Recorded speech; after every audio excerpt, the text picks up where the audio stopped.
Chapter 490. When he turned around, he realized that the person in front of him, who looked like a ghost, looked extremely familiar.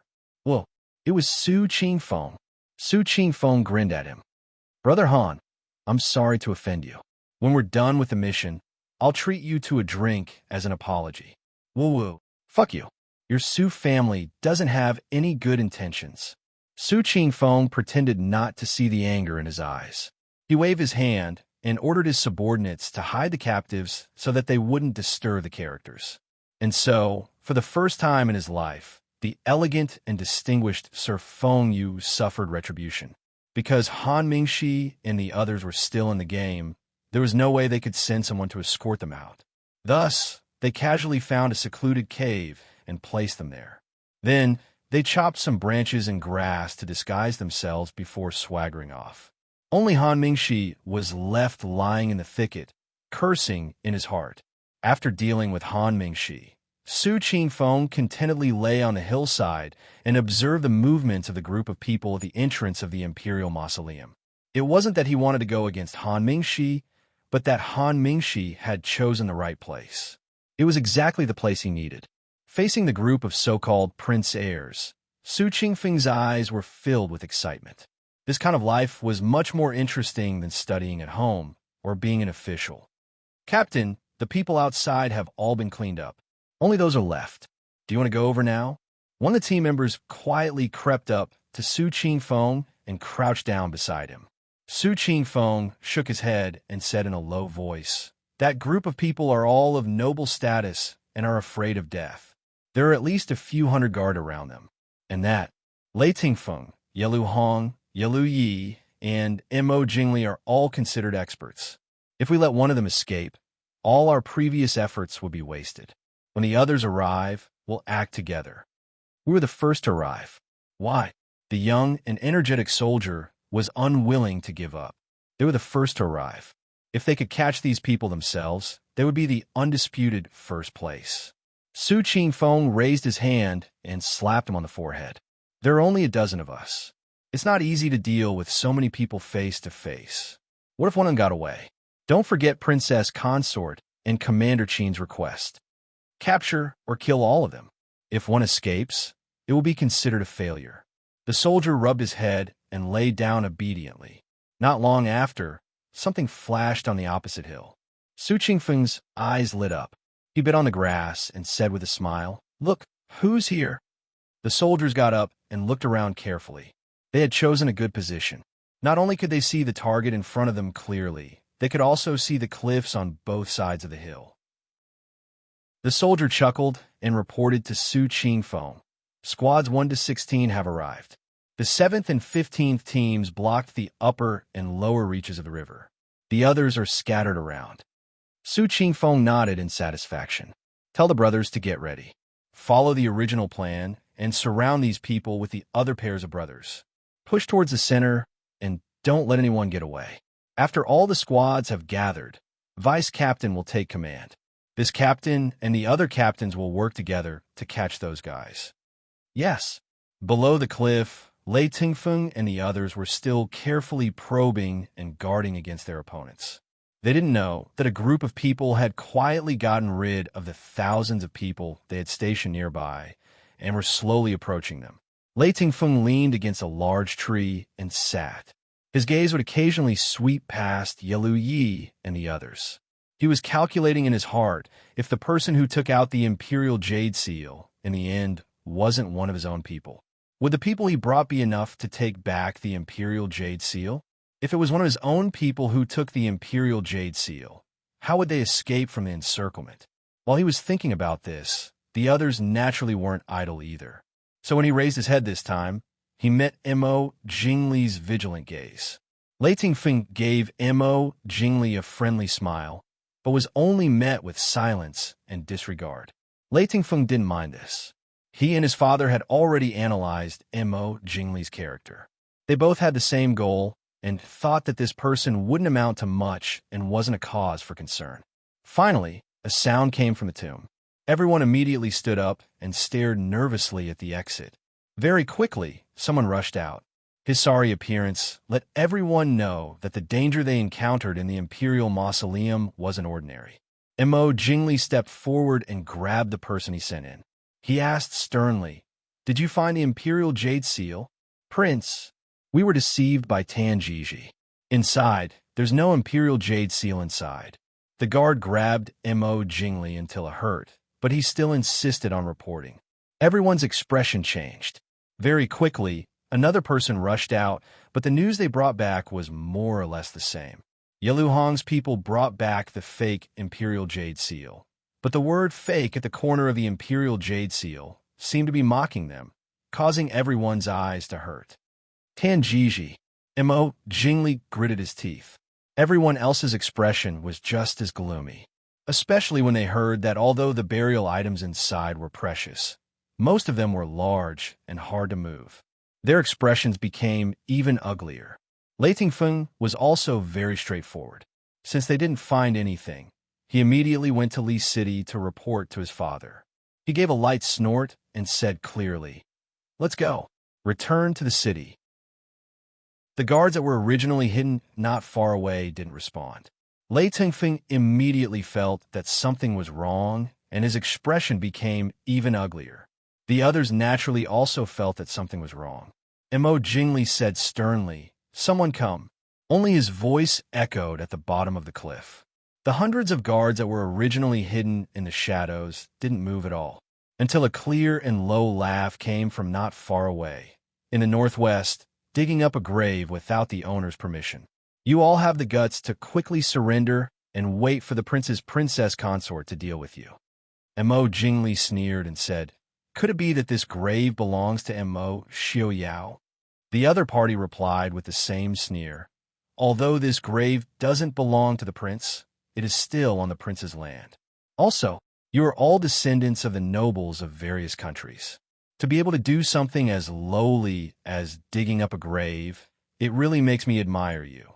But even if you all like to do this kind of thing, you shouldn't do it in the Northwest. Do you really think that our prince doesn't exist anymore? I will count to 3, then come over and surrender yourselves.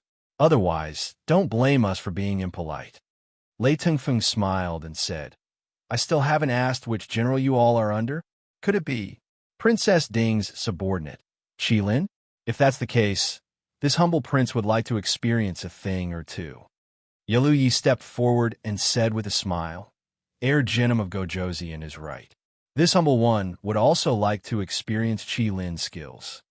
Yalu Hong and Mo Jingli exchanged glances and also prepared to face the enemy. Yi Li's subordinate, Qilin, had appeared too quickly and too mysteriously. It would be good if they could use this opportunity to probe their background. "Then I'll have to offend you." As soon as the voice fell, more than 10 figures suddenly leapt into the air and pounced on the crowd. They didn't rush forward like normal people and engage in a chaotic battle. Instead, it was as if they had been arranged in advance. Several of them surrounded one person and began to attack. As for the other guards, they were quickly eliminated by the Qilin. After the other Qilin dealt with the surrounding guards, they didn't step forward to participate in the battle. Instead, they surrounded the dozen people in the battlefield in an orderly manner, as if they were watching the battle and preventing the enemy from escaping. Chapter 491. Lei Tingfeng waved his long sword and fought with the people surrounding him. At the same time, he keenly found that these people cooperated very well and could adjust their formation at any time. Once one group showed a slight weakness, the other 2 groups would send people to join in. These people were not a match for him in a one-on-one fight, but they were not mediocre. Not to mention 1 against 10, even if 4 people worked together, it would be enough to make him complain inside. The battle ended after the time it took to brew a cup of tea. Without any suspense, all 4 of them were captured. One of them made a hand gesture to the surrounding Kirins, and the surrounding people immediately cheered and scattered in all directions, quickly disappearing into the forest. Lei Tingfeng lowered his head to look at the short knife on his neck and the person who was quietly and neatly tying him up. He sighed helplessly and said, "Qilin lives up to its reputation." The person who tied him up stared at the green-faced face and grinned. "Shitsi, Thank you for the praise. We are not official Qilin. Lei Dingfeng smiled, but did not speak. His heart sank. This kind of combat power, no matter which country's army it was, would be the best of the best. These people were not official Qilin. Then how strong were the real Qilin? Looking at the faces in front of him, that he could not see their true faces, Lei Dingfeng couldn't help but feel a chill in his heart. Everyone, what happened to the people we brought? Yilu Hong asked. One of them made a sound and rubbed his head as he thought. Then he said, the higher-ups only said that the important people were to be unharmed. The others were to be at ease. The obedient ones were all tied up. The disobedient ones were all killed. Yilu Hong's expression couldn't help but change. The northern tribes were known for their valiance and bravery. They simply couldn't believe that so many northern tribes experts had been killed so quietly. Regarding this, Lei Dingfeng had an idea in his heart and wasn't that excited. He was only calculating in his heart what kind of price he would have to pay if he fell into the hands of Prince Ding and Princess Ding. Greetings, Your Highness. Greetings, Commander. In a forest with flat terrain, Yi Li, who was dressed in white, stood leisurely without any makeup. Half a step behind him stood the black-clothed Qin Feng, Zhu Jing, and Lin Han. Not far away were Han Mingxi, who had just been dragged out of the grass nest, and Han Mingyue, who had a complicated expression on her face. Yi Li looked at the soldiers in front of her who were still in high spirits even after a day and night of marching and fighting. She nodded her head in satisfaction and said, no need for formalities. I, Commander Qin, and the 3 instructors have all seen your performance today. Let's talk about the shortcomings later. Overall, we are very satisfied. Everyone let out a sigh of relief and said in unison, thank you, Princess. Many thanks for the correction. They had not thought that when they had been marching and fighting, Wang Fei, the commander, and the instructors who often trained them had been watching from behind. However, they were still very happy to receive a satisfactory evaluation from Wang Fei. Yi Li smiled as she looked at the excited youths in front of her. She smiled faintly and said, then Ben Fei announces that you have officially left the training camp and become members of Qilin. Another wave of cheers came from the troop. Qin Feng, who was standing behind Yi Li, stepped forward and looked maliciously at the excited subordinates. He said, don't be happy too early. Truly becoming a member of Qilin means that your future days will be more difficult than before. Commander, we are not afraid. A soldier in the troop came forward and said firmly. Aren't you afraid? Qin Feng gave him a rare smile. The soldier only felt a chill in his bones. Qin Feng's voice continued. Then, to welcome and celebrate everyone officially becoming a member of Qilin, I have prepared a gift for you. The gift this commander has prepared for everyone is 1 month of wilderness survival. The location is 300 li northeast of Ling Yin mountain range. The requirements are that you're not allowed to obtain supplies from civilians in any way, and you're not allowed to alert the garrison troops. Losers. Qin Feng smiled without a change in expression when he saw the originally excited expressions turn into tears. He said, losers will wash the clothes of all of Qilin in the next 3 months. Everyone instantly cursed in their hearts. Qilin had to train endlessly every day. Their clothes were so dirty that they didn't even want to touch them. There were at least 700 or 800 people in Qilin. They would rather die than wash so many clothes. Qin Feng obviously couldn't understand the pain and resentment of his subordinates. He looked satisfactorily at the soldiers whose faces were covered with oil paint, but whose resentment could be clearly seen. He waved his hand and said, now, everyone, set out from the northeast. Yes, Captain of Squad 12, stay here, Yi Li said. Su Qin Feng, who had originally planned to run with them, stilled and stayed where he was. Wang Fei, Su Qin Feng said in confusion. Third brother, your training is over, Yi Li said with a smile. Su Qin Feng knew that when Yi Li called him third brother, it meant that they had a personal relationship. But Su Qin Feng did not want to treat this as a personal matter. After a moment of silence, Su Qin Feng said, Wang Fei, I want to stay with them. Yi Li frowned and said, we did not originally say this. Su Qin Feng had joined halfway. Even though his training results were not worse than the others, from the beginning, no one had planned on keeping him in Qilin. Even Su Qingfeng himself probably did not have this plan. Originally, he wanted to be on the battlefield, not on such a small team. Qilin was fated not to be able to face the battlefield directly. Also, because of the confidentiality of Qilin, if Su Qingfeng really joined Qilin, it meant that he would not be able to marry and have children for at least a few years. He would also not be able to interact with his family for a long time. This was probably not what uncle and aunt wanted to see. Su Qingfeng said seriously, "I have made up my mind. I do not think I am worse than anyone else. Wang Fei, please give me a chance to prove it." Yili frowned slightly and looked at Qingfeng to ask, "Qingfeng, what do you think?"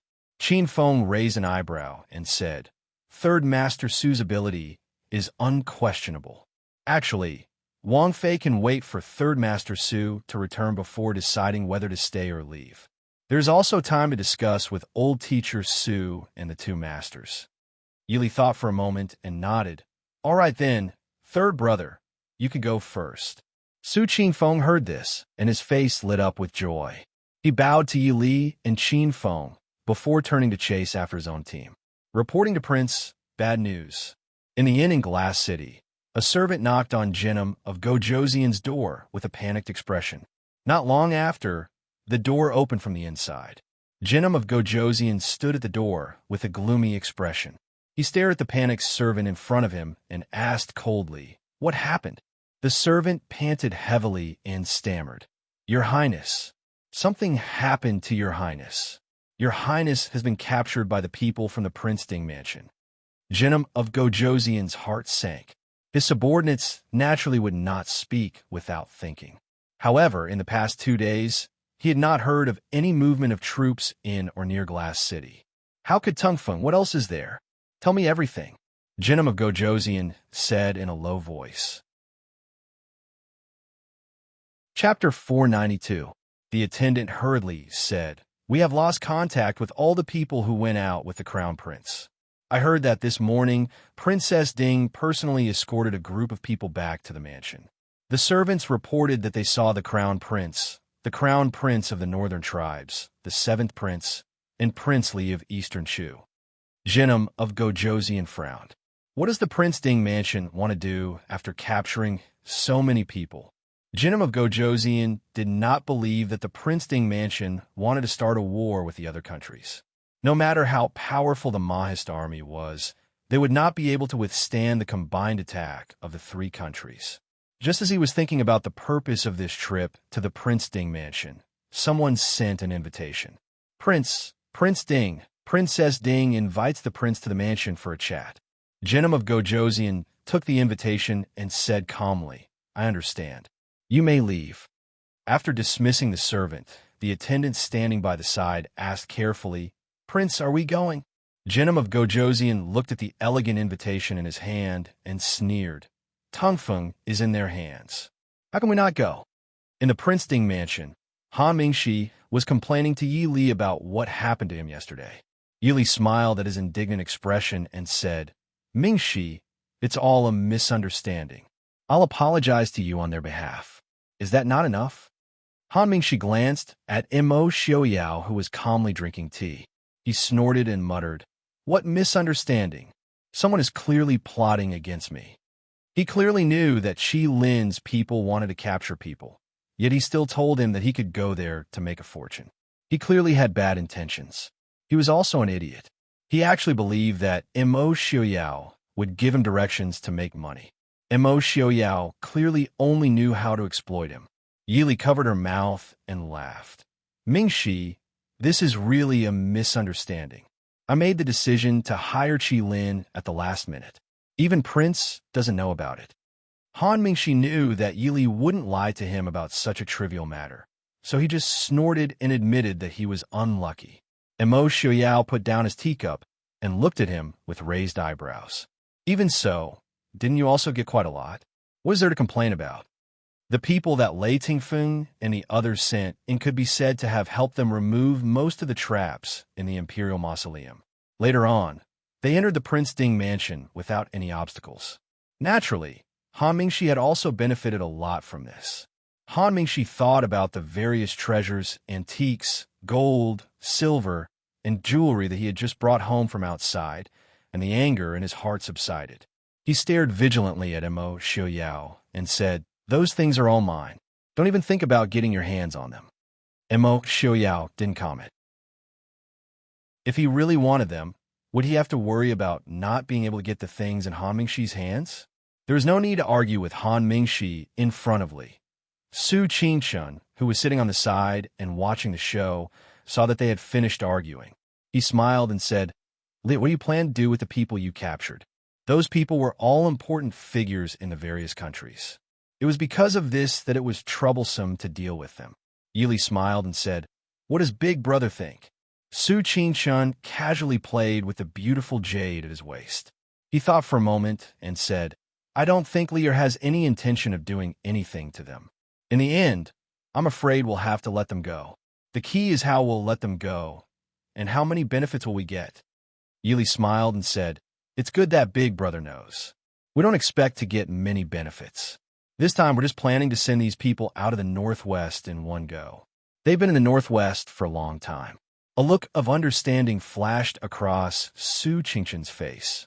This time, they had made such a big move because they wanted to intimidate the powers in the Northwest and make them not dare to act rashly. He nodded and said, "I know. I'll tell father and second uncle when I get back." Yili nodded and said, "Then I'll have to trouble Big Brother and uncle to negotiate with the various countries." Reporting to Wang Fei, Jinim of Gojoseon has arrived. The guard outside the door reported. Yi Li and Mo Xiaoyao looked at each other and smiled. Mo Xiaoyao stood and said, he came quickly, "Li, let's go see Jinim of Gojoseon.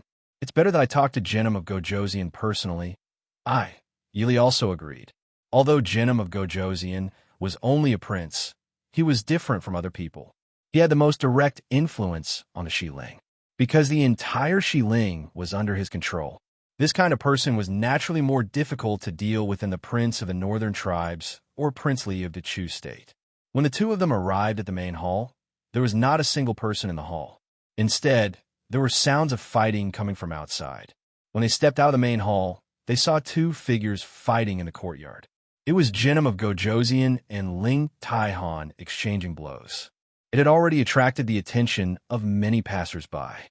When Ling Taihan fought, there was nothing wrong with him. If you lost an arm, he would give you a step back. If you lost an arm, it was because you didn't have the ability. Therefore, when he attacked, the power of his palms could topple mountains and overturn seas. Yili leaned against Mo Xiaoyao's side and watched the two fighting intensely. She asked softly, "If you were to fight with Ling Taihan, are you confident that you could win?" Mo Xiaoyao was focused on the situation in front of him. After a long time, he replied in a low voice, "No." Ling Taihan's aptitude, comprehension, and diligence are not lacking at all. He has been training hard all these years. If it weren't for these 10 years of injuries, I might be able to beat him. If it were now, I'm afraid I would be slightly inferior. Mo Xiaoyao's talent was indeed rare in the world. However, no matter how good his talent was, it could not withstand these 10 years of exhaustion. In fact, for Mo Xiaoyao to be able to maintain his martial arts to this level, it was already unknown how much sweat and hard work he had put in. Right now, Ling Taihan can be said to be the world's #1 expert without a doubt. Mo Xiaoyao sighed softly as he watched the two fight. "You're saying?" Yili was startled. Mo Xiaoyao continued, "Jinim of Gojoseon is not Ling Taihan's opponent, and Mu Qingtsong is even less so." Mo Xiaoyao also admitted that he was inferior to Ling Taihan. Ling Taihan was indeed the world's #1 expert without a doubt. As expected, in a situation where Ling Taihan did not show any mercy and Jinim of Gojoseon was clearly not in his best condition, Jinim of Gojoseon quickly began to show signs of defeat. However, Ling Taihan clearly did not have any intention of stopping, and continued to relentlessly attack. Seeing this, Yili could not help but observe a moment of silence for Jinim of Gojoseon. Her original intention of inviting Jinim of Gojoseon to the Prince Ding mansion today was definitely not for Ling Taiyan to teach him a lesson. She only wanted this matter to end quickly. Everything was just a coincidence. Ling Taihan is so ruthless no matter who he fights with? Yili asked with a frown. Thinking of the previously arranged match between Immerse Xiaoyao and Ling Taihan, she could not help but feel a little worried. Immerse Xiaoyao smiled and reached out to pull her into his arms. Ignoring the sidelong glances of the onlookers, he laughed softly and said, Ling Taihan is not an idiot. If he really wants to fight me to the death, even if I end up worse off, he won't be any better off. The difference in strength between them was not to the point where Ling Taihan could one-sidedly suppress him. If he performed above his usual level, it would be hard to tell who would win. If Ling Taihan wanted to fight him to the death, it would only result in a lose-lose situation for both sides. Moreover, don't think that they're fighting so fiercely. Ling Taihan is not using his full strength, and Lei Jinting is also holding back. Yili pointed at Genom of Gojoseon, whose movements had clearly slowed down after being hit by a palm, and asked, Are you hinting that Ling Taihan and Lei Jinting have a personal grudge? Chapter 493. Immerse Xiaoyao smiled, but did not speak. Ling Taiyan had already lost interest in Lei Jinting's martial arts.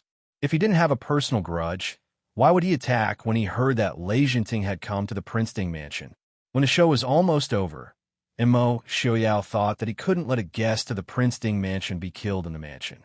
He laughed loudly and said, Genom of Gojoseon, Pavilion Master Ling, since the sparring is almost over, why don't we all stop? Ling Taiyan swept a glance over and then took a step back. He landed on the top of the wall and looked down at Genom of Gojoseon. Compared to Ling Taihan's elegance, Genom of Gojoseon appeared to be in a difficult situation. There was a trickle of blood at the corner of his mouth. He pressed one hand against his chest that had been hit by Ling Taihan's palm. His expression was heavy. He turned to look at Yi Li and Immerse Xiaoyao, who were watching from the side. He said in a heavy voice, Prince Ding, Princess Ding, what is the meaning of this? Yili took a step forward and said with a faint smile, Genom of Gojoseon, please forgive us. Pavilion Master Ling has been a guest at the Fu these days. Please forgive us for our lack of manners. Pavilion Master Ling, if you don't want to drink, why don't we have a cup of tea? Ling Taihan raised a fist in a salute to Yili. He laughed loudly and said, I was just passing by and saw Genom of Gojoseon come in. I was itching to spar. Please forgive me, Wang Fei. Yili nodded and smiled. Pavilion Master Ling, take care. Ling Taiyan nodded at Immerse Xiaoyao, then flew out of the front courtyard.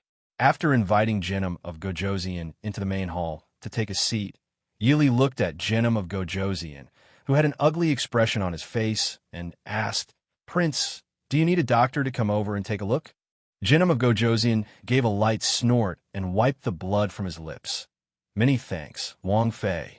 It's just a small wound. Yili nodded. It seemed that the wound was not serious. Although Yili did not know why Ling Taihan would suddenly step in and start a feud with Genom of Gojoseon, she did not object to the current outcome. A Genom of Gojoseon with internal injuries was clearly more beneficial to their interests than a Genom of Gojoseon without any injuries. Letting the servant girls serve tea and leave, Genom of Gojoseon looked at Immerse Xiaoyao and Yili. He asked straightforwardly, I heard that Goer is a guest in the Wang Fu. Can he come out and meet us? Immerse Xiaoyao's brows rose. His snow-white hair made his smile appear cold and emotionless. Guest? Li, have you invited Genom of Gojoseon to the Fu as a guest? Yili shook her head and gave a faint smile. I left the city the day before yesterday to inspect the Qilin station and only came back this morning. Why would I invite Genom of Gojoseon to be a guest? Hearing this, Genom of Gojoseon's heart sank. He also understood why Lei Tingfeng had silently fallen into Princess Ding's hands even though he had brought so many people with him. Qilin, the strongest troop under Princess Ding's command. No one had actually seen them before. The only thing they knew was their valiant battle record. Genom of Gojoseon frowned slightly. He took out the invitation he had received and asked, "Then, what is the meaning of this invitation from Prince and Princess Consort? What is the purpose of inviting I to the foo?" Mo Xiaoyao leaned against the armrest and gave a faint smile. "It's not a big deal. In a few days, I and Princess Consort will be inspecting the Northwest and will not be in Glass City. That's why I wanted to inform His Highness, so that there won't be any lack of hospitality." Jinnum of Gojoseon looked down and thought for a while before smiling. "I see. Actually, I and Quan have already left Xiling for almost 2 months. We have been busy with domestic affairs and had the intention to leave. It's just that Quan went out yesterday and did not return. I'm afraid we will have to trouble Prince and Princess Consort." Mo Xiaoyao promised generously. "Jinnum of Gojoseon, don't worry. As long as the Crown Prince is still in my Northwest territory, even if he hides in a hole, I can find him for you." Jinnum of Gojoseon's heart sank. After talking for a long time, Mo Xiaoyao seemed to have promised, but in reality, he did not promise anything. He was captured by Mo Xiaoyao. This was something everyone knew, but as long as Mo Xiaoyao did not admit it, no one could do anything to him. Furthermore, he promised to search for Quaner. He would search for him for 10 days to half a month, or even 3 to 5 years. The Princeton Mansion could afford this time, but Xiling and Jinan Palace could not. Even though Tang Feng was not his only son, he was the only one with outstanding talent. No matter what, he could not fall into Mo Xiaoyao's hands. Raising his head, Jinnum of Gojoseon said in a low voice, "My son is not sensible. If he has offended Prince and Princess Consort in any way, I will apologize on his behalf. I hope Prince Ding will be magnanimous." Saying this was showing weakness. Mo Xiaoyao's eyes flashed slightly. He smiled faintly and said, "Prince, your words are too serious. I seem to remember, when Princess Li went out of the city yesterday, she encountered many mysterious people who suddenly appeared in the Northwest, so she ordered people to capture them." "Princess Li?" Yili smiled gently and nodded. "Yesterday, many people were captured. Zhuojing?" Zhuojing thought for a while and nodded. There was indeed someone who called himself Crown Prince Jinnum of Gojoseon. But I am familiar with him and am not familiar with Jinnum of Gojoseon. Furthermore, Jinnum of Gojoseon was staying in the courier station. Why would he go near Hangzhou? I thought he must be a swindler, so I ordered people to imprison him as well. Zhuojing's straightforward words, coupled with his cold, stern, and handsome face, immediately made him seem righteous, as if he was telling the truth. Everyone present was an expert at acting.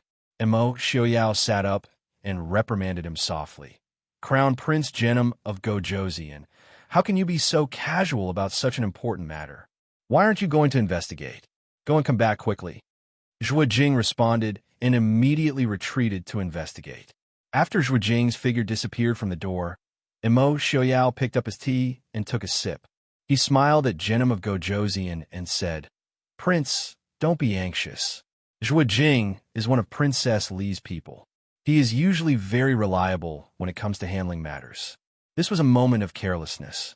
I think we will be able to figure out the whole story very soon." How could Jinnum of Gojoseon not see that Mo Xiaoyao was acting? But his son was in the hands of others, so naturally he would listen to whatever they said. He smiled faintly and said, "Then I will have to trouble Prince Ding." Zhuojing left quickly and returned quickly.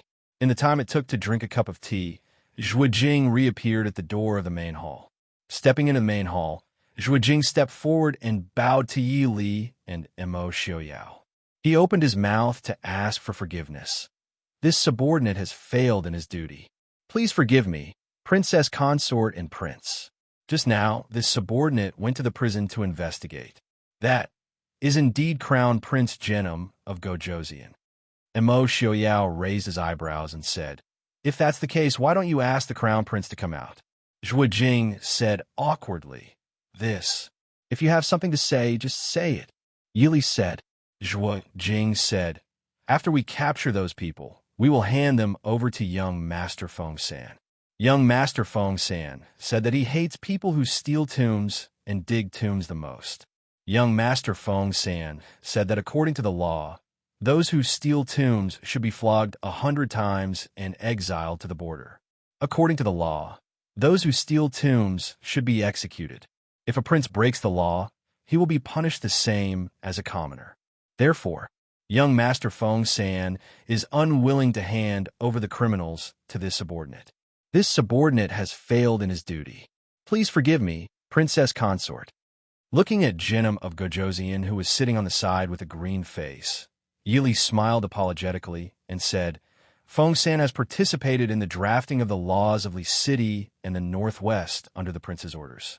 As the saying goes, a new broom sweeps clean 3 times. It is inevitable that he is a bit slow in thinking. Please forgive me, Prince. She turned to Zhuijing and said, Ask Feng San to come over. There is no need to. This subordinate, Feng San, requests to see the prince consort. Before Yili finished speaking, Feng Xiao's voice came from outside the door. Young Master Feng San was still dressed in red. His elegant bearing made him look like a noble young master. Yili said, Feng San, is crowned Prince Jinnum of Gojoseon in your hands? Feng Xiao raised his eyebrows and smiled. He leisurely waved the fan in his hand and said, Reporting to Princess Consort, this subordinate does not have any crowned prince in my hands. This subordinate has come to report this matter to Princess Consort Prince. In this subordinate's opinion, these people are daring enough to steal tombs and should be executed. This subordinate suggests that these people be executed in public and their crimes announced to the world. Chapter 494. Jinnum of Gojoseon's expression was extremely ugly. If Crown Prince Jinnum of Gojoseon was really beheaded for grave robbing, then Jinan Palace and the West Hill would really lose face. However, Feng Xiao still made it sound so dignified that no one could refute him, because grave robbing was indeed a crime, whether it was in the West Hill or in the Dechu state. But to put it bluntly, this crime was actually targeted at ordinary people and grave robbers. Even if the royal family dug up the tombs of the previous dynasty, who could do anything about it? But now that Lei Tengfeng was in the hands of Mo Xiaoyao, this crime was something that no one could do anything about. Feng Xiao continued his impassioned speech. The Northwest has just been established, and the code of law is not complete yet. It should be punished severely as a warning to others. Moreover, grave robbing is a serious crime that ignores human ethics and disturbs the spirits of the dead. Although it is the imperial tomb of the previous dynasty, if it is not punished severely, it will inevitably give the impression that the Northwest has no human ethics. Prince, please reconsider. Jinnum of Gojoseon sighed deeply in his heart, knowing that he was going to fall today no matter what. He stood up and saluted Yi Li and Mo Xiaoyao. My son acted recklessly and committed such a heinous crime. Prince Ding and Princess, please forgive him. The West Hill and Jinan Palace are willing to do all we can to compensate the Prince Ding mansion and the Northwest. Hearing this, Yi Li and Mo Xiaoyao looked at each other and smiled knowingly. It was a good thing that he was willing to admit defeat.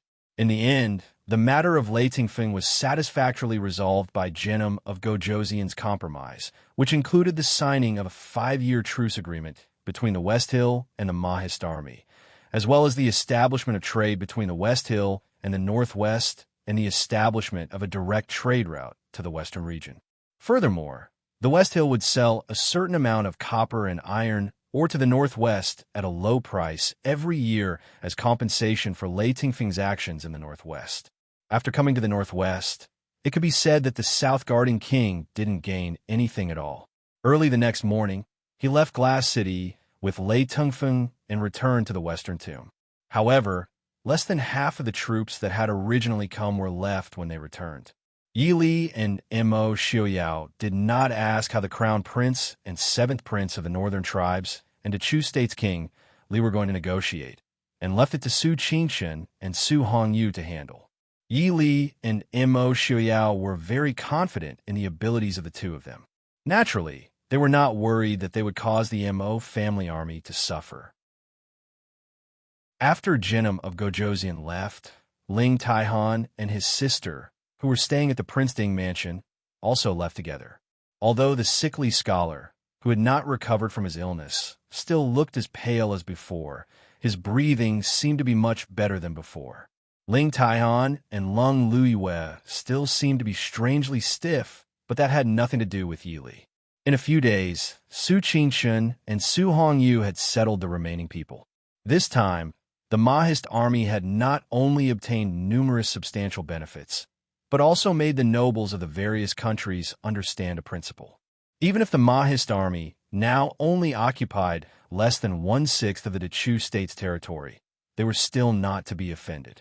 Ever since Mo Xiaoyao announced that he was cutting ties with the Dechu state, the shaky balance between the various countries was once again maintained.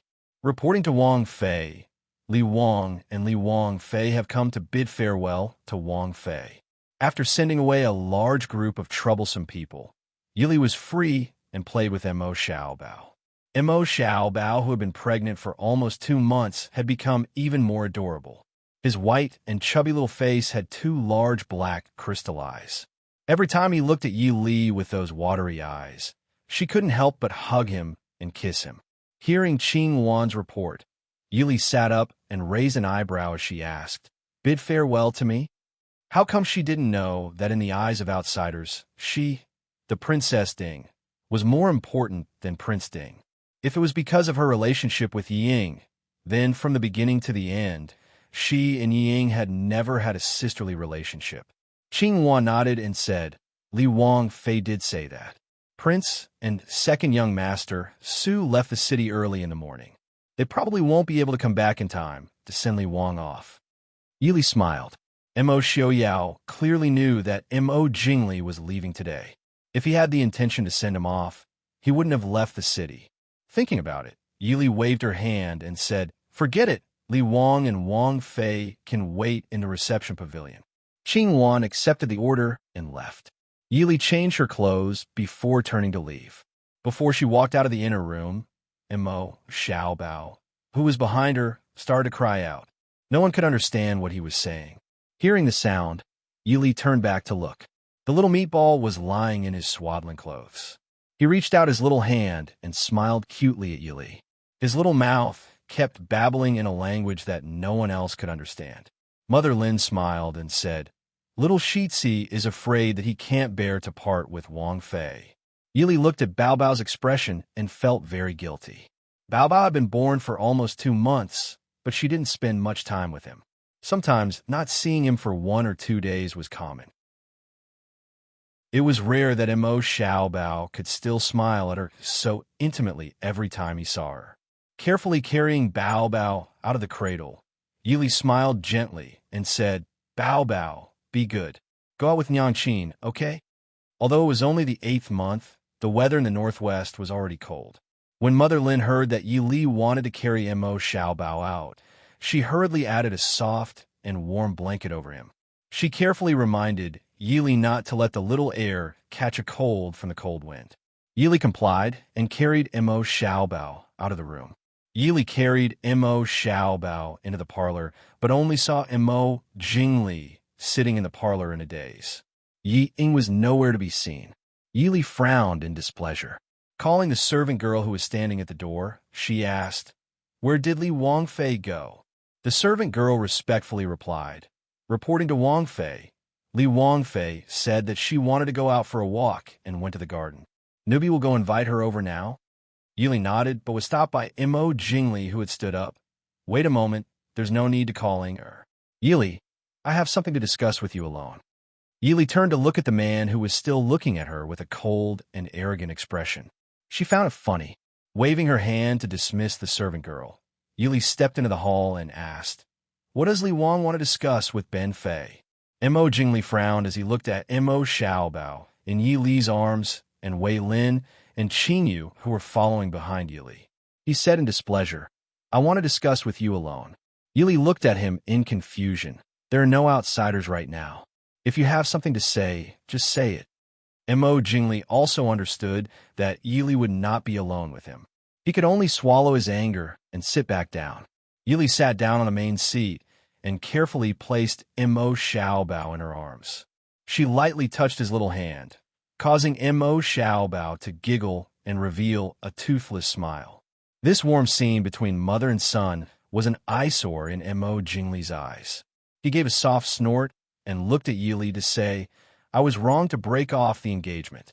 I apologize to you here." Yili stilled and looked in confusion at the solemn Mo Jingli. She turned to look at Wei Lin and Qing Yu. Was Mo Jingli's brain damaged? Wei Lin and Qing Yu also looked like they had seen a ghost. This was not the first day they knew Li Wang. If it was said that he would play some dirty tricks, they would believe it. But if it was said that he would apologize in person, no one had ever seen him do it before. Seeing the disbelieving expressions of the three, Mo Jingli's expression became even uglier. Yili was not in the mood to talk about the past with him. She just wanted to get rid of him as soon as possible. So she gave a faint smile and nodded, saying, "It's already in the past. Li Wang does not need to mind it." Mo Jingli looked seriously at her and said, "How can I not mind it?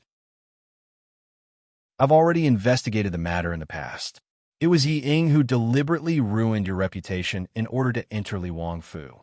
If it wasn't for this, you would be Li Wang Fei right now." Yili instantly felt speechless.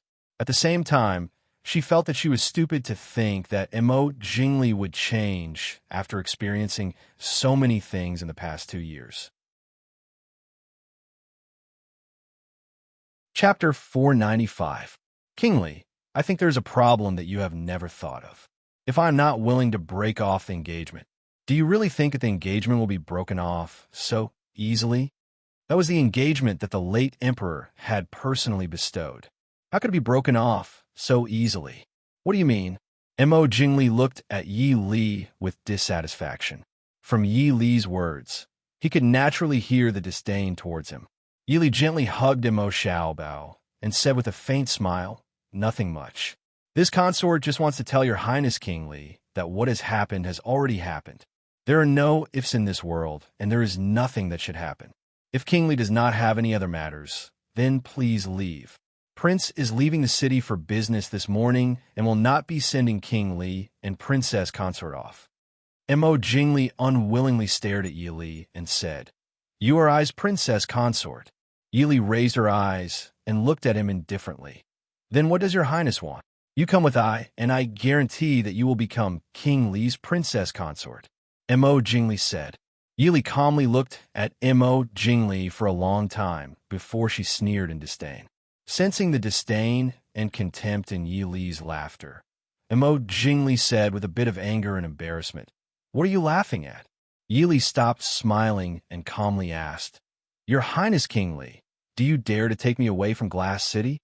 Hearing this, Mo Jingli's expression changed. She quickly glanced at Wei Lin, who was standing behind Yi Li, and her face turned green and white. Yi Li leisurely leaned back in the chair and hugged Mo Xiaobao while teasing him. She said with a smile, "What does King Li mean by saying this? Or is it that King Li's courage and daring have reached the point where you dare to steal Princess Ding in the Northwest? If it is really like this, then this consort will have a whole new level of respect for you. But even if it is like this, why should this consort go with you?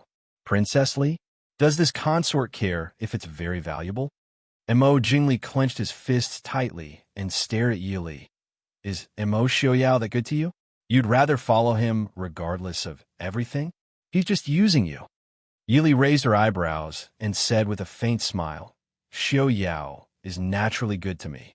Who in the world doesn't know that I am his only wife, that I am in charge of the Prince Ding mansion and half of the Mahist army, and that I am in charge of the most mysterious and elite Qilin in the world? These, can you give them to me? Do you dare to give it to me? Could it be that Prince Li doesn't want to use me? Don't you want the Yinzhou Su clan behind me? Don't you want my Qilin?" Having been mercilessly exposed, Mo Jingli's expression turned ugly. After a long time, he gritted his teeth and said, "The Mahist army can be said to be the enemy of the entire world. Yi Li, I'm doing this for your own good. Don't be ungrateful," Yi Li said indifferently. "This consort appreciates Prince Li's kindness. Prince Li has also waited for a long time. The two of you should leave as soon as possible. This consort won't see you off." Everyone turned their eyes to the door. Yi Ying had appeared at the door at some point and was staring at them with a strange expression. Mo Jingli's face flashed with a trace of uneasiness. He stood up and said, "Inger, when did you come back?" Yi Ying stared at him for a long time before saying indifferently, "Just now." "Your Highness, now that you've said your goodbyes to third sister, shouldn't we set off now?" Mo Jingli looked at Yi Li with some reluctance, but saw that Yi Li was playing with the baby in her arms. He nodded and said, "Let's go." Without saying goodbye to Yi Li, he walked past Yi Ying and left. Yi Ying looked back at Yi Li and said with a complicated expression, "Third sister, goodbye." Yi Li nodded and said quietly, "I won't see you off." After Yi Ying walked out of the door, Yi Li sighed softly. Qing Yu, who was serving beside her, comforted her softly. Prince Li has always been self-righteous. Why should Princess be angry with him? Yi Li shook her head and said with a smile, "I'm not angry with him. I'm just a little emotional." When Ying was still in the boudoir, she was so proud and spoiled. But now, actually, when Mo Jingli said that Yi Li would become Prince Li's Di Fei, Ying was already outside the door. If it was in the past, Ying would have cried and made a fuss. But now, when faced with this kind of problem, Ying had learned to remain silent. It seemed that there was no one in this world who would never change. Qing Yu said with a smile, "In the past, fourth young miss was the daughter of the minister, the younger sister of the Jowie. She was also a famous beauty in the capital. Naturally, she was insufferably arrogant. Moreover, Prince Li was only an ordinary prince at that time. But now, Prince Li occupies half of the most prosperous part of the Chu state and is on par with the emperor. The Yi family has long declined. How could fourth young miss dare to make a fuss with Prince Li? The Prince Li of today is no longer the Prince Li of the past who always favors fourth young Mississippi." Yi Li smiled. "Wasn't that so? Mo Jingli even brought Princess Shi Xia to the northwest." It could be seen that Yi Ying's position in his heart was just so. If it wasn't for her relationship with Yi Ying and the fact that she gave birth to a son for Mo Jingli, she would have been thrown to some corner by Mo Jingli. After the various countries' envoys left, Glass City gradually regained its peace. But at the same time, many merchants came to Glass City and even the entire Northwest to settle down. Many of the citizens who had fled to the Great Pass to escape the disaster of war gradually moved back. The entire Northwest, under the efforts of the Prince Ding mansion, did not become chaotic because of the sudden announcement of breaking off relations with the Dechu state. Instead, it gradually got on the right track. When Yi Li finally let out a sigh of relief, Su Qingze and Qin Zhang's wedding date finally arrived. Although Su Qingze was the first person in the Su family to get married in this generation, the Su family, from Mr. Qingyun to Su Qingze and Qin Zheng, emphasized that the wedding should be simple. Qin Zheng became General Zhang Qilan's godfather and got married from General Zhang's residence. For Qin Zhang's wedding, Murong Ting, who was originally far away in the Dechu state, also left Lung Haoyu and hurried over, just in time for Qin Zhang's wedding. In General Zhang's residence, in the boudoir specially prepared for Qin Zheng, Yi Li and Murong Ting looked at Qin Zheng, who had just changed into a bright red wedding dress and looked particularly beautiful and dazzling. Murong Ting pulled Qin Zheng and praised, "Fortunately, I made it in time. Otherwise, I would have missed Zheng Er's beautiful and moving moment. I'm really moved. I'm afraid that second young Master Su, that blockhead, will be dumbfounded." Murong. Qin Zheng blushed and glared at Murong Ting coquettishly. The red wedding dress made her look even more delicate than flowers. For Su Qingze and Qin Zhang's wedding, Yi Li, who usually wore plain clothes, also changed into a bright yellow dress embroidered with hibiscus branches. Standing in front of Qin Zheng, she looked at her and nodded with a smile. Murong is right. Indeed, people are more delicate than flowers. Second brother is really lucky to be able to marry sister Zhang Er. Qin Zheng looked at the two of them helplessly and said unwillingly, "Li Er, even you are teasing me." Yi Li quickly covered her mouth and laughed. "I don't dare. After today, Zheng will be my second sister-in-law. How would I dare to tease second sister-in-law? Isn't that right, sister-in-law?" There was a burst of cheerful laughter in the boudoir. Murong Ting turned around and took out a large sandalwood box from her luggage and handed it to Qin Zheng. Qin Zheng looked at her in confusion. "This is?" Murong Ting said. "Before I left, Madame Qin sent someone to send it over. She said that she left in a hurry and didn't do anything. She didn't even give you a dowry. Madame Qin and Lord Qin personally arranged these. They said that they were your dowry." The originally joyful atmosphere in the boudoir gradually faded. Qin Zheng held the box, and tears immediately fell. Murong Ting immediately panicked and hurriedly took out her handkerchief to wipe Qin Zheng's tears. "That today is your good day. How can you cry?" I don't want to make you cry."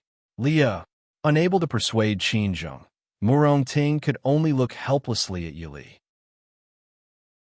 She really didn't want to make Qin Zheng cry, but the dowry from the Qin family must be handed over to Zheng before the ceremony. Chapter 496. Yili walked to Qin Zheng's side and sat down. She patted her shoulder and comforted her softly. "Sister Zheng, don't ruin your makeup. Lord Qin and Madame Qin want Murong to send the dowry from afar. It's their love. You should be happy." Qin Zheng nodded repeatedly, but how could her tears be stopped so easily? Yili sighed and patted Qin Zheng. "Forget it. If you want to cry, cry to your heart's content. After you're done crying, we'll put on more beautiful makeup. But don't cry until your eyes are swollen. It'll be terrible if you scare my second brother." Hearing Yi Li's comforting words, Murong Ting couldn't help but burst out laughing. She glared at Yi Li and said, "Li, are you comforting Zheng or telling a joke?" Even Qin Zheng couldn't help but laugh. Her beautiful face was a bit embarrassed. In front of Yi Li and Murong Ting, Qin Zheng carefully opened the box that represented her parents' intentions. Lord Qin and Madame Qin were very thoughtful. The main thing was that the mountain was high and the road was long. Murong Ting couldn't bring too many things, so the most in the box was banknotes. In addition to 2 banknotes worth 10,000 taels, there were nearly 1,000 taels of banknotes and silver fragments. In addition, there were 3 small boxes full of all kinds of jewelry. With these, even if Qin Zheng didn't do anything, it was enough for her to have enough clothes and food for the rest of her life. Qin Zheng hugged the box, her clear eyes filled with tears. She said softly, "Father and Mother have done so much for me. Unfortunately, I'm unfilial. Even getting married, silly. As long as you're well, Uncle Qin and Annie will naturally be at ease. One day, the family will be reunited." Yili said. Murong Ting nodded and said, "That's right. After your wedding, I still have to return to the capital. At that time, write a letter, and I'll help you bring it back to Uncle Qin and Annie Qin. Don't worry, we will naturally take care of the 2 elders in the capital." Qin Zheng nodded and wiped her tears. She said with some shame, "Thank you, Li and Murong Ting." Murong Ting smiled and said, "What are you thanking us for? Aren't we friends?" Yili laughed and said, "All right, heroine Murong, your friend is about to go overboard. Go and add these things to the dowry list. Just say that it's a dowry from Zheng parents." Qin Zheng's dowry was prepared by the general's mansion. Yi Li and the Princeton mansion had also sent a lot of dowry, which was not thin. But in the end, the dowry given by the biological parents had a different meaning. Murong Ting had just made Qin Zheng cry and was eager to have something for her to do. She took the list from Yi Li and hurriedly turned to do it. The 2 of them smiled as they watched Murong Ting leave happily. They couldn't help but smile at each other. The sadness from before had also faded a lot. The groom is here to escort the bride. The bride is going out. The bridesmaid's joyful voice came from outside the door. Yili lowered her head to check Qin Zheng's makeup. She personally took the red veil and covered Qin Zheng with it. "Zheng, I wish you happiness." "Thank you," Qin Zheng said softly. After Qin Zheng and Su Qing's wedding, Glass City seemed to have completely calmed down. In the outside world, no matter how much the northern militants Yelu Hong and Yelu Yi fought openly and secretly, or how Mo Jingqi and Mo Jingli were at odds on the surface, or how Jinnam of Gojoseon's seemingly stable rule and the Emperor of Shiling's clan were restless, it did not affect the peace of the Northwest. With the protection of hundreds of thousands of Mahist army, and Prince Ding appointing Su Qingshan and a group of talented young people to reform, the citizens of the Northwest felt incomparably peaceful and happy under the protection of the Prince Ding mansion. If they had been worried about their fate after breaking off relations with the Dechu state, most of them would not be willing to return to the Dechu state now. In the hearts of the citizens, Prince Ding and Princess Ding, who could let them live a peaceful and worry-free life, were the ones they truly supported. Time flew by, and in the blink of an eye, 5 years had passed. Inside the Prince Ding mansion, a small child wearing an ink-colored brocade robe with a dragon pattern embroidered with silver threads was walking slowly along the corridor. Although his white and tender little face tried to make a solemn expression, it was still so adorable that people could not help but want to reach out and pinch him. The child had a pair of beautiful eyes that were like black pearls. Coupled with his solemn expression that was like a little adult's, it was as exquisite as snow and jade. At such a young age, he already revealed a stunning elegance and handsomeness. The people following behind him were all frowning as they looked at the little master in front of them. They looked like they wanted to persuade him, but did not dare to open their mouths. As if he felt the resentment behind him, the child turned his head and glanced at the people following behind him. He snorted disdainfully and said, "This prince said that you don't need to follow me." What? This prince's words are not effective? Everyone felt a chill run down their spines and couldn't help but cry in their hearts. "Little prince, where did you learn this tone of voice from? It's very scary, isn't it?" "That, prince, the prince instructed you to copy the biography of Prince Ding 10 times. The prince wants to check it when he comes back." The attendant quickly reminded him. The child squinted his round eyes and said calmly, "I understand. You can leave now. I'm going to pay my respects to my mother." Everyone looked at each other, not knowing how to deal with this matter. It was impossible to not let the little prince pay respects to the princess. No one could say that the little prince was filial to his mother. But if they let the little prince go, the little prince would most likely refuse to do the homework that the prince had given them. When the prince came back, they would be the unlucky ones. "Umph." The little prince snorted heavily. He knew that his lord father did not have good intentions in arranging so many people by his side. Mother was his. How could that old man snatch her away just because he wanted to? The little prince glanced disdainfully at the attendants.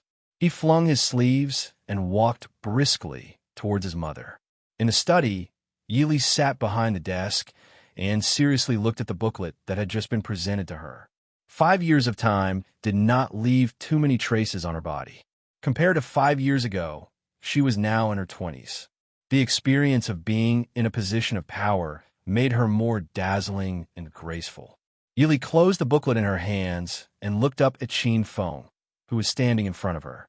She asked, "The changes and reorganization of the Mahist army are almost complete. How is Qi Lin?" Qin Feng smiled and said, "Princess Consort, please do not worry. Now, Qi Lin has a total of 2,000 soldiers under his command. Every one of them is the best of the best, carefully selected and cultivated." Yili smiled and said, "Elites are not made just by words. The Northwest has been too peaceful these past few years. The Mahist army has just been reorganized. In the past few years, there have been many new soldiers who have never been on the battlefield. I'm just afraid that the strength of the Mahist army will decrease instead of increase."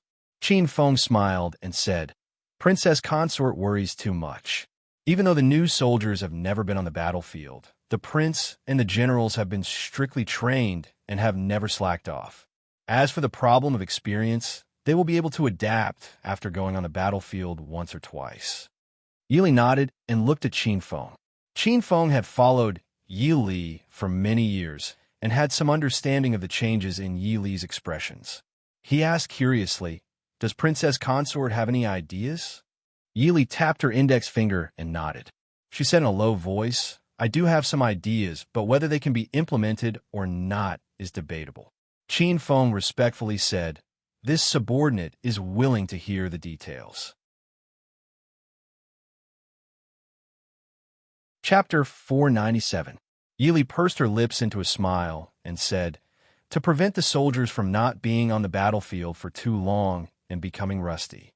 How about we have a military drill?" Military drill? Qin Feng said with some curiosity. Although it sounded very strange, he could understand the meaning of princess consorts word for words. In reality, every country had some drills when training their armies. For example, navy drills, troop formations, and various military drills. But Qin Feng felt that Wang Fei would give a more interesting method. Yili nodded. She smiled as she thought, "That's right. Qin Feng, go back and see which place in the northwest is suitable for this kind of large-scale drill." Qin Feng raised an eyebrow. "Do you need a big place?" The newly built Mahist army drill, 50 li outside of Li City, should be big enough. Yili shook her head and said with a smile, "I don't want that kind of place. I want a battlefield." Battlefield? Qin Feng was shocked. Wang Fei's meaning is? Yili nodded and said with a smile, "Yes, the terrain is complex and the territory is vast. It is a place that can support a true battle. I want a joint drill with many different types of soldiers. Not just the Mahist army, but also the Black Cloud cavalry. Even Qi Lin must participate." Qin Feng imagined the scene that Yili described in his mind and suddenly felt his blood boil. He immediately responded in a clear voice, "Wang Fei, don't worry. This subordinate will definitely find a suitable place." Yili nodded in satisfaction and said, "Very good. Go and do your work. I will discuss this matter with the prince later. Before this, keep a secret." This subordinate obeys. Qin Feng's handsome face was filled with an excited smile. He really had been too idle these past few years. Even though the drill was not a true battlefield, Qin Feng felt it was very interesting to hear Wang Fei's words. "Mu Fei." There was the sound of a child's light footsteps and a soft call from outside the door. The smile on Yi Li's face became even gentler.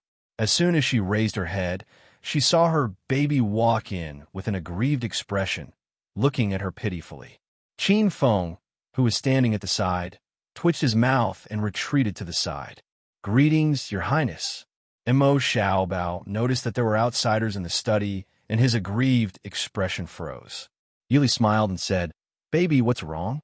Mo Xiaobao directly ignored Qin Feng, turned around the large desk, and threw himself into Yi Li's arms. His little face rubbed against Yi Li's body. "Mu Fei, I'm not called Bao Bao. Chinner has grown up." Yili reached out to pick up Mo Xiaobao and let him sit in her embrace.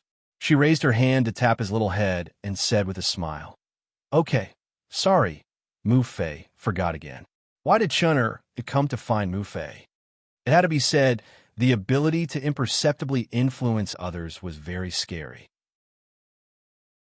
When Mo Xiaobao was just born, Yili still remembered to call him Mo Xiaobao's full name in the future.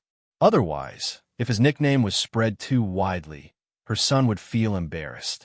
It was a pity that before Mo Xiaobao had the ability to protest, Mo Xiaoyao had spread his son's nickname to the entire Mahist army. If it wasn't for the fact that Mo Xiaobao's name had caused quite a stir, everyone would have thought that the Princeton Mansion Shizi was named Mo Xiaobao. Mo Xiaobao rubbed against his mother's arms in satisfaction, smelling the faint fragrance on his mother's body. He blinked his large eyes and said, "This child has come to accompany Nyangqin for lunch." Yili looked outside to see the color of the sky, and then turned her head to look at Qin Feng. Qin Feng lowered his head and coughed lightly. Resisting the urge to laugh, he said, replying to Wang Fei, "It's just past Sishi." Yili looked down at Mo Xiaobao and raised her eyebrows. "What bad thing did you do?" Mo Xiaobao pouted his small mouth and pitifully raised his small hand in front of Yili. "Nyangqin, this child's hand hurts." Yili was helpless. "What did your Fuwang ask you to do?" Fuwang asked this child to copy Prince Ding's biography 10 times. "If I don't finish it, I'm not allowed to eat lunch." Ooh, Chen Er's hand is going to be crippled. The biography of Prince Ding in the history of Chu has a total of 8 chapters. Each chapter has at least 2,000 to 3,000 words. In total, there are nearly 20,000 words. If he wrote it 10 times, it would be more than 200,000 words. Mo Xiaobao trembled and tightly held onto his mother. Even if he was beaten to death, he can't write it. His hand will be crippled. So he took advantage of Fu Wang's absence to run to his mother for help. The last sentence of not being allowed to eat lunch was definitely added by him. Yi Li, who knew her son's moral character, helplessly smiled. However, she still had some complaints about Mo Xiaoyao punishing her son to copy so many things. Mo Xiaobao was not yet 5 years old. He couldn't even hold a brush steadily. More than 200,000 words. Even an ordinary person would need a lot of time to copy, let alone a child who couldn't even recognize all the words. After thinking about it, Yili said, then change it to copying Ding Ming Wang's biography. Ding Ming Wang was the first-generation Prince Ding, Mo Lan Yun, who was posthumously titled Ming. Seeing the joy in Mo Xiaobao's eyes, Yili unhurriedly added, after you finish writing, you must be able to read all the words. When your father comes back, go and read it in front of him. Do you understand? Mo Xiaobao blinked his eyes, but when he saw the unchanging expression in his mother's eyes, he could only reluctantly agree. From 8 chapters 10 times to 1 chapter 1 time, it was already good enough. He obediently nestled into Yi Li's arms. This child understands. Good child. Yi Li rubbed her son's small head and smiled. Mo Xiaobao immediately smiled and nodded, saying, this child is the most obedient. This child loves mother the most. Yi Li lowered her head and kissed his forehead. She smiled and said, mother also loves Chuner the most. Standing to the side and watching the interaction between mother and son, Qin Feng inwardly shook his head. Little Shitsi, every time the prince wasn't here, you would pretend to be pitiful and get close to Wang Fei. When the prince came back, you would be chased away and punished again. Was there any meaning? The prince has returned. The sound of a maid greeting came from outside the door. Qin Feng glanced at little Shitsi, who was still in Wang Fei's arms, and quickly left. Wang Fei, subordinate, will leave first. Yili nodded and said, go. Mo Xiaoyao stepped into the room and saw his son sitting in Yi Li's arms like a well-behaved child. He unconsciously frowned. She was dressed in white and had a head of snow-white silver hair, which made her seem cold and aloof. However, when he saw his wife sitting behind the desk, his slightly cold eyes became a little warmer.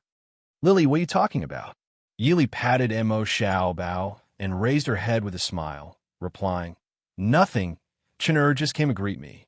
Mo Xiaobao unwillingly came down from his mother's arms and walked forward to greet his father. This son greets Fu Wang. Mo Xiaoyao looked down at him for a moment and then bent down to pick him up so he was at eye level. Come to greet your mother? Xiaobao is really filial. Fu Wang is very gratified. Being held in his father's arms, Mo Xiaobao immediately struggled. But with his little strength, he couldn't break free from Mo Xiaoyao's hands. Mo Xiaoyao held him in his arms. Mo Xiaobao used all his strength and his face was red, but he couldn't move those iron-like arms. Chuner, what's wrong? With Mo Xiaoyao blocking her view, Yili didn't see her son struggle. She just found it strange that her son, who always liked to jump into her arms, was blushing in Mo Xiaoyao's arms. Mo Xiaoyao looked lovingly at his son and said with a smile, it seems that Xiaobao already knows how to be shy. He has grown up. Chapter 498. Yili raised an eyebrow. Was it like this? Mo Xiaobao knew that he could not shake his father's power and could only pretend to be shy as he lay in his father's arms, confirming Mo Xiaoyao's words. Mo Xiaoyao carried Mo Xiaobao and sat down beside Yili. Yili got up and poured a cup of tea for him, asking, how is the army camp outside the city? Mo Xiaoyao took a sip of the tea, saying, there are no problems. The hard work of these years has not been wasted. I saw Qin Feng leave in a hurry. Did Lili tell him something? Yili nodded, telling Mo Xiaoyao the idea she had told Qin Feng. Mo Xiaoyao was very interested in this idea. Military drill? Lili's ideas are always very strange. Compared to those exercises that are just for show, this idea is indeed much more interesting. Yili nodded with a smile. This method doesn't just test the normal soldiers, it also tests the commanding generals. Didn't we specially select a group of young generals to teach them these few years? We need to see how effective it is. If we get a group of armchair commanders, it's better to just throw them into the battlefield and kill them. Mo Xiaoyao nodded in agreement, saying, "This is very good. Li, write down the plan, and I'll look at it later, then let people prepare it. But since it's a war between two armies, there will definitely be a supreme commander. Does Lily have any ideas in mind? Who will lead the army?" Yili nodded with a smile, saying, "I've thought about it. How about you personally lead one army?" Mo Xiaoyao was startled, putting down the teacup and looking at Yili, asking, "Then what about the other side?" Yili pursed her lips into a smile, saying, "I'll lead the other side. General Zhang and General Liu are both old generals. They will be the observers and judges. Also, it's just in case." Mo Xiaoyao thought for a moment, then nodded in agreement with Yili's plan, saying, "Good. They all say that Li is a genius. I also want to see how he leads the army." Hearing this, Yili could only helplessly smile. In terms of talent, who in the world could compare to Mo Xiaoyao? Not to mention a dabbler like her. But she would not arrange a one-sided drill. At least, it would be interesting if both sides were balanced, right? Mo Xiaobao sat in his father's arms, listening to his father and mother talking. Even though he did not understand, he still quietly listened. From time to time, he blinked his big eyes. In Yili's eyes, he was extremely adorable. She reached out to Mo Xiaoyao and said, "Give me Chen-er." Mo Xiaobao was overjoyed, quickly reaching out his small hands to his mother. Mo Xiaoyao slightly moved to the side, letting Mo Xiaobao be further away from his mother. He said to Yili, "He's already 5 years old. He's not light. Be careful not to tire you. Moreover, it's not good for a child to always be carried by others. I haven't been carried by anyone since I was 2 years old." Yili could only helplessly look at her son. Mo Xiaobao gritted his teeth in his heart. Mo Xiaoyao casually said, "When we returned to the city, we went outside the city to pay a visit to Mr. Qingyun. Mr. Qingyun said that Mo Xiaobao is already 5 years old. He can be enlightened." Yili blinked, somewhat puzzled. Didn't we enlighten Chen-er already?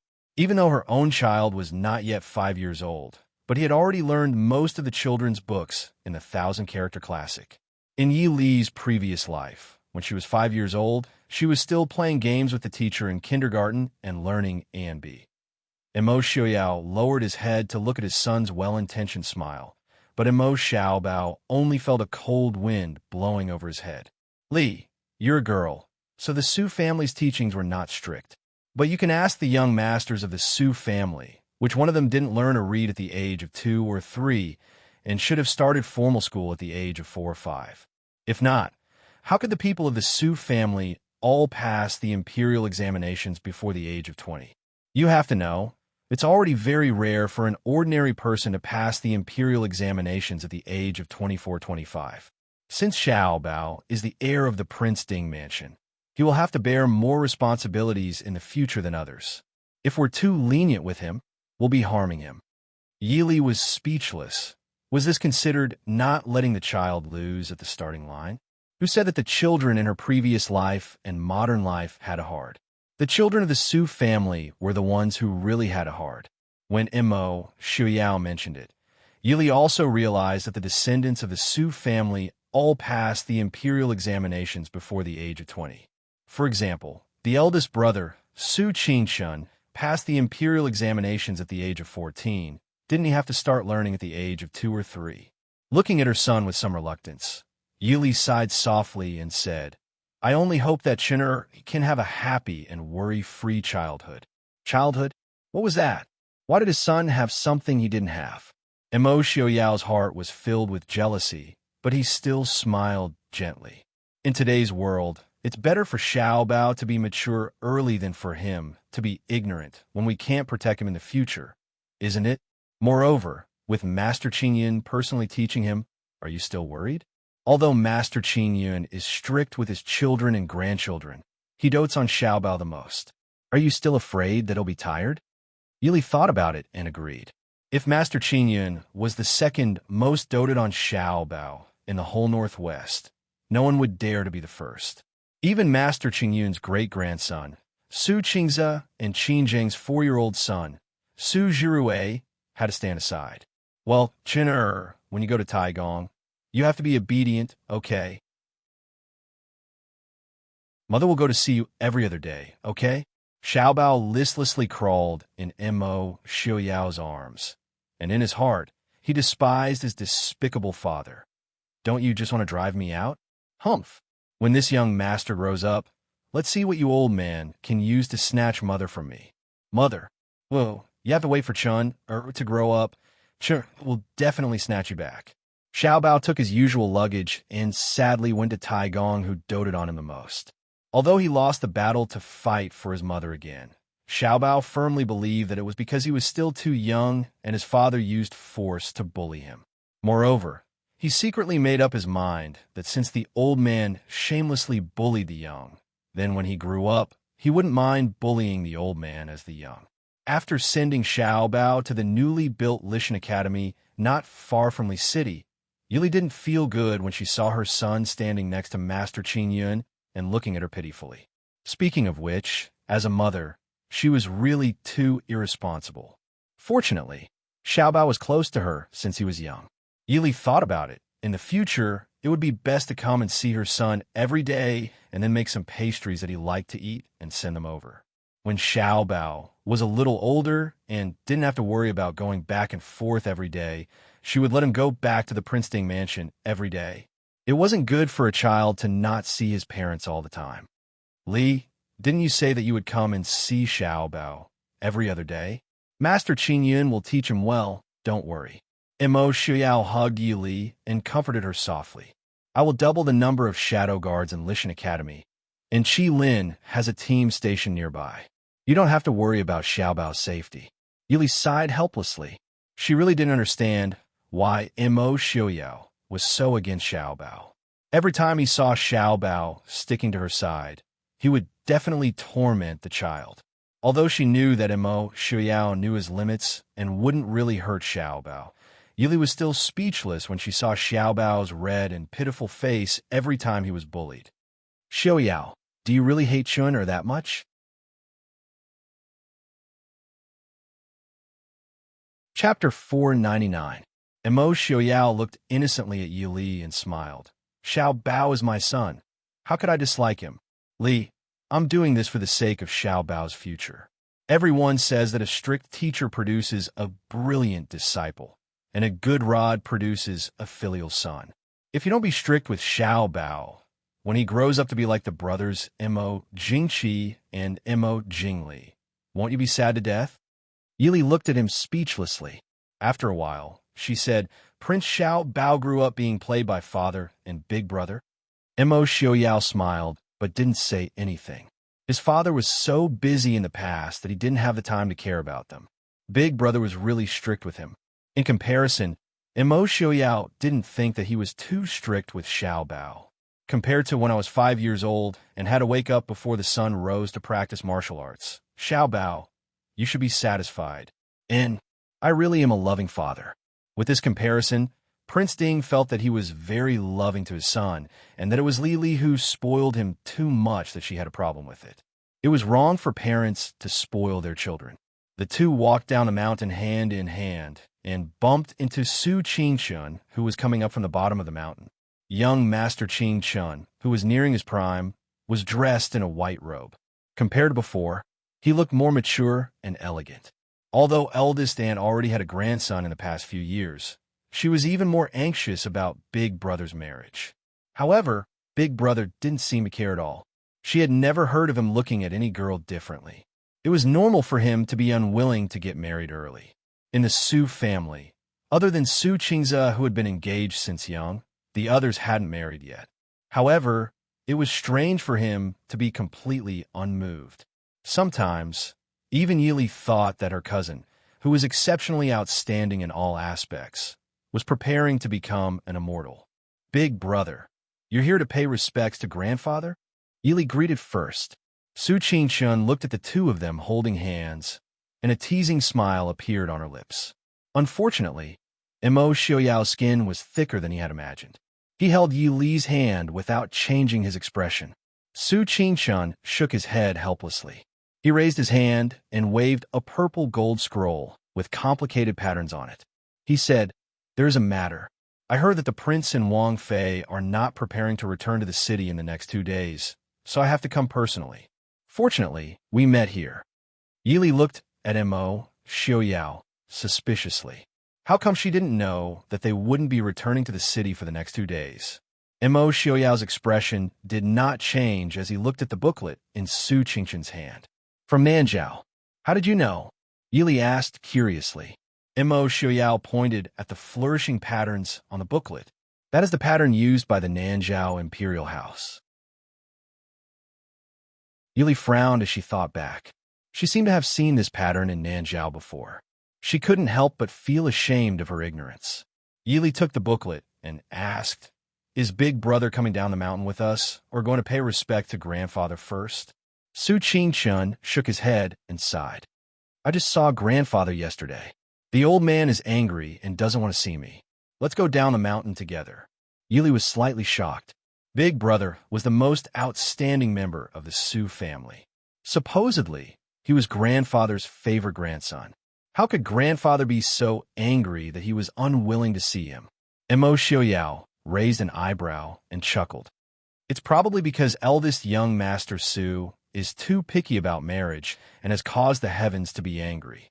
Even Mr. Qingyun, with his good upbringing, can't stand it." Su Qingshun glanced coolly at Mo Xiaoyao. Speaking of angering the heavens, was there anyone more outrageous than Prince Ding? He didn't do what he should, but insisted on doing what he shouldn't. It was one thing to throw his son to Grandfather, but he actually wanted to sneak away with Li Er. If he hadn't gotten the news quickly, a certain person would have taken Li Er to God knows where to roam. Speaking of which, it's time for Big Brother to get married. Eldest Ann has told me many times. It's a pity that Big Brother doesn't like the young ladies of the Northwest. Who knows how many young ladies' hearts have been broken. As Yi Li joked, she casually flipped open the purple gold booklet. She couldn't help but let out a sound of surprise. "What's wrong?" Mo Xiaoyao asked with concern. Yi Li waved the booklet and glanced at Su Qingshun. "Princess Anxi is getting married. She's invited us to attend the wedding in Nanjiao." Mo Xiaoyao wasn't surprised. Princess Anxi is already 24 years old. Even in Nanjiang, she should have gotten married long ago. What's so strange about it? Yi Li nodded in agreement. Ever since Princess Anxi left after staying in Glass City for a few days 5 years ago, Yi Li knew that there was no hope for her and Su Qingshun. Yi Li still remembered that day when she personally sent Princess Anxi out of the city. Looking at Princess Anxi's back as she left, even she couldn't help but want to beat Su Qingshun up. But in the end, she also understood that she couldn't blame Su Qingshun. When it came to matters of the heart, it was always up to people to decide. Mo Xiaoyao took the booklet and flipped through it. As expected, it was a letter of credence from Nanjiao. "It's still early. The wedding date is set for July. If the journey is fast, we can still make it in early July." After reading it, he was no longer interested. He casually returned the booklet to Su Qingshun and smiled. "I'll have a trouble Big Brother to take care of these matters." A few days ago, Qing Bai and Qing Yan wrote a letter saying that the wheat in the north is growing exceptionally well this year. Right now is the time for the ears to bloom. Why don't you go take a look? Yi Li finally understood. No wonder Big Brother said that if he came late, he wouldn't be able to find her. It turned out that Mo Xiaoyao had sent Xiaobao to Grandfather's place because he wanted to take her out with him. Su Qingshun closed the booklet and looked calmly at Mo Xiaoyao. "Prince, I'm afraid you won't be able to go far in the short term." "Why?" Mo Xiaoyao was displeased. His snow-white hair fluttered in the breeze. "I have worked hard these few years. It wasn't easy to raise Mo Xiaobao. It wasn't easy to settle the matters in the Northwest. Can't I rest?" Hearing this, Yi Li and Su Qingshun both looked at him with disdain. He actually had the nerve to say that he raised Mo Xiaobao. If he didn't torment Mo Xiaobao from time to time, it would have been easier for him to grow up. Su Qingchun smiled calmly. Reporting to Prince, in another 10 days, it will be the first time the Northwest will hold a competition to select talents. We have prepared for 4 whole years. We can't possibly not have Prince present for the first time, right? At that time, it will give people the impression that we don't care about the world students. Or is it that Prince has the confidence to rush back from Fourth Brother's place in 10 days? In addition, even if this matter didn't happen, Father has already told me about the tax reform plan for the Northwest region that he submitted the day before yesterday. He wanted me to ask His Highness if there was anything wrong with it that caused His Highness to delay in replying. Also, the annual Glass City Chamber of Commerce is about to start. Merchants from various countries have already started to arrive in Glass City. Prince Mo Xiaoyao looked dumbfounded at Su Qingchun, who seemed to have endless things to say. He couldn't help but feel his teeth ache. He simply wanted to go up and grab Su Qingchun's collar and shake him. Didn't I leave all the matters in the Northwest to you guys to handle? Why are there still so many things that I have to personally handle? Looking at Mo Xiaoyao's ashen face, Yili couldn't help but cover her mouth and secretly laugh. She gave Mo Xiaoyao a helpless look. It's not that I don't want to go out with you to play, but you don't have time to go out and play. In fact, the reason why there were so many things, there was definitely a part of it that Su Qingchun did it on purpose. Perhaps he learned the lesson of riding a tiger and not being able to back down after so many years of the Su family. Although the Su family had Mo Xiaoyao's deep trust, they had always carefully avoided matters of power. Other than Su Qingfeng, the other members of the Su family never asked about the military affairs of the Mahist army. Although they relied heavily on Su Hongyan, Su Hongyu, and Su Qingchun, they rarely participated in matters that would make them famous. Otherwise, they would use Mo Xiaoyao as a cover and push all the credit and reputation to Prince Mo Xiaoyao. Su Hongyu even asked Master Qingyun to set a new family rule. In the future, the children of the Su family who became officials would have to retire at the age of 58. In order to prevent Lishan Academy from being the only one in power, Su Hongyan had done his best to support and build several academies in the Northwest. This changed the situation of the Northwest, where there wasn't a single good academy. The Su family's actions expressed their attitude. Yili could only sigh softly in her heart and accept their kindness. Chapter 500. If Prince really feels tired, why don't you rest for a few days when you go Nanzhao? In any case, Prince won't have anything to do in Nanzhao. When Su Qingchun finally finished speaking, she glanced at Mo Xiaoyao's indignant expression before adding leisurely, "Wife, it's not that your husband isn't considerate and doesn't want to accompany you to relax. It's just that eldest brother-in-law is too fierce. Wife, you have to make a decision for your husband." Mo Xiaoyao looked at Yili plaintively. Yili looked amusedly at Mo Xiaoyao, who didn't look old at all with his snow-white hair. He was clearly a man in his early 30s, but he looked younger than when they first met. "Okay, husband, don't be sad. Let's go to Nanzhao and play for a few more days. Leave everything to eldest brother and the others." Hearing this, Mo Xiaoyao glanced provocatively at Su Qingchun. Su Qingchun pretended not to see. She looked up at the sky and said indifferently, "Li it's okay to spoil your husband, but spoiling him too much will easily damage your brain. Eldest brother, your maternal grandfather, and uncle will all be distressed. If others don't know, they'll think you gave birth to twins. Listen to eldest brother. This husband should be wise and powerful." Yili looked left and right. She wisely decided not to speak. In this world, it wasn't only men who found it difficult to be sandwiched between their wife and mother. It was also difficult for women to be sandwiched between their husband and eldest brother. She smiled gently. "Eldest brother and prince, take your time to chat. I seem to see that Qin Feng has something to say to me." After speaking, she didn't look at the two's expressions and walked down the mountain first. Behind her, Su Qingchun's smile was like a spring breeze. Mo Xiaoyao lowered his brows in deep thought. Could it be that Li really did like Ai's wise and powerful appearance? So she left so quickly, turning back to glance at a certain person who was like a banished immortal. Prince Ding sneered maliciously in his heart, destroying the relationship between I and Li. If I don't marry you off as soon as possible, I will be sorry for you and your family. Young Master Qing Chun, who was smiling elegantly, shuddered for no reason. He couldn't help but raise his head to look at the cloudless sky. Although there was still some time before Princess Anshi's wedding, they didn't have much time to prepare. Just as Su Qingshun had said, Yi Li and Mo Xiaoyao still had a lot of things to deal with. Moreover, this trip to Nanjiang would take at least a month. Prince Ding and Princess Consort were not around at the same time, so there were more things that needed to be accounted for. As expected, the moment he returned to the residence, Mo Xiaoyao was invited to the study by Su Hongyu, who had been waiting for him. She smiled as she watched Mo Xiaoyao leave the study. When Yili returned to her courtyard, she found that there was someone waiting for her. "Eldest aunt, why are you here? Is something the matter?"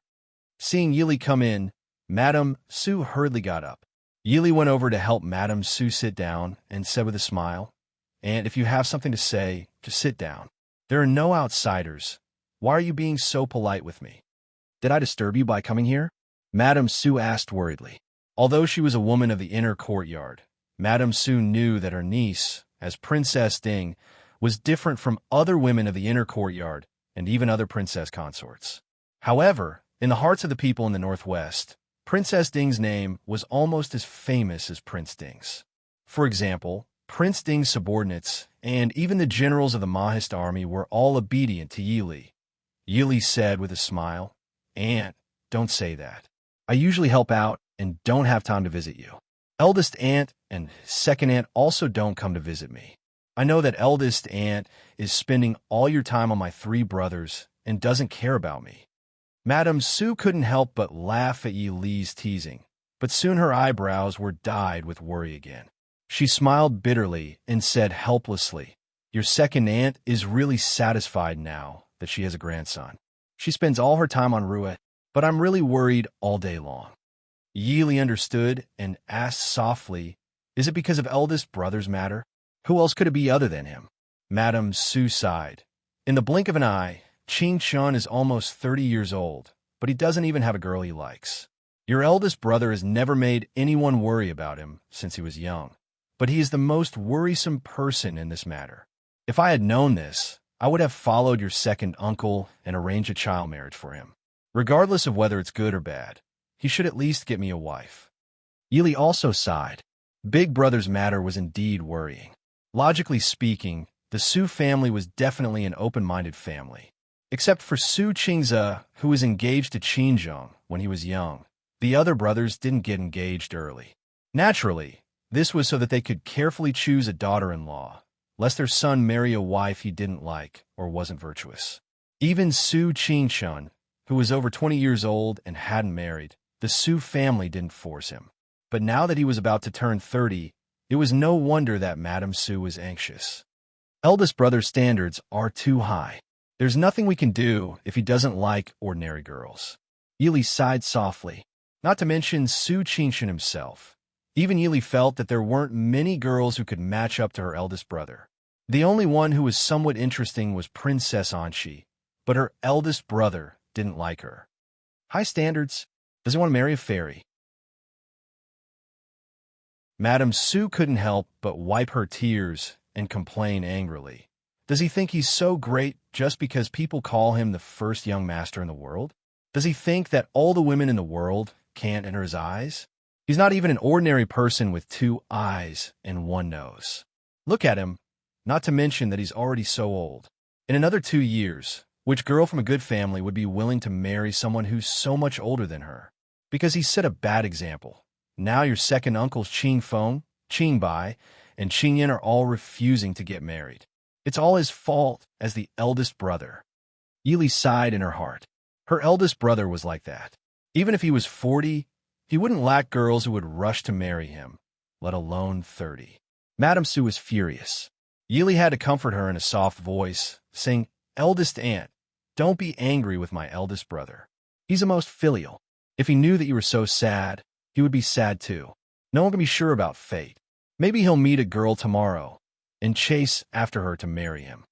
Although the possibility was almost zero, Yili couldn't imagine Su Qingshun chasing after a girl to please. Eldest aunt, do you have any plans?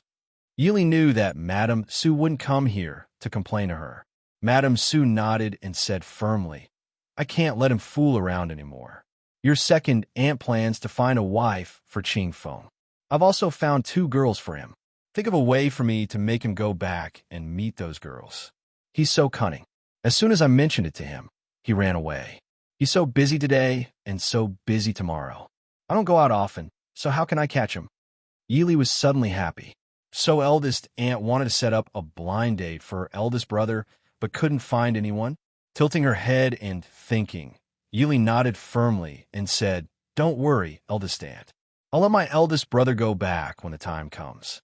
Madame Su was overjoyed. Then I'll have to trouble you.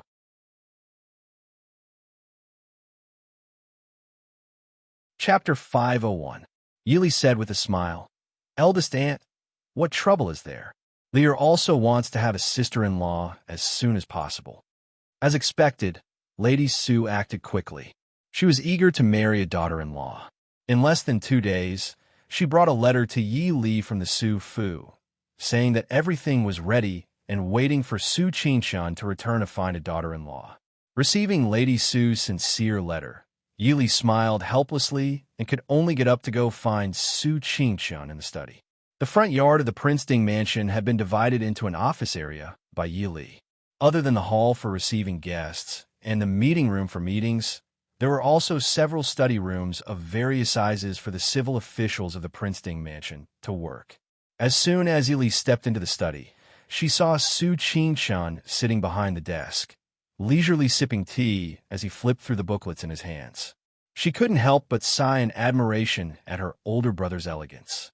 The title of the greatest young master in the world did not come out of nowhere. Even though he was working tirelessly in the study dealing with the complicated political affairs, Su Qingshun looked elegant and otherworldly, as if he were a graceful young master reciting poetry. Big brother. Yi Li stepped into the study and called out softly. Su Qingshun put down the booklets and got up with a smile. Lear, why have you come to Big Brother's place at this time? Yi Li waved her hand and smiled. Big brother doesn't need to be so courteous with Lear. Sit down and talk. Su Qingshun raised an eyebrow and slowly sat back down in his chair. He looked at Yi Li with a smile and waited for her to speak. Yi Li thought for a moment and asked, How many days has it been since Big Brother returned to the Su Fu? Su Qingshun was a quick-witted person. As soon as Yi Li spoke, he understood the purpose of Yi Li's visit. He smiled and asked, Did Mother ask you to persuade me to go back to find a girl? Yi Li couldn't help but feel embarrassed.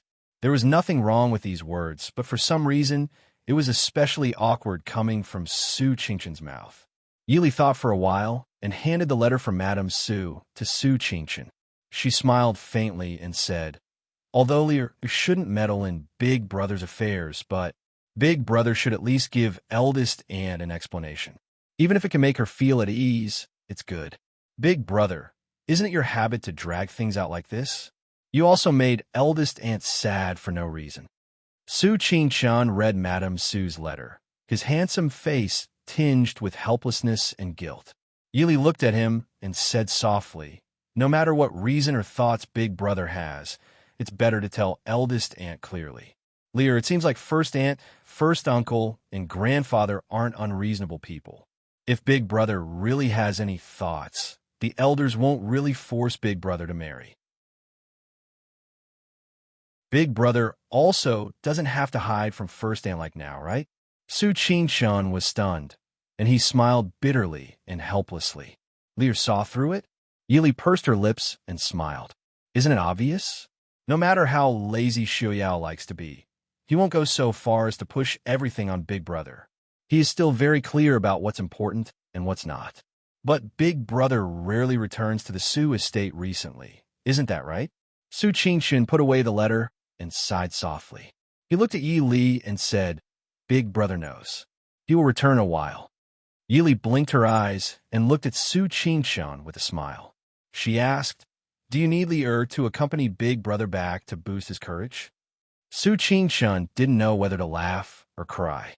After sending Su Qingshan off, Yili turned back to her study. When she entered, she saw Mo Xiaoyao leaning on the chair and reading a file with great interest.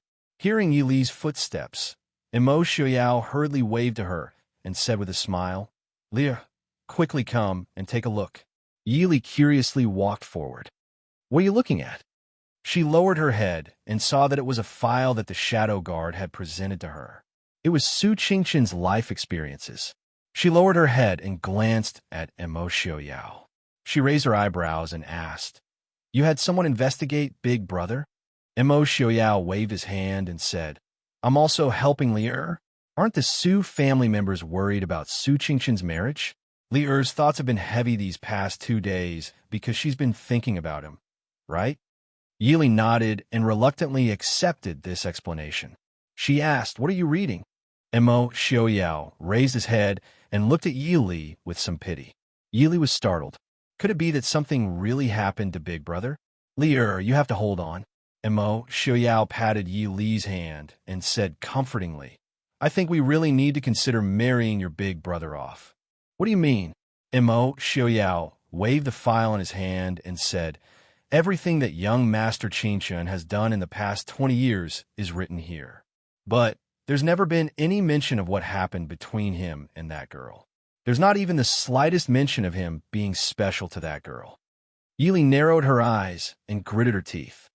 "So you think Big Brother is gay?" Mo Xiaoyao threw the file on the table and stretched elegantly. "What else could it be? Young Master Qingshan will be 30 in 2 years. Would you believe it? In the past 30 years, young Master Qingshan hasn't even held a girl's hand." Yili tried to remain calm. "You can say that Big Brother has high standards and doesn't like ordinary girls." Mo Xiaoyao looked up at the sky and rolled his eyes. It was obvious that he didn't believe Yili's self-comforting words. Yili pinched Mo Xiaoyao's perfect face and pulled it left and right. "Don't always make Big Brother uncomfortable. If this kind of thing gets out, it won't be good for Big Brother." Mo Xiaoyao painfully pulled Yili's hands down and locked them in his palms. He rubbed his face where Yili was pulling and asked, "Does Li hate short sleeves?" Yili glared fiercely at him. "I don't hate it, but don't talk nonsense. Even if Big Brother is gay, he has to say it himself." Mo Xiaoyao nodded obediently. "So Li, you also agree that Su Qingshan is gay?" Yili completely forgot that although the Shadow Guard's report didn't say that Su Qingshan was special to any girl, it also didn't say that he was special to any man. She didn't know how Su Qingshan convinced Lady Su.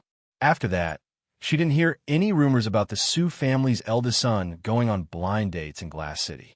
But Su Qingshan suddenly felt that every time his cousin looked at him, there was an indescribable strangeness and worry in her expression. If one were to ask what the most important event in the Northwest this year was, it would undoubtedly be the examination held in June. This was the first time in the 5 years since the Northwest became independent that it was holding an examination to select talents. Naturally, it attracted attention from all sides. At the same time, it once again expressed that the Northwest and the Chu State had nothing to do with each other. More importantly, the Northwest examination this time wasn't limited to students in the Northwest. As long as the student from the Chu State and Xiling had real talent, the Northwest wouldn't reject them. Although the hot June wasn't a good time for the Imperial examination, students from all over the Northwest, as well as some unrecognized talents from the Chu State and Xiling, had traveled thousands of miles to Glass City in an endless stream. Half a month later, the annual Glass City Chamber of Commerce would be held in Glass City. Merchants from all over the world would come from afar to bring their goods here to sell for a better price. Therefore, the people's enthusiasm for this city was as intense as the scorching summer. After 5 years, the current Glass City was no longer the same as it was in the past. Just the size of the city was at least twice as big as it was 5 years ago. The merchants on the streets and all kinds of dazzling goods were no worse than the Chu capital of the Chu state. From time to time, there would be people from the West who wore strange clothes, had very different hair colors, and had very different eyes from the people of the Northwest.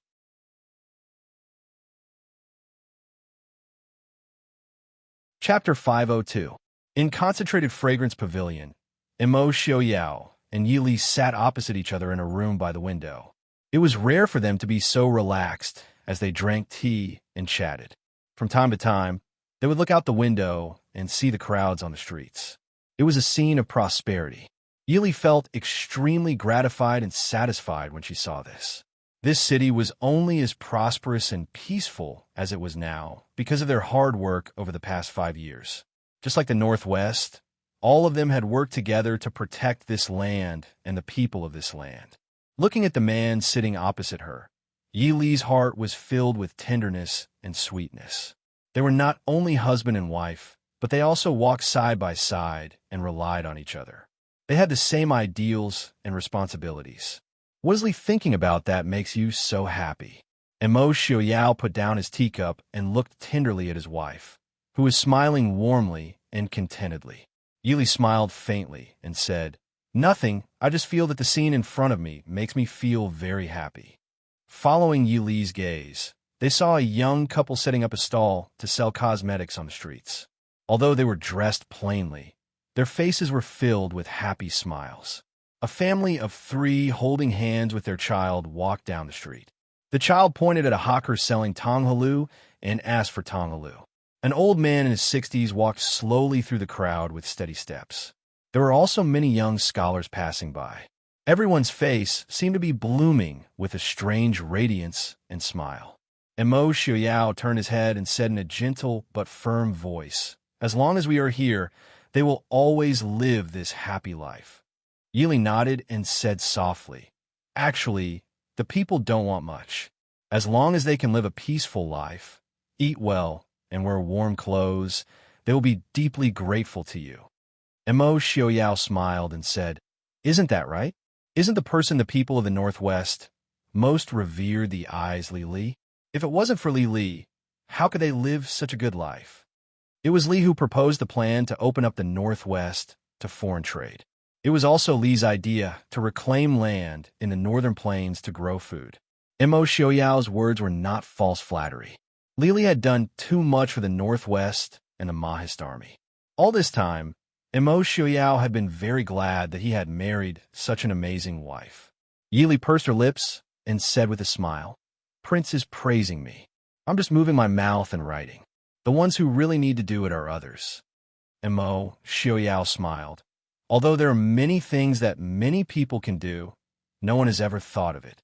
Therefore, Mr. Li should still take the credit.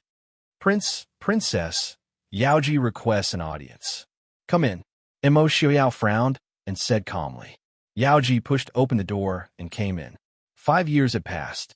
The once #1 dancer, Chu, had more mature charm and style. But after washing away her glamour, the present Yaoji was only wearing a plain dress and a jade hairpin. She had lost some of the pride of the #1 dancer and had more of a peaceful presence. Yi Li looked at the jasper lotus hairpin in Yaoji's hair. Her brows rose slightly, and she said with a smile, "Long time no see. Yaoji seems to have become more beautiful." Yaoji smiled brightly and said, "Is Princess teasing me? How can I compare to Princess?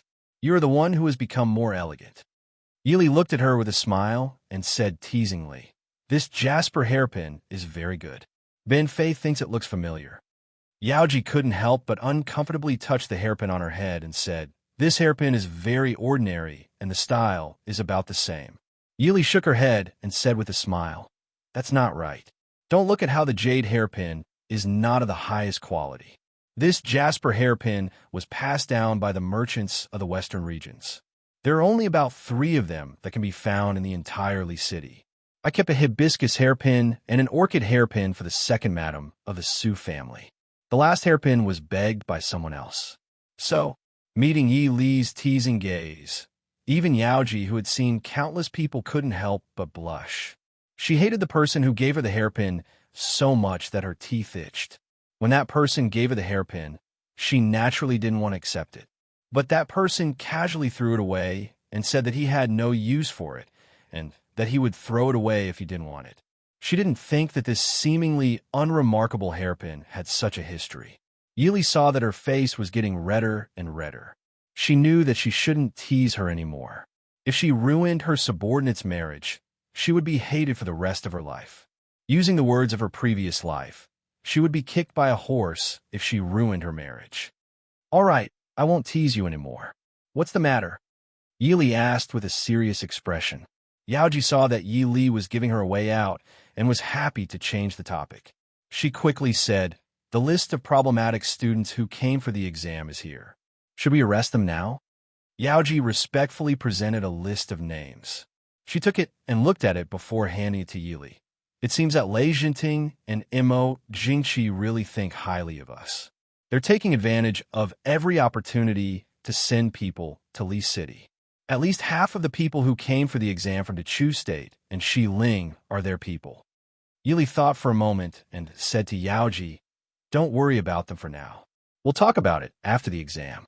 I also want to see what kind of outstanding talents Genom of Gojoseon and Imo Jingqi sent over. If a large number of nobles went missing before the exam, it would be easy to be discovered and cause a commotion. But after the exam, it would be different. Even if someone went missing, most of them would just take it as a failure and leave quietly." Yaoji agreed. She thought for a moment and said, "There's one more thing." Yaoji had already sent someone to report to Lord Mo Hua. "Since the prince and princess consort are here, I'll report to them first. I heard that the Chu capital is not very peaceful recently." The people in the restaurant downstairs heard this from the people who came from the Chu capital.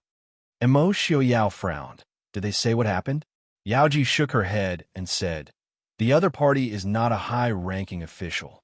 They probably don't know much." Yili smiled. "It seems that our people in the Chu capital are not very useful." Mo Xiaoyao was not surprised and said indifferently, "Mo Jingqi's suspicions are so strong that it makes one's hair stand on end. In addition, he was fooled by Tan Jiji for nearly 10 years. Now, I'm afraid that he thinks of everyone as a traitor. Even if it means hurting himself, he will pull out all the people around him." Although the Prince Ding mansion still had some hidden pawns in the palace, they were hidden very deeply. Unless it was a matter of life and death for the Prince Ding mansion, they could not be easily used. It seems that everyone is tired of the peaceful days. Li, go back and choose a suitable person to go back to the capital to help Lung Haoyu," Mo Xiaoyao said with a cold smile. Yili nodded. Yaoji, who was standing at the door, gritted her teeth and suddenly said, Princess consort, if you can trust me, Yaoji is willing to go to the capital." "You?" Yili frowned. "But with your identity and the danger of going to the capital, have you really thought it through?" Yaoji nodded firmly. "Yaoji has thought it through. Although I have been in Glass City for the past few years, I have rarely shown my face. There are not many people in Glass City who can recognize me. In addition, Yaoji is no longer the Yaoji of the past. Not to mention other things, Yaoji still has the ability to protect myself." Yili looked at her determined appearance and sighed helplessly. "You still can't let it go?" Yaoji forced a smile and said, "Maybe I can let it go after going back this time. Yaoji will not delay the prince and princess consort's matter. I asked the prince and princess consort to agree."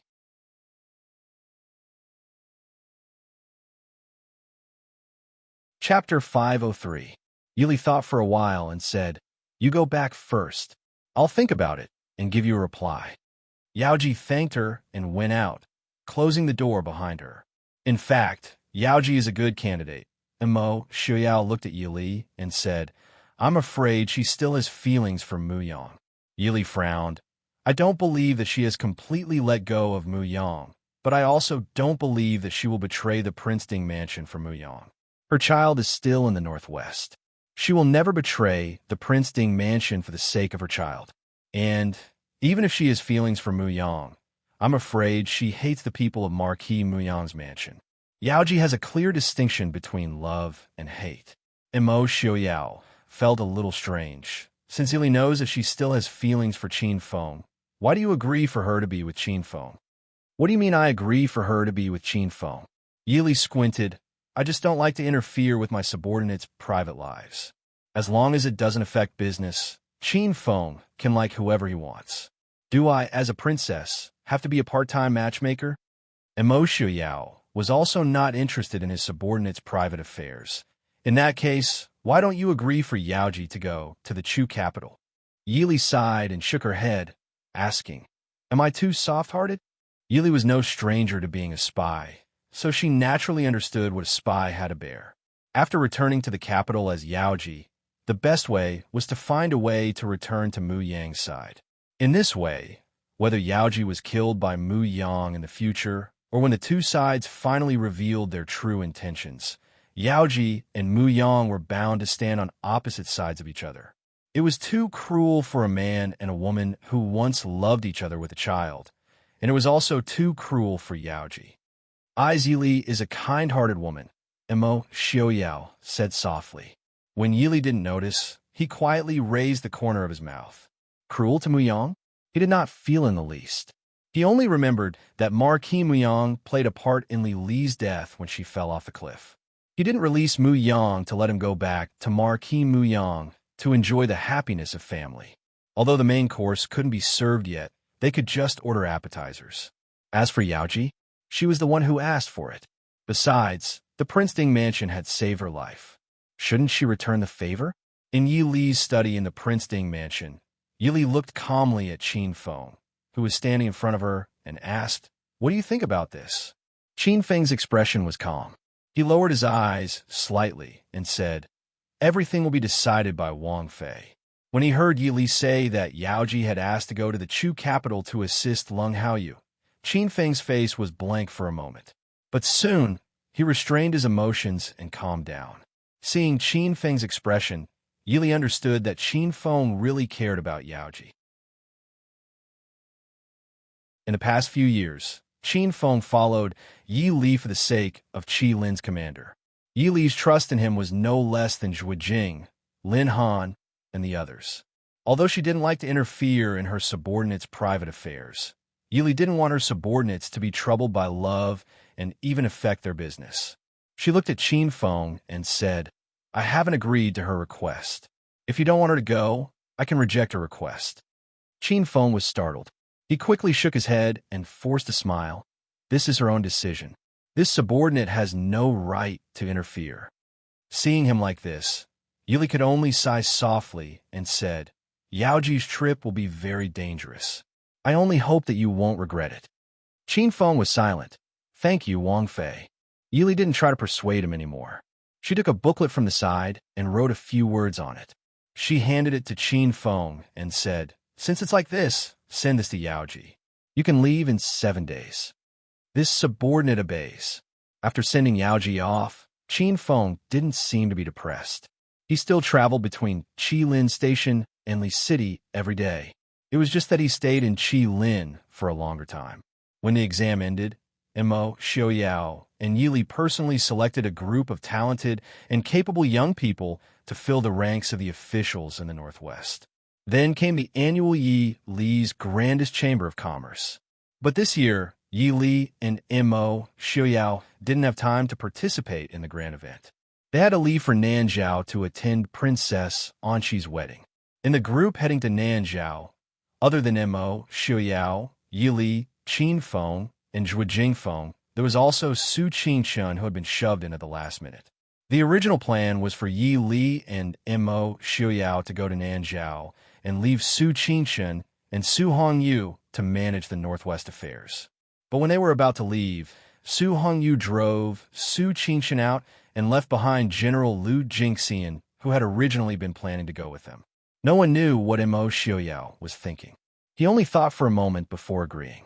And so, the group of people in the Northwest who were clearly above average in appearance leisurely went south to Nanzhao. In these years, Mo Xiaoyao and Yili had been busy managing the Northwest and reorganizing the Mahist army. They hadn't stepped out of the Northwest in 5 years. But between the Northwest and Nanzhao was a large area of the Chu state's land. So when the group left the Northwest, they were watched by the soldiers of the Chu state. Although they didn't use force to intercept them, the feeling of being carefully and vigilantly watched wherever they went was still very unpleasant.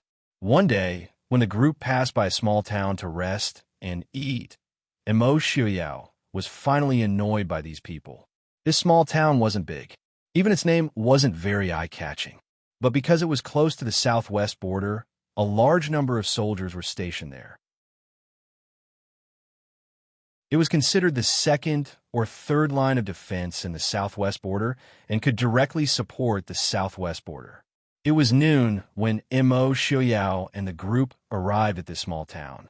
The weather was very hot, seeing that they were only a little more than a day away from Shattered Snow Pass, and there were still about 20 days until Princess Anqi's wedding. They weren't in a hurry to travel.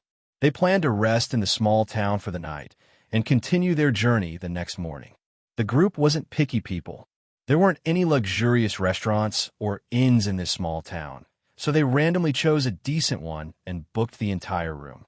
The innkeeper saw that they were all handsome men and beautiful women, and their clothes were also not ordinary.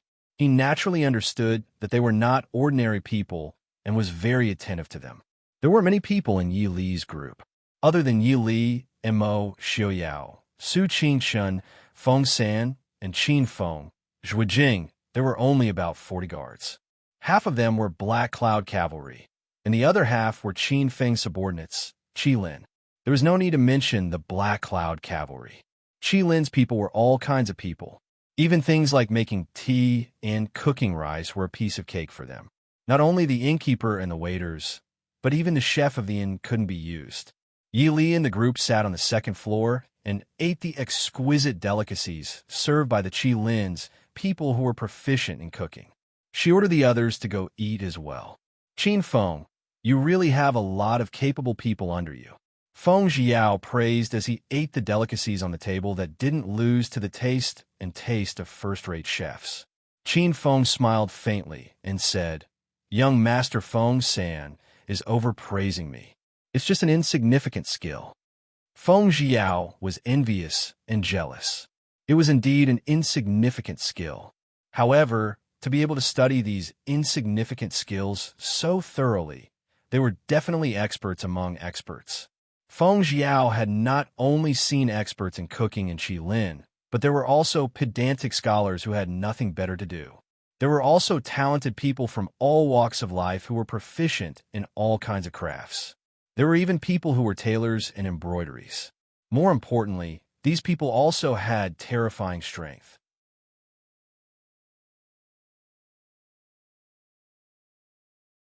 Chapter 504. Su Qingshun sipped his tea with a smile and listened to their conversation. Feng Jiao was a person who loved to see the world in chaos. He hated it when people stayed out of things. He immediately showed concern for young Master Qingshun. "Young Master Qingshun, you haven't liked to talk since we left the Northwest. Are you in a bad mood?" Everyone present immediately recalled Princess Anqi's affection for young Master Qingshun and the friendship between young Master Qingshun and Princess Anqi. Perhaps it wasn't that young Master Qingshun didn't like Princess Anqi, but that he was too reserved to say it. So now that Princess Anqi had married someone else, young Master Qingshun was sad. Everyone immediately imagined a series of unspeakable things about young Master Qingshun and Princess Anqi. They looked at Su Qingshun with sympathy. Su Qingshun's handsome face couldn't help but twitch. He sighed helplessly and said, "I'm just thinking. These people have been following us all the way. Will something happen to them?" Everyone looked out the window. There were all kinds of people standing on the opposite side of the street, around the corner, and under the big trees.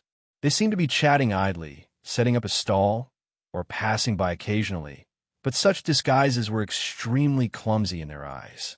Feng Jiao narrowed his eyes and said, "You don't say. There are more and more people following us. Do they really think we haven't noticed them?" Su Qingshun sighed and said, "It doesn't matter what they think. What I'm worried about is..." Immerse Xiaoyao put down his wine cup and looked at Su Qingshun, saying, "You're worried that Immerse Jingxi will kill us." Su Qingshun's expression was solemn as he nodded his head. His brows furrowed slightly as he said, "Originally, The Northwest and Great Chu had coexisted peacefully these past few years. Mo Jingqi would not have acted against us if we had borrowed the passage to Nanzhao. But Mo Jingqi is an unstable factor. It's hard to guarantee that they won't do anything to us these days. Yili asked, Big brother, if they really want to do something, where's the best place to do it? Su Qingshun shook his head and said, It depends on when they think it's convenient. We are now standing on the Chu state soil. Mo Jingqi can say whatever he wants. Feng Zhiyao sneered. Besides Xiling, there's only the Chu state that borders the Northwest. Do you want us to take a detour through Xiling? Su Qingshun raised her eyebrows and said, We may think this way, but it doesn't mean that Mo Jingqi will think the same way. Mo Xiaoyao smiled faintly. If that's the case, then let him try. Let I see how much Mo Jingqi has improved over the past few years. Feng Zhiyao scoffed. How much can he improve? The area in the northeast had been ceded to the barbarian tribes there. The Great Chu state can't even take care of a few tribes on the border. Instead, they are happily fighting with Mo Jingli in the Chu capital. Even though they no longer had anything to do with the Chu state, when they heard that a piece of land in the northeast of the Chu state had been taken over by a few tribes, it still made them feel uncomfortable. Especially the soldiers of the Mahist army. They found Mo Jingqi especially unpleasant. In the past, you thought that the Prince Ding mansion and the Mahist army were in your way. Now that the Mahist army and the Prince Ding mansion have nothing to do with you, why don't you work hard and show off your great talent? Since he hasn't improved, then I can help him fix the trash under his command. Mo Xiaoyao said faintly. When everyone heard this, they couldn't help but exchange glances with each other. The prince's words seemed to have a bit of killing intent. However, was it really auspicious to kill someone on the way to their wedding? However, they didn't need to wait for Mo Xiaoyao to come find trouble, because before they finished eating lunch, trouble had already come knocking on their door. Someone come. Immediately surround the inn. An arrogant male voice came from downstairs. Feng Zhiyao stood up and looked downstairs. He couldn't help but laugh. Yo, Prince, it's our old acquaintance. Mo Xiaoyao glanced downstairs and saw the person commanding the soldiers to surround the inn. He raised an eyebrow in confusion. He knew many people. The person in front of him didn't have much of an influence. He remembered what kind of old acquaintance he was. Feng Zhiyao smiled. Prince, look carefully at this person's face that makes people want to slap him.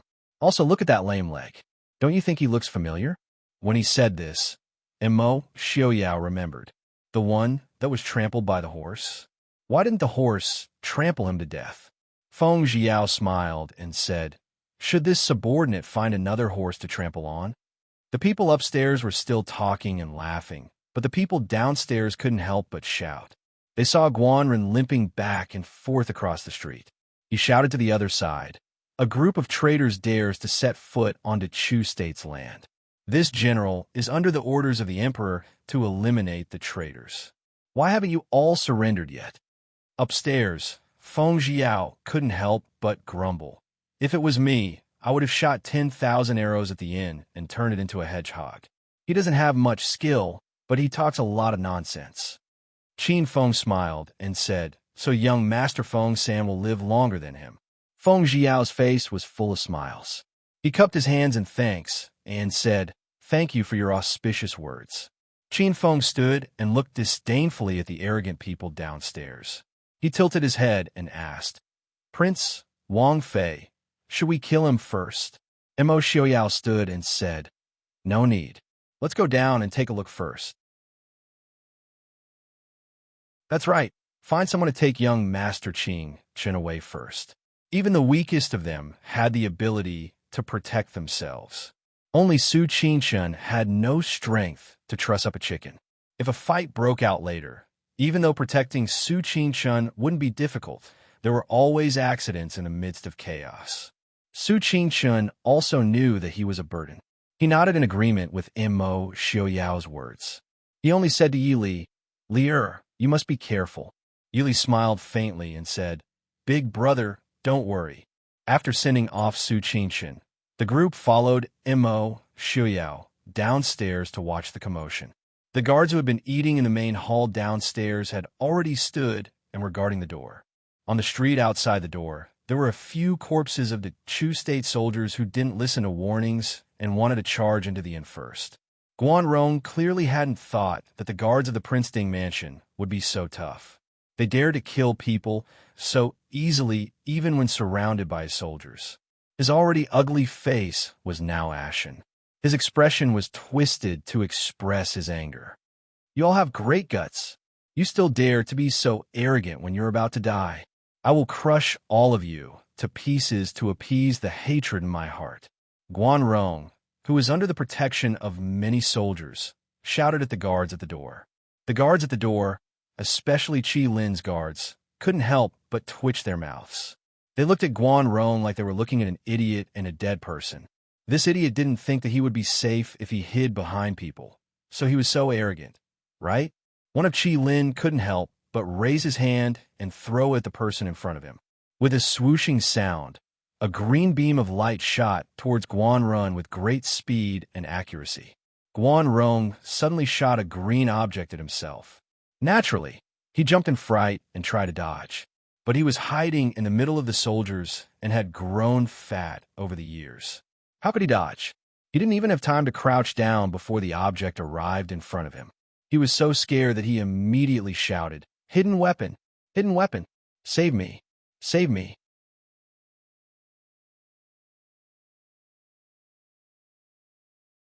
Chapter 505. When that thing landed on his body, he felt a bone-piercing pain in his shoulder, but it wasn't enough to take his life. Everyone, including the Chu State soldiers that Guanju had brought with him, couldn't help but look at the man who was shouting and yelling like he was an idiot. Someone muttered, "Idiot!"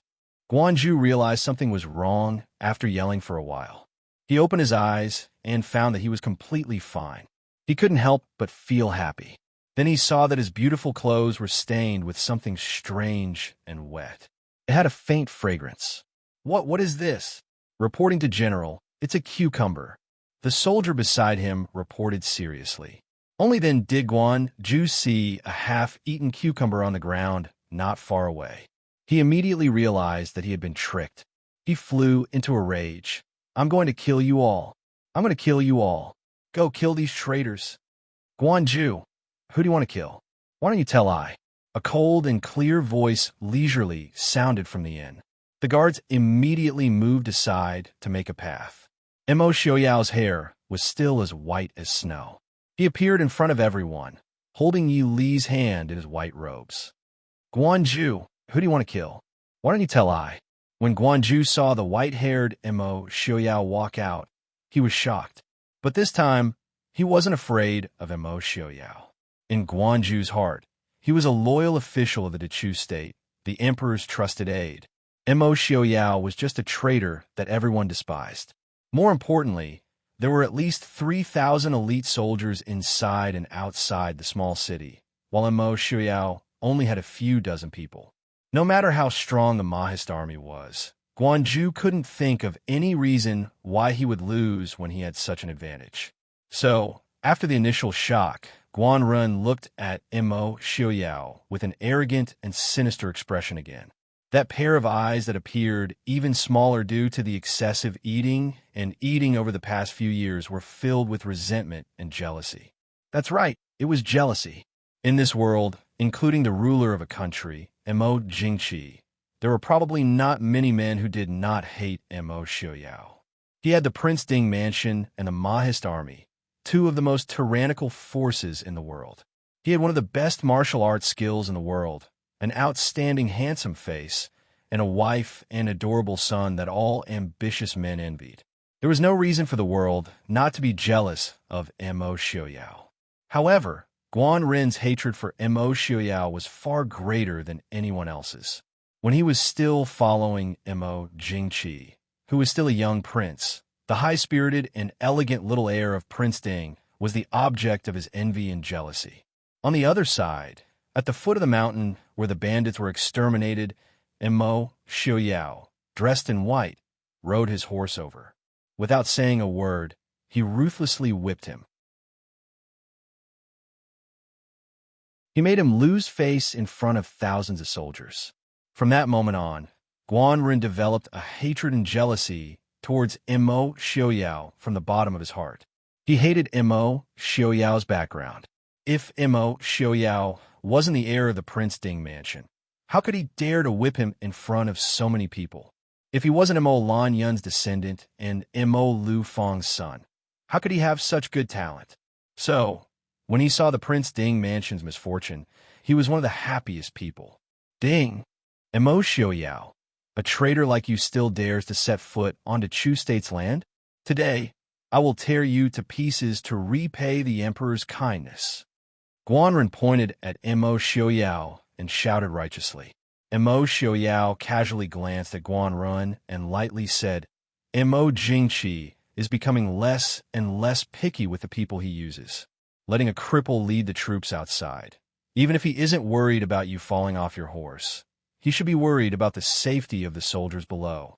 Feng Jiao waved his fan and said with a smile, Isn't that right? With General Guan's crippled appearance, he definitely won't be able to walk onto the battlefield. If he falls off his horse and hits the soldiers beside him, what will happen?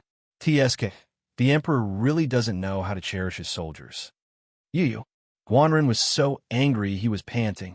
What he hated the most was other people mentioning his leg. He was a military general. If his leg was crippled, it was the end of everything. Even if he was a civil official, for the sake of the face of the court, he would not let a cripple enter the court as an official. That was why the Emperor sent him out to lead the troops, because of their past friendship. In fact, it was not his turn to lead the troops onto the battlefield. It was just an empty title.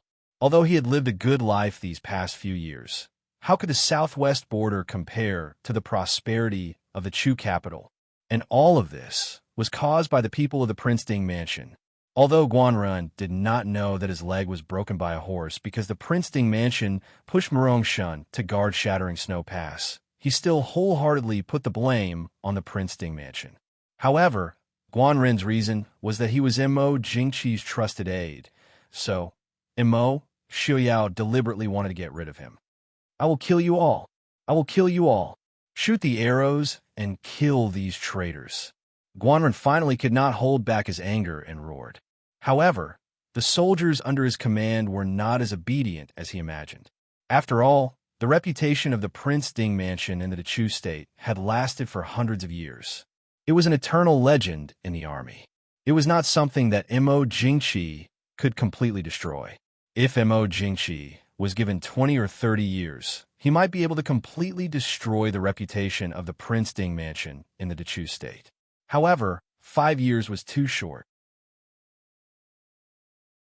Moreover, when the Northwest announced its break with the Chu state, the announcement was spread all over the country. The commoners and soldiers might not understand the principles, but they also understood that it was the imperial family that had wronged the Prince Ding mansion, not the other way around. The Prince Ding mansion had wronged the Chu state. The hatred of killing one's father was irreconcilable. Prince Ding did not immediately lead the Mahist army to the capital to avenge his father and brother. In the eyes of the commoners, Prince Ding was magnanimous and still remembered the friendship of protecting the Chu state for hundreds of years. At this moment, Guanren wanted the soldiers to immediately kill Immo Xiaoyao and his men. Even if the soldiers did not care about the reputation of the Prince Ding mansion, they still had to consider the mysterious Qi Lin of the Prince Ding mansion. Immo Xiaoyao glanced at the soldiers surrounding the inn with a faint smile. The soldiers who were still holding their bows and arrows hesitated, but after this faint glance, they could not help but put down their bows and arrows. Guanren saw that the soldiers did not listen to his orders and was so angry that his face turned black. He roared, "Impudent! Are you all going to rebel as well? Why aren't you executing these traitors?" The soldiers were naturally in a dilemma. They did not want to and were not willing to become enemies with the Prince Ding mansion, but Guanren was their superior. Even if this superior did not have the support of the people, they still had to listen to his orders. Feng Jiao walked out of the crowd with a smile on his face. He smiled and said to the crowd, "Actually, there is no need for everyone to worry about the future. This problem is very easy to solve." The crowd was puzzled. They did not know how this elegant red-clothed young master was going to solve this problem. Feng Jiao waved his sleeve, and a long whip shot out from his sleeve, heading straight for Guanren. In the blink of an eye, Guanren had been tied up tightly by the whip and was pulled out of the crowd in front of Feng Jiao. It was also Guanren's fault for not noticing people after he was attacked by the cucumber. There were too many of them, and it was not convenient for him to dodge. Therefore, he had his men spread out a little. Otherwise, Feng Jiao might not have been able to pull him out of the crowd.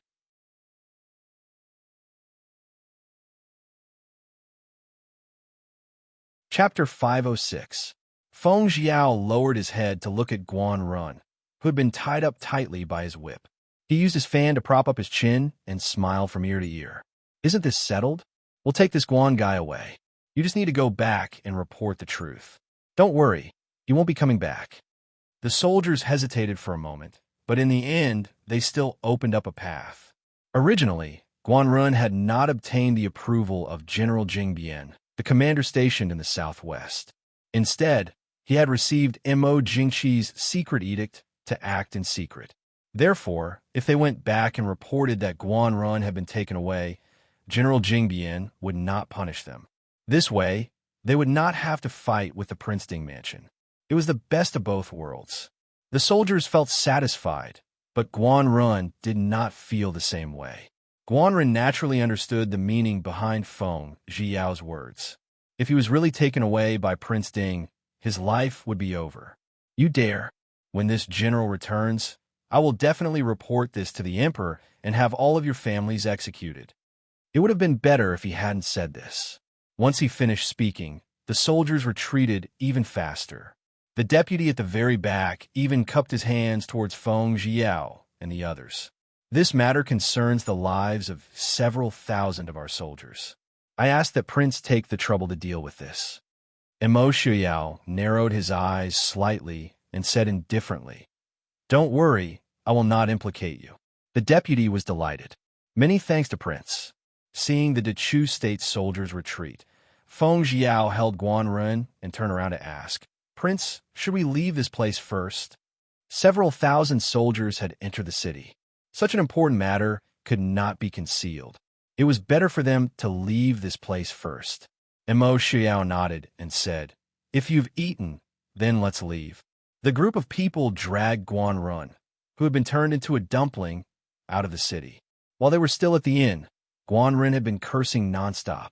Feng Jiao found his cursing unbearable and casually picked up a rag from the table and stuffed it into his mouth. Guanke's eyes rolled back from the greasy cloth, and she could only whimper. Less than 10 miles out of the city, Qin Feng, who was leading the way, suddenly stopped. The people behind him naturally stopped as well, vigilantly watching everything around them. Qin Feng sneered and said, Come out. You can't even hide properly, yet you still want to follow others and launch a sneak attack? Before his voice died away, several sharp arrows whizzed towards Qin Feng. Qin Feng didn't even bother to get off the horse. He sat sideways on the horse's back and dodged the arrow. Many black-clothed and masked figures jumped out from the trees on the surrounding hillsides. Feng Jiao leaned against Zhuge Jing and muttered to himself. I knew that this trip to Nanzhao would not be so satisfying. But is it really okay to wear black clothes and cover your face for half the day? In broad daylight, what color was more eye-catching than black? The corners of Zhuge Jing's mouth twitched. He distanced himself from Feng Jiao and said coolly, Assassins usually like to wear black clothes and cover their faces. Nonsense. The Yanwang Chamber has so many assassins. When have you ever seen them wear black clothes and cover their faces? Feng Jiao retorted. The Yanwang Chamber was known as the #1 assassin organization in the world, but they never wore uniforms. This meant that uniform clothing was more harmful than beneficial to an assassin organization. Third-rate assassins, Zhuge Jing said calmly. Listening to Feng Jiao and Zhuge Jing's mocking and ridiculing each other, the atmosphere that should have been austere and tense became inexplicably funny. Although the expressions of the black-clothed assassins could not be seen because their faces were covered, their eyes that seemed to emit fire was enough to show their anger. Feng Jiao smiled and looked at the assassins across from him.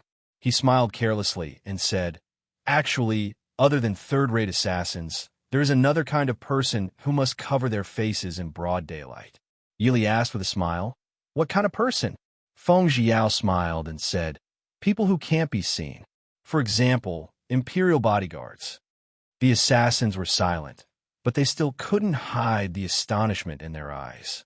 Mo Xiaoyao stepped forward and looked at the assassins surrounding him with his hands behind his back. He smiled coolly and said, "Imperial bodyguards? Mo Jingqi's actions are just to cover up his name. It's really unnecessary." Feng Jiao smiled and said, "Isn't that so? Our Prince Ding mansion has already cut off all ties with the Dechu state. If Mo Jingqi wants to kill our prince, he could just directly send people over. Isn't it good just like what happened in the city? Why does he have to be so sneaky?" However, Qin Feng said coldly, "We will think that the Dechu state wants to provoke the Mahist army." The assassins hesitated. The leader pointed his blade at Mo Xiaoyao and said harshly, "Prince Dingyi, there's no need to say more. We're here on orders. If we can't bring back the prince and Wang Fei's heads, our own heads will fall to the ground. Sorry for the offense." With that, he waved his saber, and everyone pounced on Mo Xiaoyao. Mo Xiaoyao's expression was indifferent. He casually flicked his sleeve, and a strong wind blew two assassins to the side. Once Mo Xiaoyao moved, the others naturally would not stay idle. Instantly, the quiet road was filled with the sounds of fighting. The few assassins besieged Mo Xiaoyao, but to no avail. With a thought, they turned their target to Yi Li, who was protected in Mo Xiaoyao's embrace with one hand. Four assassins worked together to use all their strength to divert Mo Xiaoyao's attention. The other two assassins took the chance to point their swords at Yi Li.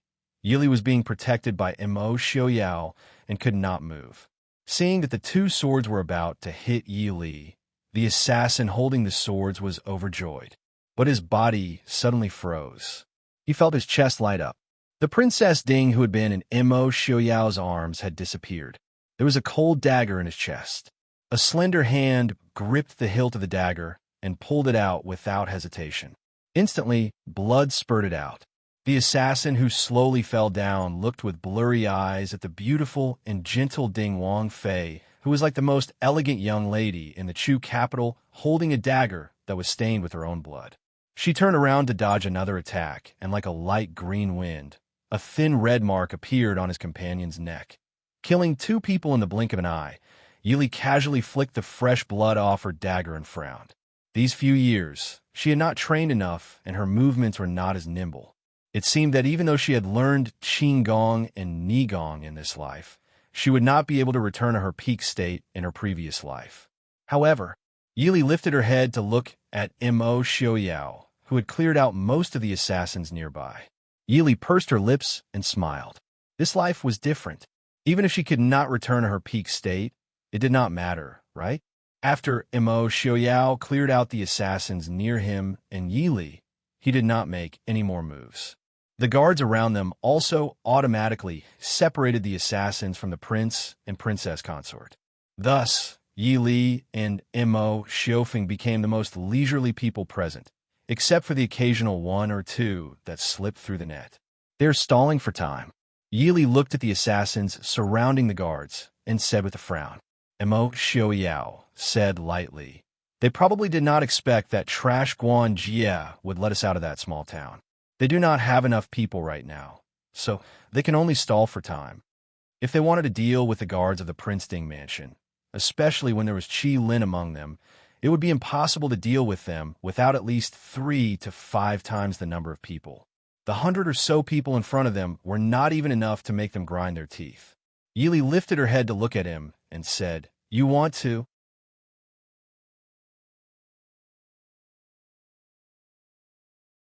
Chapter 507. Mo Xiaoyao sneered, "Wait. If we don't teach Mo Jingqi a lesson, he won't know what it means to stop.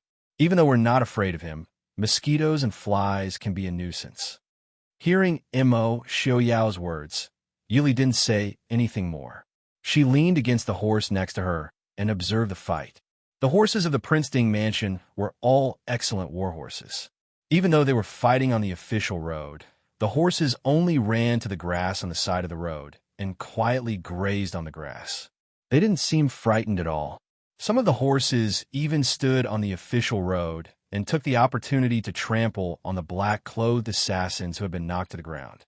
Even though the assassins tried their best to stall for time, it only took a little more than a quarter of an hour before the group of assassins were all lying flat on the ground. The bodyguards who followed Immerse, Xiaoyao, and Yi Li to the south had already had enough of being watched from the shadows no matter where they went. It wasn't easy for them to get some exercise, so naturally they couldn't hold back. When they stopped, they still complained that their opponents were too weak. Immerse Xiaoyao naturally couldn't really stop and wait for the other party to come knocking on his door. The group could only continue on their way. As for the corpses on the official road, no one paid any attention to them. After all, commoners didn't walk on the official road, so they didn't have to worry about scaring people. The group knew that they were nearing Shattered Snow Pass by the next day, but they still didn't see anyone chasing after them. If it was Mo Jingqi's men, they wouldn't be so slow. Immerse Xiaoyao frowned and waved his hand, ordering, "You guys go back and tie up all the deputy generals along the way." Several Qilin men heard the order and immediately went forward to ask, "Prince, should we kill them?" Immerse Xiaoyao said calmly, "Tie them up if you can, kill them if you can't." This subordinate obeys. How could they, the Qilin, not have a mission that they couldn't complete? Immediately, the group decided that they had to kidnap all of the deputy generals of the 11 Chu state cities that were seriously ill and bring them back to the northwest. Although it was a bit of a pity, why didn't the prince give the order to kidnap the general? The position of deputy general did not sound too difficult. Hearing this, Feng Jiao asked curiously, "Prince, didn't they stop chasing us?" Looks like he's quite tactful. Mo Jingqi definitely wouldn't just send a group of people to assassinate them, and they didn't hide their tracks along the way. The only explanation was that the generals guarding the city had no intention of chasing after them. The corners of Immerse Xiaoyao's lips curled up slightly as he said coldly, "There's a price to pay for making I wait for nothing." Feng Jiao couldn't help but shiver. In the end, it was Mo Jingqi who had provoked the prince, right? Thinking about Mo Jingqi's expression when the news of all the deputy generals suddenly being kidnapped and disappearing reached the Chu capital, Feng Jiao was secretly amused. If they could kidnap the deputy generals, they could naturally kidnap the general. He believed that their journey back from Nanzhao would be much smoother and cleaner.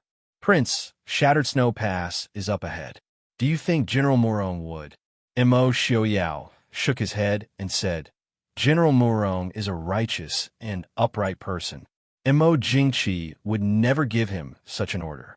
Even if Mo Jingqi's people were at Shattered Snow Pass, it wouldn't be easy to move troops without permission." Feng Jiao nodded. "That's true." Immerse Xiaoyao lowered his head and said to Yi Li, "How about we rest for a day in Yonglin and come out the day after tomorrow?" Yi Li nodded and said, "You can decide. Big Brother should also be waiting for us in Yonglin." Looking at the city that was already in sight, Yi Li couldn't help but sigh in her heart. In the blink of an eye, 5 or 6 years had already passed. 6 years ago, she was still doing her best to protect this small city. But now, this place already seemed to have nothing to do with them. Sure enough, Su Qingshun was waiting for them in Yonglin. When everyone arrived at the small city of Yonglin, young Master Qingshun was sitting leisurely in the best tea house in Yonglin City, drinking tea. Seeing them come in, Su Qingshun smiled and said, "I've been waiting for you for a long time. I've already booked an inn. How about we rest for a day in Yonglin before coming out?" Yi Li smiled and said, "Big Brother is very thoughtful. Xiaoyao and I also have the same plan." Everyone took a seat. Su Qingshun raised his eyebrows and said with a smile, "It seems that everyone didn't have enough fun on the way." Hearing this, Feng Jiao was immediately filled with resentment and complained, "Isn't that so? Young Master Qingshun, you don't know. We've been walking and waiting all this time. In the end, we've already passed the Cloud Mist River, but those cowards still haven't caught up with us. You made me look forward to it. These past few years have been too peaceful. In the Northwest, there were even people fighting to suppress bandits. So much so that there weren't even any bandits in the Northwest now. Really, his hands were itching. Mo Jingqi is really boring. If he gives the order to kill us, he'll definitely kill us. If he gave an order, how would those generals dare to disobey? I also want to experience the feeling of being surrounded by thousands of soldiers. Look at now, the people below are cutting corners. If Mo Jingqi knew that we left Shattered Snow Pass without losing a single soldier, I wonder if he would die of anger.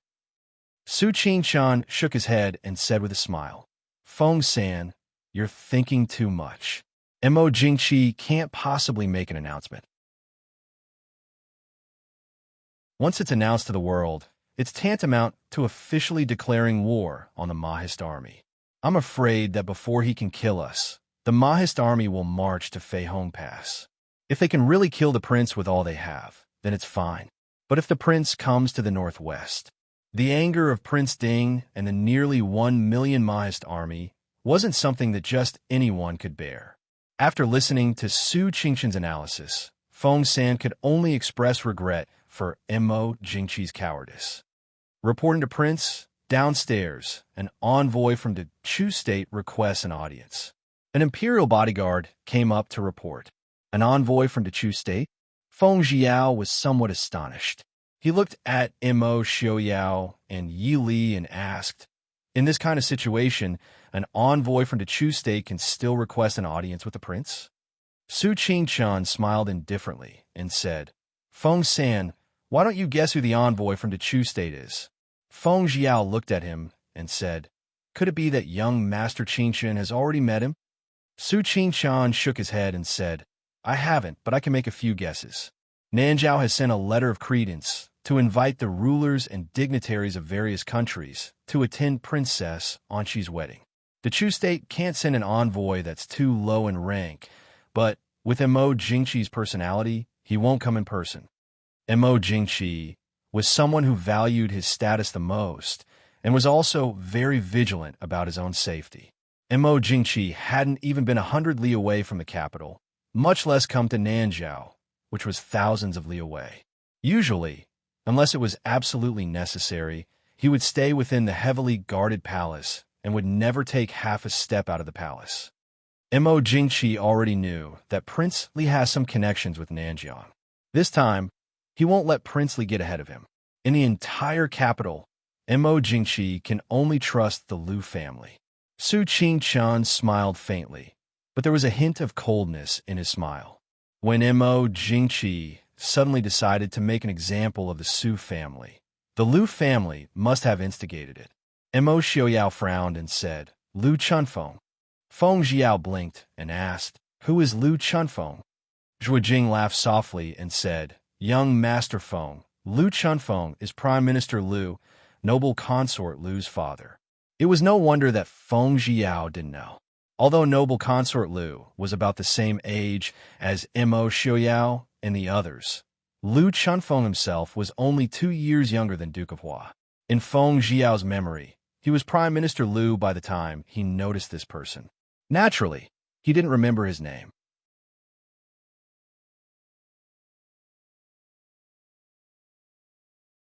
Chapter 508. Su Qingqian nodded and said, that's right. I guess the messenger from the Chu state is Lu Chunfeng. Yili frowned slightly and looked at Mo Xiaoyao, who was next to her. Does Prince Lu have a relationship with Prime Minister Lu? Mo Xiaoyao sneered and said, the Prince Ding mansion and the Lu family have always been at odds. How can they be friends? When Mo Lufeng was still young, the Lu family was not led by Prime Minister Lu, but by Old Master Lu, who had passed away. Old Master Lu became the Prime Minister when he was over 60 years old. However, Prince Regent Mo Lufeng, who was only in his 20s, was above him. How could Old Master Lu, who was narrow-minded, tolerate that? During those years, Old Master Lu had always made things difficult for Mo Lufeng. Therefore, the relationship between the Prince Ding mansion and the Lu family had never been good. That was why noble consort Lu was infatuated with Mo Xiaoyao back then. Not only did Mo Xiuyao have no interest in her, but even the Liu family did not agree to the marriage. Instead, they sent her to the palace without hesitation. Let him in. I also want to see why he wants to see Mo Xiuyao ordered calmly. Not long after, the man was led into the tea house. As expected, it was Prime Minister Liu, who had white hair and a beard. Although Liu Chunfeng was old, his body and spirit seemed to be in good condition. His pair of cloudy eyes were shining with shrewdness. However, the people standing next to him stunned everyone. There were two women standing next to Prime Minister Liu. The older one was wearing a snow-white robe. Her beautiful face looked cold. Who else could it be other than noble consort Liu? Although noble consort Liu was over 30 years old, time seemed to be extra kind to her. She did not look much different from 5 or 6 years ago. Standing next to noble consort Liu was a 13 or 14-year-old girl. She was wearing a light yellow robe embroidered with pink and white hibiscus flowers. Her face, which had gradually grown up, was already showing a faint trace of beauty. It could be imagined that in 2 years, the young girl's appearance would definitely not be inferior to noble consort Liu's. Her clear and bright eyes revealed a purity and elegance that noble consort Liu would never have. Seeing Yili, the girl's face lit up. She couldn't help but take a step forward and call out softly, "Princess Ding." Yili was slightly startled. Looking at the countenance that bore some resemblance to Empress Hua and Hua Tianxiang, her heart stirred as she said, "Princess Changle." Seeing that Yi Li remembered her, Princess Changle nodded her head in delight. She lifted her foot, intending to walk towards Yi Li. Behind her, noble consort Liu lightly coughed, indifferently saying, "Princess, as the princess of a country, you should pay attention to etiquette. Do not lose your decorum and shame the emperor." Halting her steps, Princess Changle turned her head to look at noble consort Liu. Beaming, she replied, "Many thanks to noble consort for the reminder." However, it was not this princess who wanted to come up. Rather, it was noble consort who suggested it. This princess only wishes to reminisce about the past with Princess Ding. I wonder who your highness wishes to reminisce with? Noble consort Liu's complexion changed as she stared fixedly at Princess Changle. Princess Changle was not afraid, unhesitatingly returning her gaze. After a while, noble consort Liu replied, "I naturally wish to reminisce with Princess Ding." Yili stood up. Smiling faintly, she said, "It is rare to meet an old friend in this border town. Since both noble consort and the princess wish to reminisce with this consort, why don't we change locations? This will also prevent noble consort's reputation from being ruined." Princess Changle cheerfully took Yi Li's hand. Smiling, she said, "Princess Ding, long time no see. I thought we would never see each other again. Let's go somewhere else to talk." Finished speaking, Princess Changle pulled Yi Li toward a side room. The entire upper floor of the tea house had been reserved by Su Qingxin. There is no need to worry that Princess Changle would casually walk into someone else's room. After taking 2 steps with Yi Li, Princess Changle turned her head to look at noble consort Liu, who was still standing in her original position. Narrowing her watery eyes, she smiled and said, "Noble consort Liu, you are still not leaving? Even if this princess's reputation is somewhat lacking, it does not matter. The emperor's daughter does not have to worry about marriage. However, if noble consort Liu, I wonder if imperial father would like to hear someone say that a pear blossom is unfaithful? What nonsense are you speaking?" Noble consort Liu's face reddened. Glancing at the purple-clothed, silver-haired man with his back to her, she quickly followed. Behind her, Feng Zhiyao finally recovered his wits. Pointing in the direction that Princess Changle had disappeared, he clicked his tongue and said, "That girl is Princess Changle?" Mo Xiuyao raised his eyes and glanced at him, indifferently lowering his gaze to drink his tea. "Do you have any objections?" Feng Zhiyao was embarrassed and speechless. What objections could he have? Although he had only met Princess Changle once or twice, he still remembered the innocent and adorable appearance of the little princess who had been doted on and protected by older sister Hua. Previously, He had even been jealous of this little princess, because she had received all of that person's love and care. However, was this the so-called a girl changes 18 times between childhood and womanhood? That innocent and adorable little princess could actually casually spit out such bitter mockery. Su Qingshun lowered her eyes, indifferently saying, Princess Changle's days in the palace are not easy. Feng Jiao remained silent, his expression gradually sinking. Ever since the Empress had pleaded for leniency for the Su family several years ago, she had been stripped of her right to control the harem by the Emperor. Although everything else remained the same, with the Empress's connections and prestige in the palace, no one dared to be disrespectful to her. However, an Empress who wielded real power was different from an Empress who was merely a figurehead. Standing to the side, Prime Minister Lu's complexion alternated between green and white. These people had absolutely no intention of inviting him to sit. They even discussed in front of him how his daughter, who was in charge of the imperial harem, had treated Princess Changle harshly. Prime Minister Lu was so angry that his beard stood up. He could not help but interrupt. Third young Master Feng's words are too serious. Has my daughter ever mistreated Princess Changle? Feng Jiao, Zhu Jing, and Lin Han, who had been engaged in a heated discussion, immediately quieted down. Zhu Jing's expression changed, returning to its usual indifference.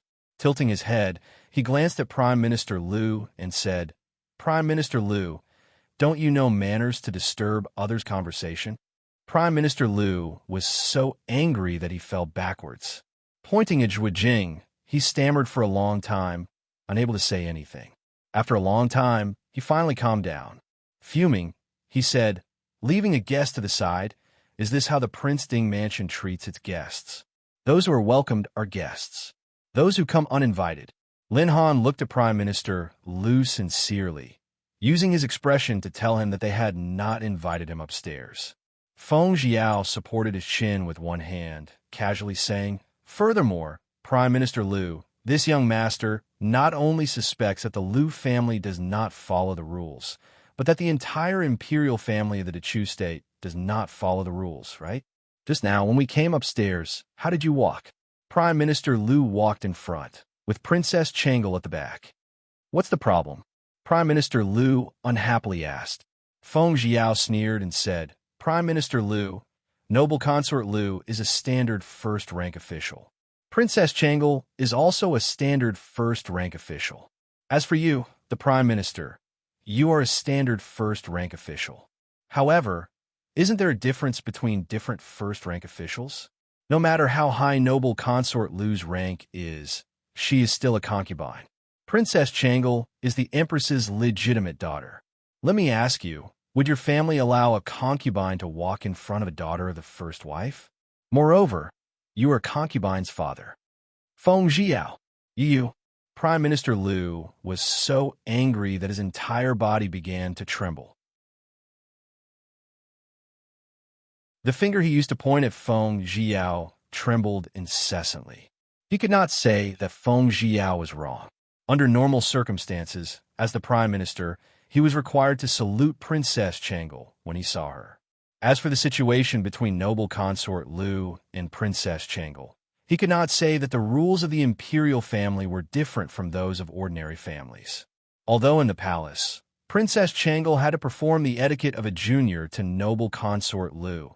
In the eyes of the scholars of the realm, Princess Changle, as the eldest princess of the first wife, was more honorable than Noble Consort Lu. The eldest daughter of the first wife saluted Noble Consort Lu out of respect and courtesy for her imperial father. It was not necessary.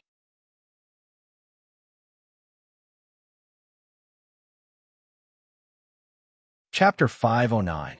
Prince Ding, is this how you discipline your subordinates? Prime Minister Lu was so angry that he did not choose his words carefully, directly pointing the spearhead at Mo Xiaoyao. Mo Xiaoyao tilted his head, his sword-like eyebrows slightly raised. The corners of his lips hooked up in a cold smile. How I discipline my subordinates is none of your business. Prime Minister Liu finally understood that he could not gain the slightest advantage in front of the people of the Princeton mansion. Not to mention Feng Jiao, Zhu Jing, and the others. There was also Su Qingshun, who had not spoken at all. Su Qingshun was a formidable figure who, at the age of 17, had caused the eminent monks of the present age to vomit blood. As a result, Prime Minister Liu's eyes rolled back, and he directly collapsed. Feng Jiao blinked his eyes. That's it. Recently, they had encountered Mo Jingqi's men. Regardless of whether it was civil or martial, why were their combat prowess so weak? Su Qingshun smiled faintly. It's not that it's impossible. This is the best way to withdraw. This showed that Prime Minister Liu knew when to yield and when to stand tall. If he continued to persist, it was likely that he would faint from Feng Jiao and the others' provocations. In the end, Su Qingshun could not allow an old man in his 70s or 80s to lie on the ground all alone. He indicated to the imperial bodyguards standing at the foot of the stairs to have Prime Minister Liu's attendants bring him down to see a physician. In the other side of the room, the atmosphere was completely different from outside. Princess Changle tugged at Yi Li and chattered incessantly. Her somewhat tender and beautiful face had a bit of innocence and sincerity. Yi Li smiled as she looked at Princess Changle, her eyes filled with warmth. After not seeing each other for several years, the once lowly girl had already grown into a slender and elegant young lady. Only noble consort, Liu sat a bit further from the two. Her expression was indifferent and somewhat absent-minded. Clearly, she had no intention of reminiscing about old times with Yi Li. Noble consort Liu did not pay attention to Yi Li. Yi Li also did not intend to pay attention to noble consort Liu. Originally, when they first met several years ago, Yi Li had a somewhat favorable impression of noble consort Liu. After all, it was not easy to have such a unique woman in the palace. However, after seeing noble consort Liu's infatuation with Mo Xiuyao and how she targeted her both openly and secretly, Yi Li's good impression of her had completely disappeared. After all, no matter how much noble consort Liu loved Mo Xiuyao, she, Yi Li, was Mo Xiuyao's legal wife. She had no problem with noble consort Liu liking Mo Xiuyao, but it was a bit too much for her to be so fond of his first wife that she disliked her. Especially when Yi Li saw noble consort Liu's cold and noble appearance. She easily thought of how she begged Mo Xiuyao in the peach forest in the imperial palace. She couldn't help but feel upset. Princess Ding, I heard that you gave birth to an adorable little brother. Pulling on Yi Li's arm, Princess Changle asked curiously. Yi Li smiled and nodded. That's right. He's already 5 years old. Sighing, Princess Changle said, the little brother born to Princess Ding and Prince Ding's uncle is definitely adorable and intelligent. Why did Princess Consort not bring him to the southern border? Yi Li looked at Princess Changle's regretful expression. Yi Li could not help but laugh. Raising her hand, she tapped Princess Changle's nose and laughed. There are so many little brothers in the palace. Has Princess not seen enough? Princess Changle lightly snorted, her small lips curling as she replied, Imperial Mother did not give me a little brother. Changle does not have a little brother. Good. You don't have a little brother. Then in the future, our Xiaobao will call you Big Sister Princess, okay? Yi Li could not help but laugh. Princess Changle's eyes brightened. Blinking her eyes, she smiled and said, Really? Then should I give my little brother a greeting gift? I cannot go to the northwest right now. Princess Consort, help me bring it back to my little brother. In the future, when my little brother sees Changle, he will like me. As she spoke, she lowered her head to look at herself. Without the slightest hesitation, she pulled off an exquisite jade bell from her wrist and stuffed it into Yi Li's bosom. Somewhat astonished, Yi Li held the jade bell. It was exquisitely carved from the highest quality white jade and had an auspicious design of a dragon and a phoenix. The dragon and phoenix intertwined to form a small ball. Between the hollow dragon and phoenix, one could see a round jade bead wrapped within. Although it was only a small and exquisite bell, the incomparably exquisite craftsmanship and the highest quality jade made it obvious at a glance that it was extremely valuable. With Princess Changle being so generous, even noble consort Lu could not help but glance at her. Frowning, she stated, "Princess, this jade bell was bestowed to you by the Empress Dowager." Princess Changle's face sank in displeasure. She replied, "Since Imperial Grandmother bestowed it to I, it is I's. What does it have to do with noble consort Lu who I wish to give it to?" Yili reached out to hold Princess Changle. Smiling, she replied, "All right. I thank Princess for your gift on behalf of Chon'er. Speaking of which, I should also give Princess a gift on behalf of Chun. However, I really don't have anything on me that I can take out." Princess Changle's eyes brightened. Blinking her eyes, she looked at Yi Li and asked, "Princess, can't you choose your own gift?" Raising her brows, Yi Li asked with a smile, "What does Princess want?" Rising, Princess Changle leaned over to Yi Li and whispered a few words into her ear. Yi Li frowned slightly. Somewhat puzzled, she asked, "What do you want it for?" Pursing her lips, Princess Changle tugged at the small braids in front of her chest. Smiling, she replied, "For fun, of course. No one else is willing to give it to me. I know that Princess definitely has it. I just want one. Is that okay, Princess?" Thinking it over, Yi Li replied, "I'll go back and look for it. If I have it, I'll give it to you." Princess Changle's eyes curved into crescents as she smiled. "I just knew that Princess Ding is the best." Yi Li raised her hand and stroked Princess Changle's hair. Softly, she asked, "That's right. Why did your imperial father send you to attend Princess Anshi's wedding?" Hearing these words, Princess Changle's originally clear eyes dimmed slightly. That night, after returning to her room, Yi Li was still frowning as she pondered the matter of Princess Changle. Although in Yi Li's eyes, Princess Changle was still a child, in reality, she had already grown up. Although Princess Changle would occasionally provoke noble consort Lu, she understood what could and could not be said. As a result, she could only casually find an excuse for Yi Li's question. Yi Li also understood that although Princess Changle was a princess, she did not have freedom. As such, she did not force her. "What is Princess Li thinking about?" Mo Xiaoyao asked softly as he supported Yi Li's shoulders from behind. Yi Li turned her head to glance at him. Smiling faintly, she replied, "It's nothing. I'm thinking about Princess Changle's wedding." For the Grand Duchu state to allow a noble consort and a princess to personally attend the wedding of a princess of Nanzhao was truly unreasonable. Of course, noble consort Lu's attendance was even more unreasonable than Princess Changle's. However, Yi Li was more concerned about Princess Changle. Naturally, she did not have any thoughts about noble consort Lu. Mo Xiaoyao sat down by Yi Li's side. As he poured a cup of tea for each of them, he asked, "What's wrong with Changle?"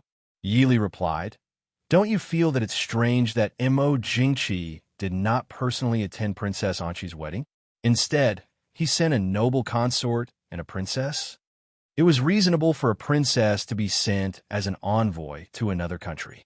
However, sending a noble consort alone to another country was extremely strange." Mo Xiaoyao placed his teacup on the table.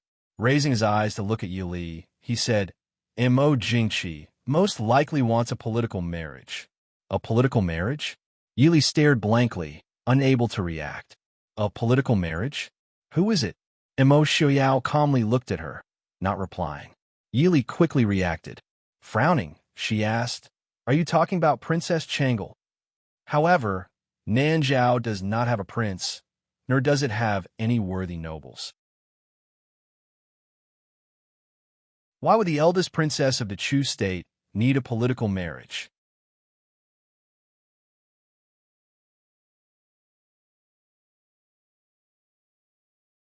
Chapter 510. The king of Nanzhao had no sons. He did not even have any living brothers or nephews.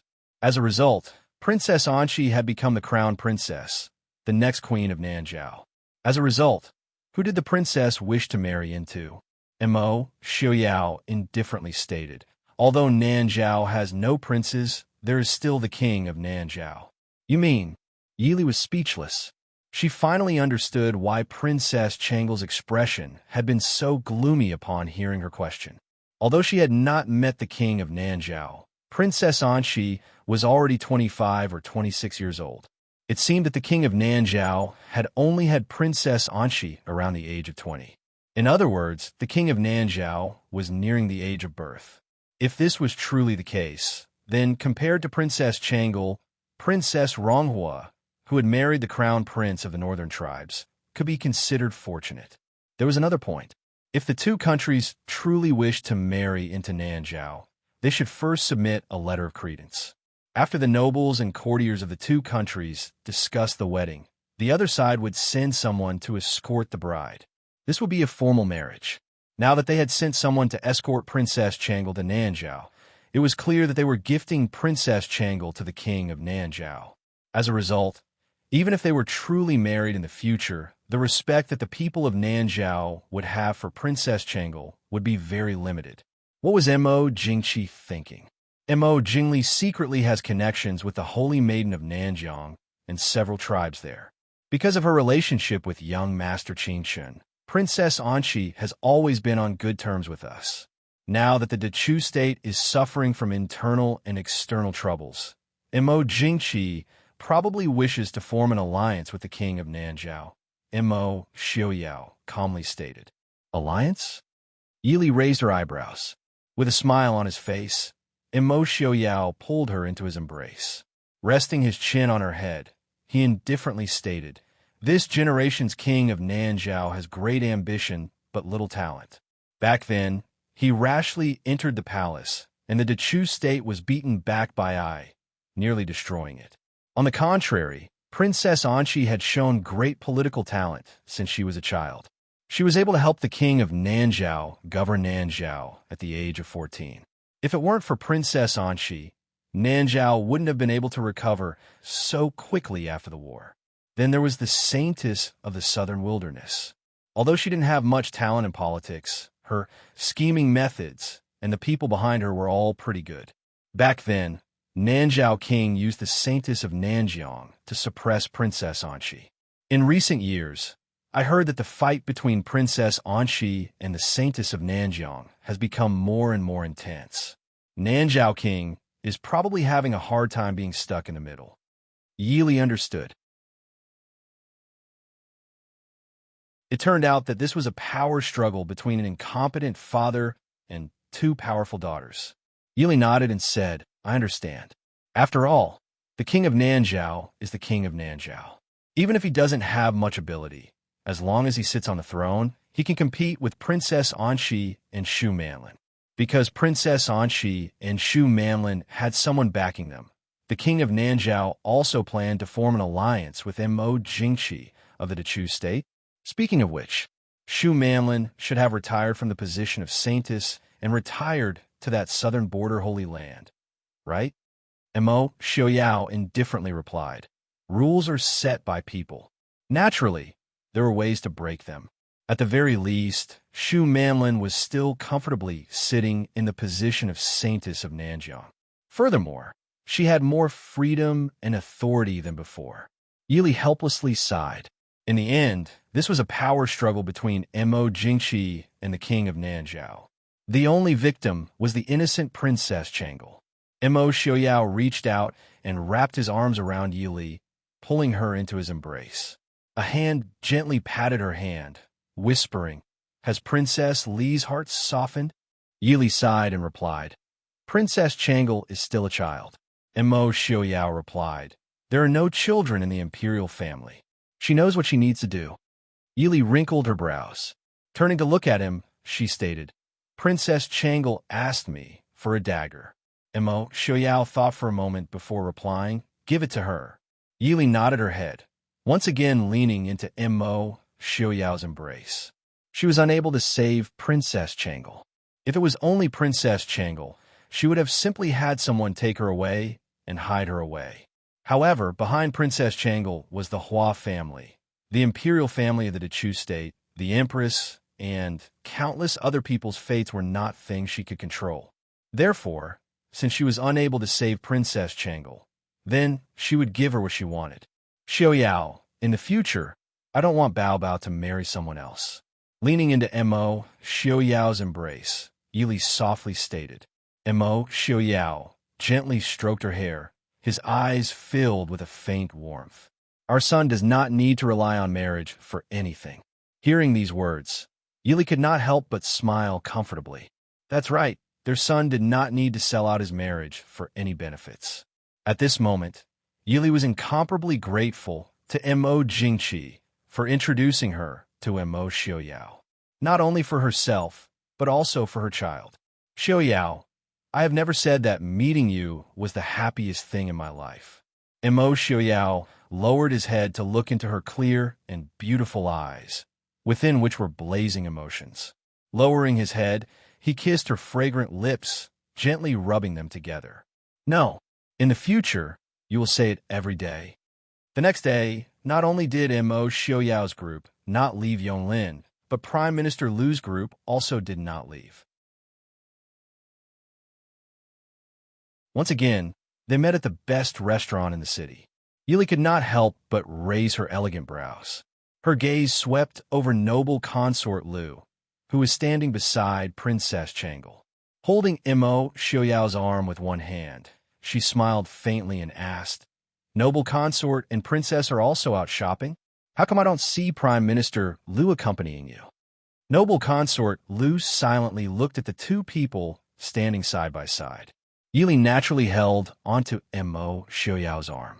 Mo Xiaoyao clearly did not have any expression of rejection. Lowering his head to look at Yili, his gaze contained a warmth that he had never shown when looking at others. Noble consort Lu's eyes darkened. She indifferently stated, My father is unwell. Thank you for your concern, Miss Yi. Yesterday, Yili had naturally heard of Prime Minister Lu's fainting on the spot. In the Prince Ding mansion, apart from Feng Jiao, Zhuo Jing was the one who was most adept at pressuring others. Feng Jiao had grown up in the light. His expression was one of contempt. Although Zhuo Jing had developed a poker face when he was a shadow guard, his heart was not poker face at all. Not to mention that he held a grudge. His poisonous tongue from time to time could easily strike a blow to others. Prime Minister Lu had provoked these two people at the same time. Furthermore, Mo Xiaoyao was an irresponsible master who never restrained his subordinates. Other than pretending to faint, Prime Minister Lu had no other choice but to withdraw. Rather than saying that he was unwell, it was better to say that he was ashamed to see others. I see. Yili was not interested in what had happened to Prime Minister Lu. As a result, she only nodded and said with a smile, Then I wish Prime Minister Lu a speedy recovery. As husband and wife, we still need to have a meal. We won't disturb noble consort and princess any longer. Changle, I have prepared the gift you requested. I will have someone deliver it to you later. This noble consort, Lu, even wanted to make a fuss about how she addressed Princess Changle. Did she think that just because she addressed Princess Changle as Miss Yi, she was not Princess Ding? Princess Changle smiled and said, Thank you, Princess Changle. Since the two of you have not eaten, why don't you come in together? Noble consort Lu took a step forward and stared fixedly at Mo Xiaoyao. Mo Xiaoyao turned a blind eye to her. Princess Changle's elegant brows frowned. Although there were no outsiders here, they were still outside. This beloved consort of her father, the emperor, was truly too careless. Noble consort Lu, Uncle Prince Ding, and the Princess Changle are eating together. Why should we outsiders disturb them? If you do not wish to eat, let's go back to an inn.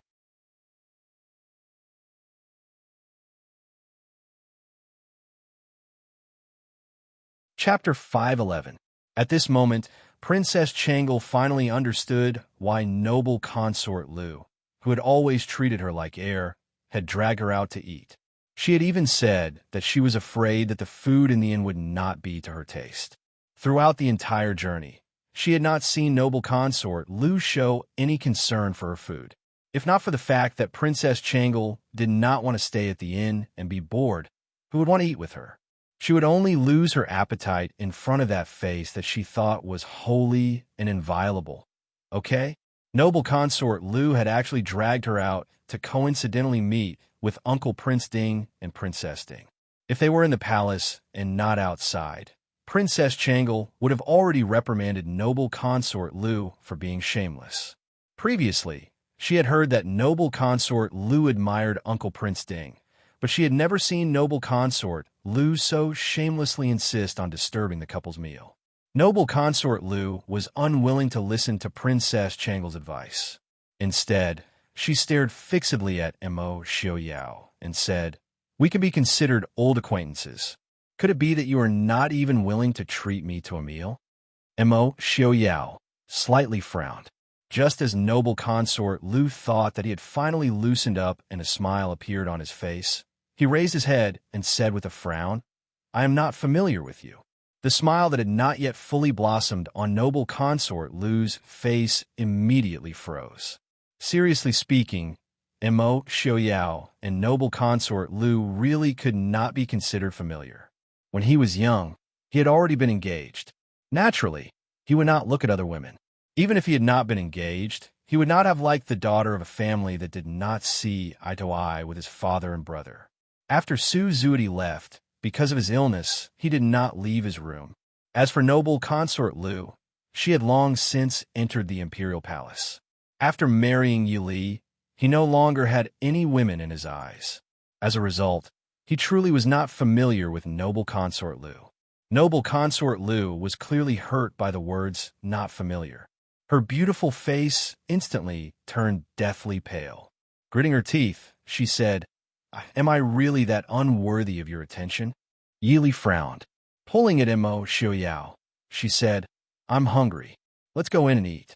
Noble consort Lu and Princess Changle, why don't you come with us?" It wasn't that Yi Li was soft-hearted and wanted to invite them.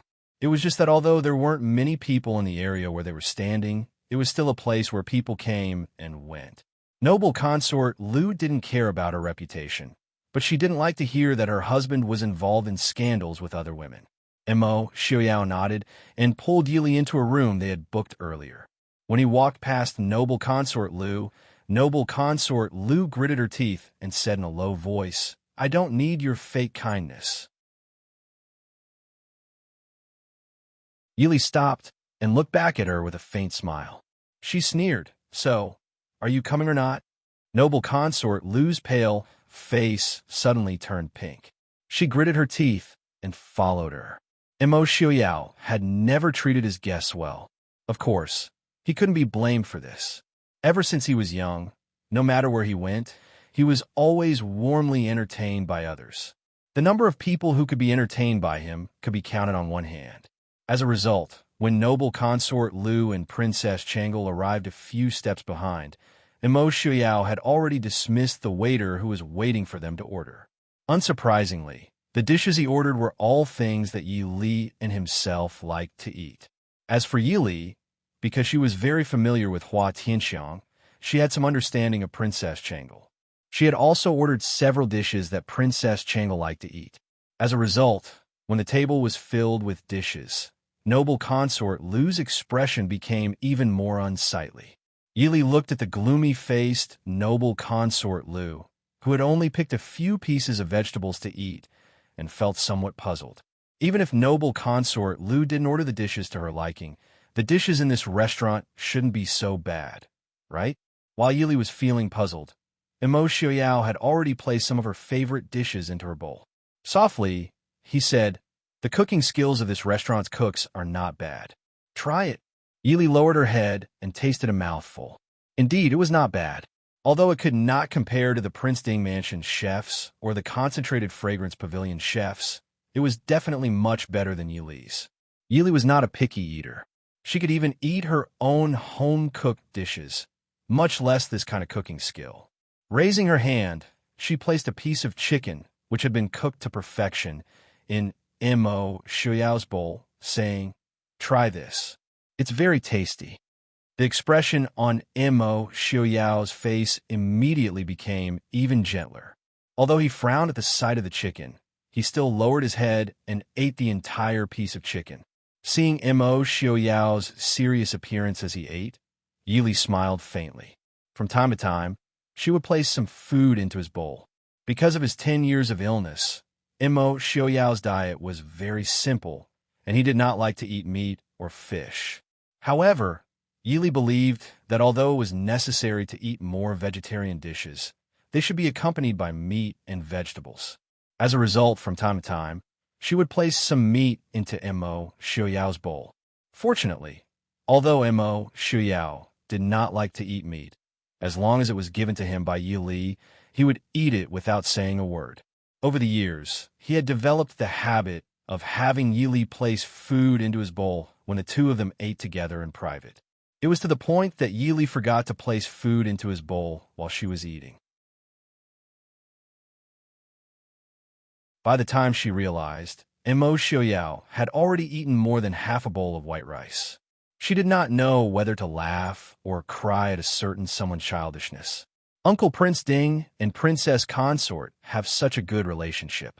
Princess Changle looked at the two of them, smiling enviously. Although she had seen many married couples, many of whom were deeply in love, Princess Changle still felt that the scene in front of her was beautiful and enviable. In the palace, when her imperial father ate a dish, he would have countless poisons tested. Furthermore, he would have palace maids and eunuchs test the food before he could feel at ease. Under these circumstances, which concubine or child would dare to place food into her imperial father's bowl? At the very least, in Princess Changle's memories, her imperial mother and imperial father had always eaten their own food. Yili glanced at her, unhappily saying, "What does a little girl know about relationships? Your Uncle Prince Ding is very hard to please. Miss Yi, you clearly know that the prince does not like to eat those things. Why do you deliberately place food in his bowl?" Noble Consort Lu, who had been calm all this time, suddenly spoke up. Furthermore, under the gazes of everyone present, she placed some stir-fried green bamboo shoots into Mo Xiaoyao's bowl. Faintly smiling, she said, "I remember that the prince likes to eat green bamboo shoots the most." The side room immediately became quiet, the atmosphere becoming heavy. Originally, Mo Xiaoyao had just put down his chopsticks and was about to drink the mushroom and ginseng chicken soup that Yili had served him. Unexpectedly, he saw Noble Consort Lu place food into his bowl. Immediately, his expression sank. Abandoning the half-drunk soup, he raised his bowl and threw it at Noble Consort Lu. Noble Consort Lu was not a weak woman. As soon as she saw the bowl of soup coming at her, she immediately stepped aside. Unfortunately, the table was not big and the two were not far from each other. Therefore, although she stepped aside, half of her shoulder was still soaked by the chicken soup. The delicate white porcelain bowl hit the wall behind Noble Consort Lu and broke with a bang. Prince Dingyu, Noble Consort Lu had never thought that Mo Xiaoyao would treat her so rudely. For a moment, her face turned pale and she could not say a word. Looking at Noble Consort Lu's embarrassed face, Yili did not have any sympathy in her heart. If it were not for the fact that she did not want to be too rude, Yili would have directly scolded him. "Do you have any shame? Putting food into someone's bowl. Not to mention in this era, even in her previous life, only people who were very close or had a good relationship with each other would do such a thing." Yili really didn't know what was going on in Noble Consort Lu's head. "Get out." Mo Xiaoyao stared at Noble Consort Lu and said coldly.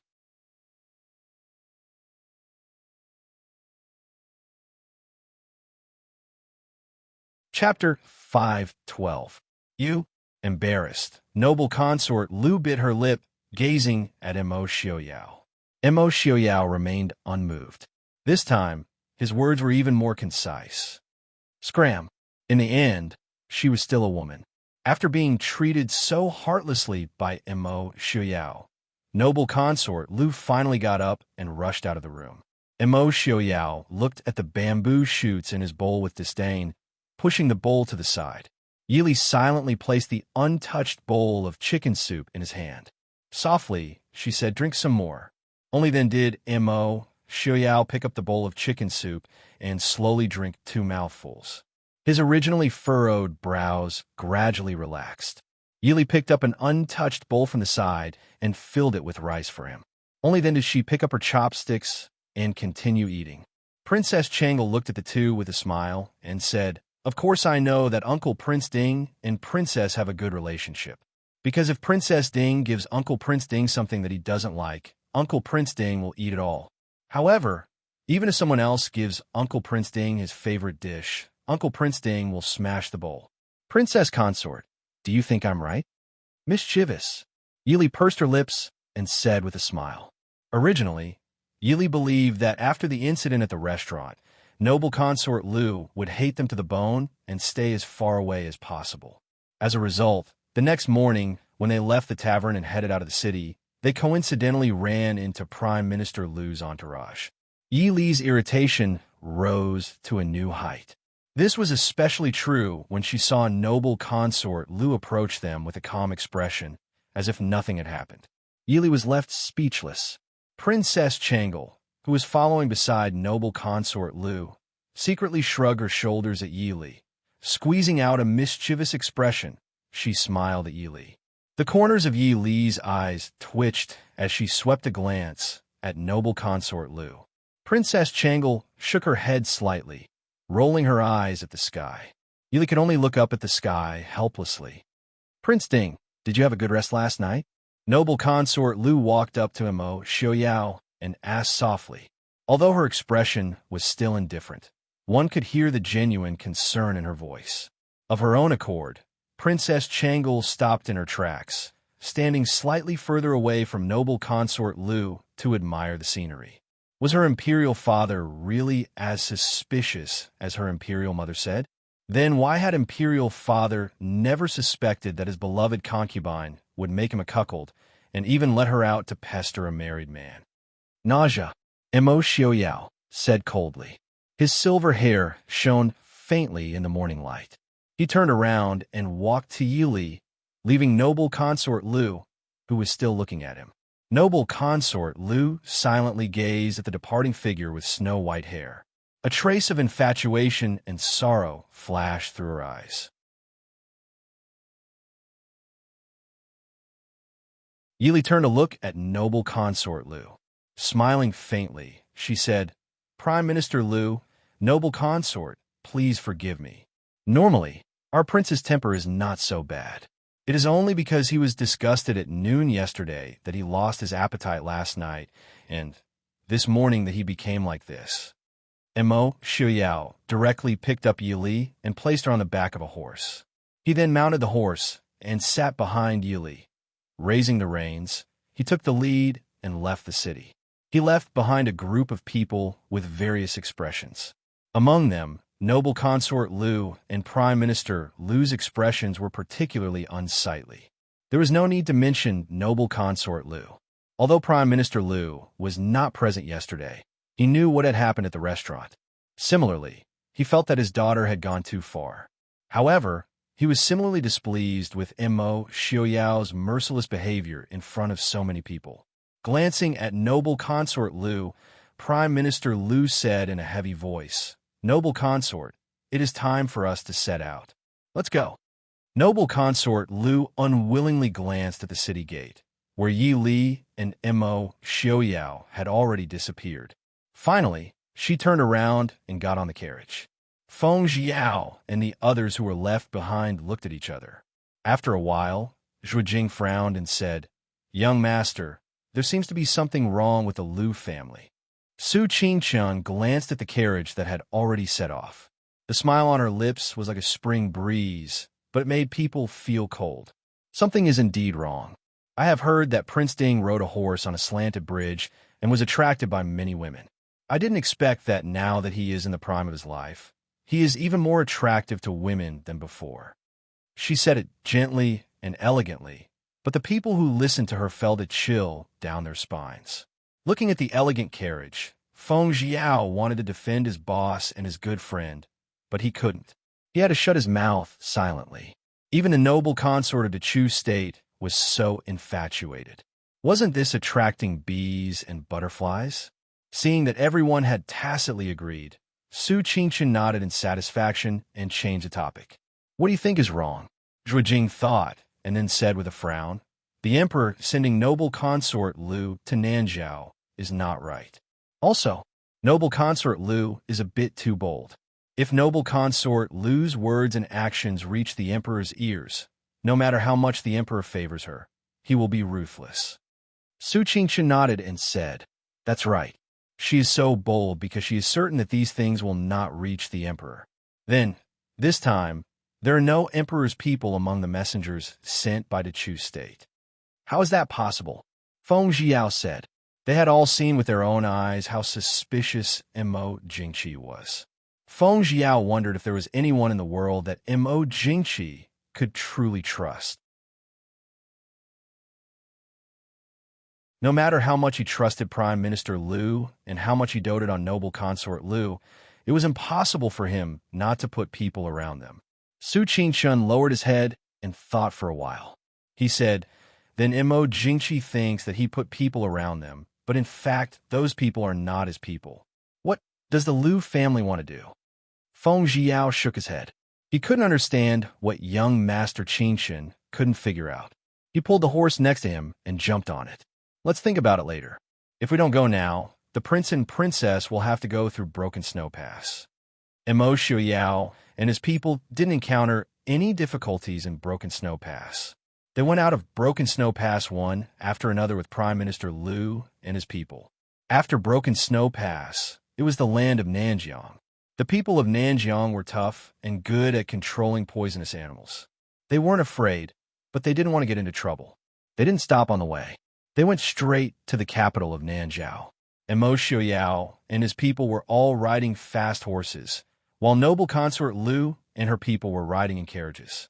Therefore, they left them far behind as soon as they went out of Broken Snow Pass. As a result, it was much quieter on the way. In just a few days, they had arrived at the capital of Nanjiao. The capital of Nanjiao was still as prosperous and noisy as it was many years ago. People of different ethnic groups could be seen at the gate of the city. Perhaps it was because of Princess Anqi's wedding. Although there were many remote tribes in Nanjiang that didn't belong to the Nanjiao kingdom, many tribal leaders would come out to give face to Princess Anqi's wedding. Therefore, the Nanjiao kingdom's royal city was much more lively than before. At the same time, there were many more guards inside and outside the city. When Mo Xiaoyao and Yili arrived, Princess Anqi came out of the city to welcome them in person. As soon as Yili jumped off the horse, Princess Anqi came up to them with her people. She said with a smile, "Prince Dingmanchen, I haven't seen you for a long time. You look even better than before." Yili said with a smile, "You flatter me, Princess. Congratulations on your wedding."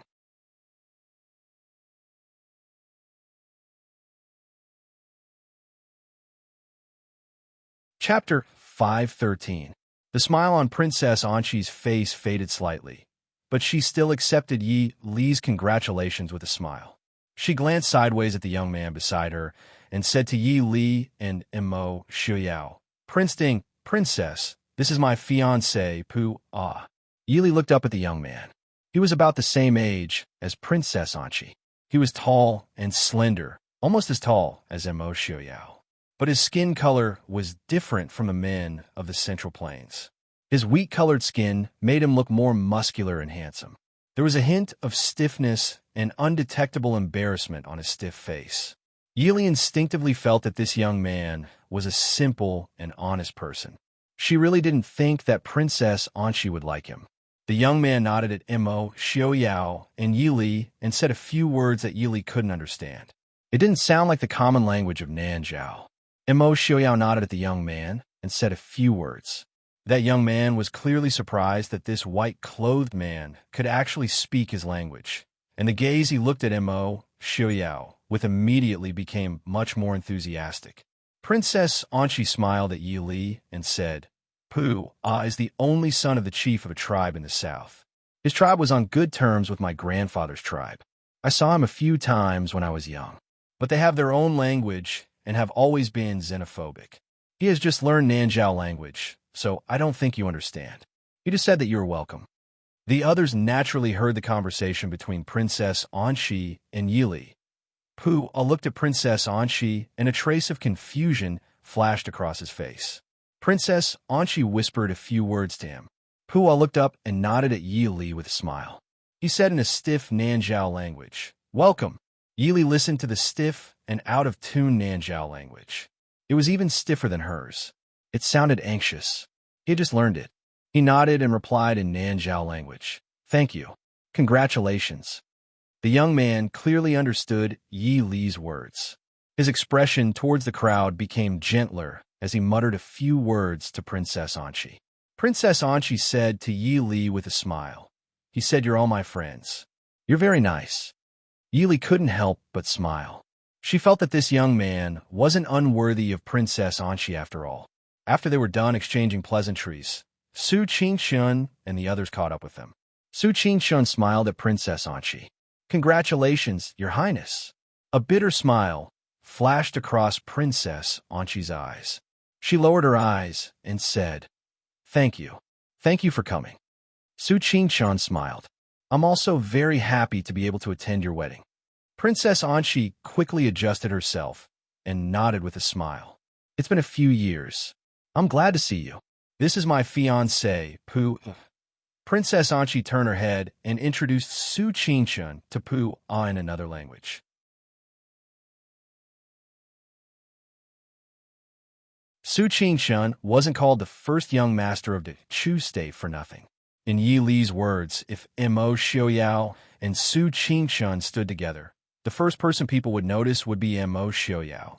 But that would be because of Mo Xiaoyao's white hair. And the last person people would look at would be Su Qingshun. Of course, there was no lack of Yi Li's intention to belittle her husband. But at least it showed that Su Qingshun and Mo Xiaoyao wouldn't be inferior to each other when they stood together. In fact, in terms of appearance, Su Qingshun might not be more handsome than Feng Zhiyao. He wasn't as handsome as Han Mingxi either.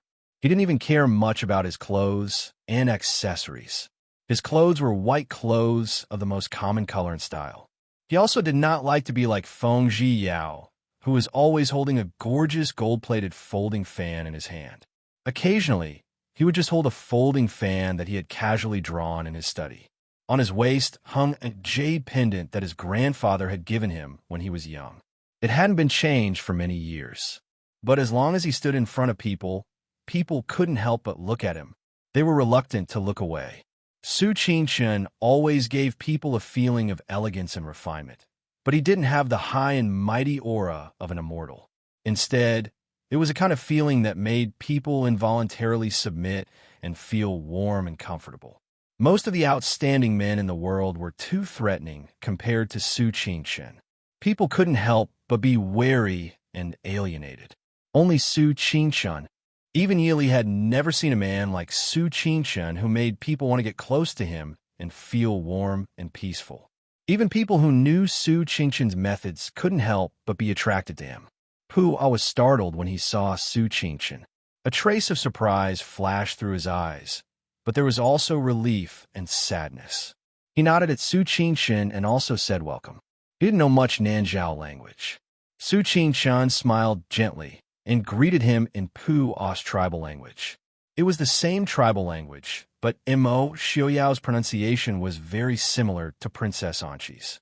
It should be the standard language learned by outsiders. But when it came from Su Qingshun's mouth, it seemed to be different. It was more like Pu's, but his voice was more pleasant. Seeing the faint sadness on the young man's face, Yi Li couldn't help but lean her head on Mo Xiaoyao's shoulder. She didn't want to look up. "Brother, can you be any worse? It's fine if you don't like Princess Anqi, but now you're attacking her fiancé? Li, are you tired?" Mo Xiaoyao asked with concern. He didn't care who Su Qingshun attacked, but he couldn't attack him anyway. Yi Li nodded weakly. She sympathized with the gloomy young man standing next to Su Qingshun. Princess Anqi looked at Yi Li and Mo Xiaoyao, holding hands, and a trace of envy flashed through her eyes. She said with a smile, "Let's just talk here. Let's go into the city. I've already asked people to prepare a post house. If we continue to stand here, we might steal the souls of the girls in Nanjiao City. Then we'll be in trouble." Princess Anqi was right. Although they weren't standing in the center of the city gate, they were too eye-catching. From Mo Xiaoyao and Su Qingshun to Feng Zhiyao, Zhuijing, Lin Han, and Qin Feng, Any one of them was enough to attract a large number of girls. At this time, there were already many young girls standing at the city gate. The people of Nanjiang were always enthusiastic. If it weren't for the guards of Wangcheng, they might have already rushed forward to express their love. After entering the city, Princess Anqi led them directly to a post house not far from the palace and the princess residence. Mo Xiaoyao and the others were tired from the journey. Naturally, they wouldn't go to the palace to see the king of Nanzhao as soon as they entered the city. Princess Anqi personally led them to a courtyard in the post house that had already been prepared. She ordered the servants of the post house to take good care of them. Seeing Princess Anqi put in so much effort, Yili felt even more embarrassed about her brother's unkindness. Receiving Yi Li's apology, Princess Anqi smiled helplessly. She looked back at Pu, who was talking to Mo Xiaoyao and Su Qingshan not far away. Mo Xiaoyao and Su Qingshan were both proficient in many Nanjiang languages, so they didn't have any language barriers when talking to Pu. From Yi Li's perspective, the three of them were chatting quite well. However, the young man sandwiched between Mo Xiaoyao and Su Qingshan was even more inconspicuous. Princess Anqi sighed helplessly. Prince Ding and Qingshan are both too outstanding. It's really difficult to find someone as outstanding as them. Pu, and I have known each other since we were young. He's not a bad person and has always been good to me. There's nothing wrong with marrying him.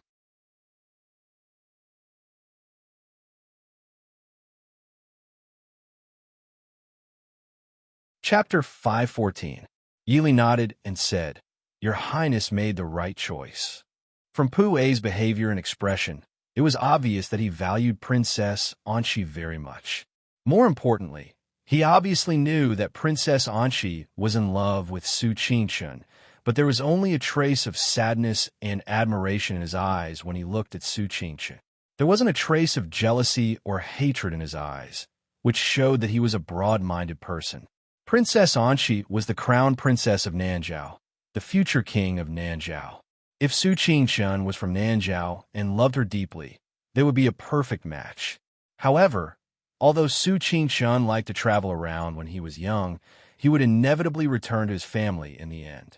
Princess Anqi, as the crown princess, could not leave Nanzhao and follow Su Qingshan back to the Su family.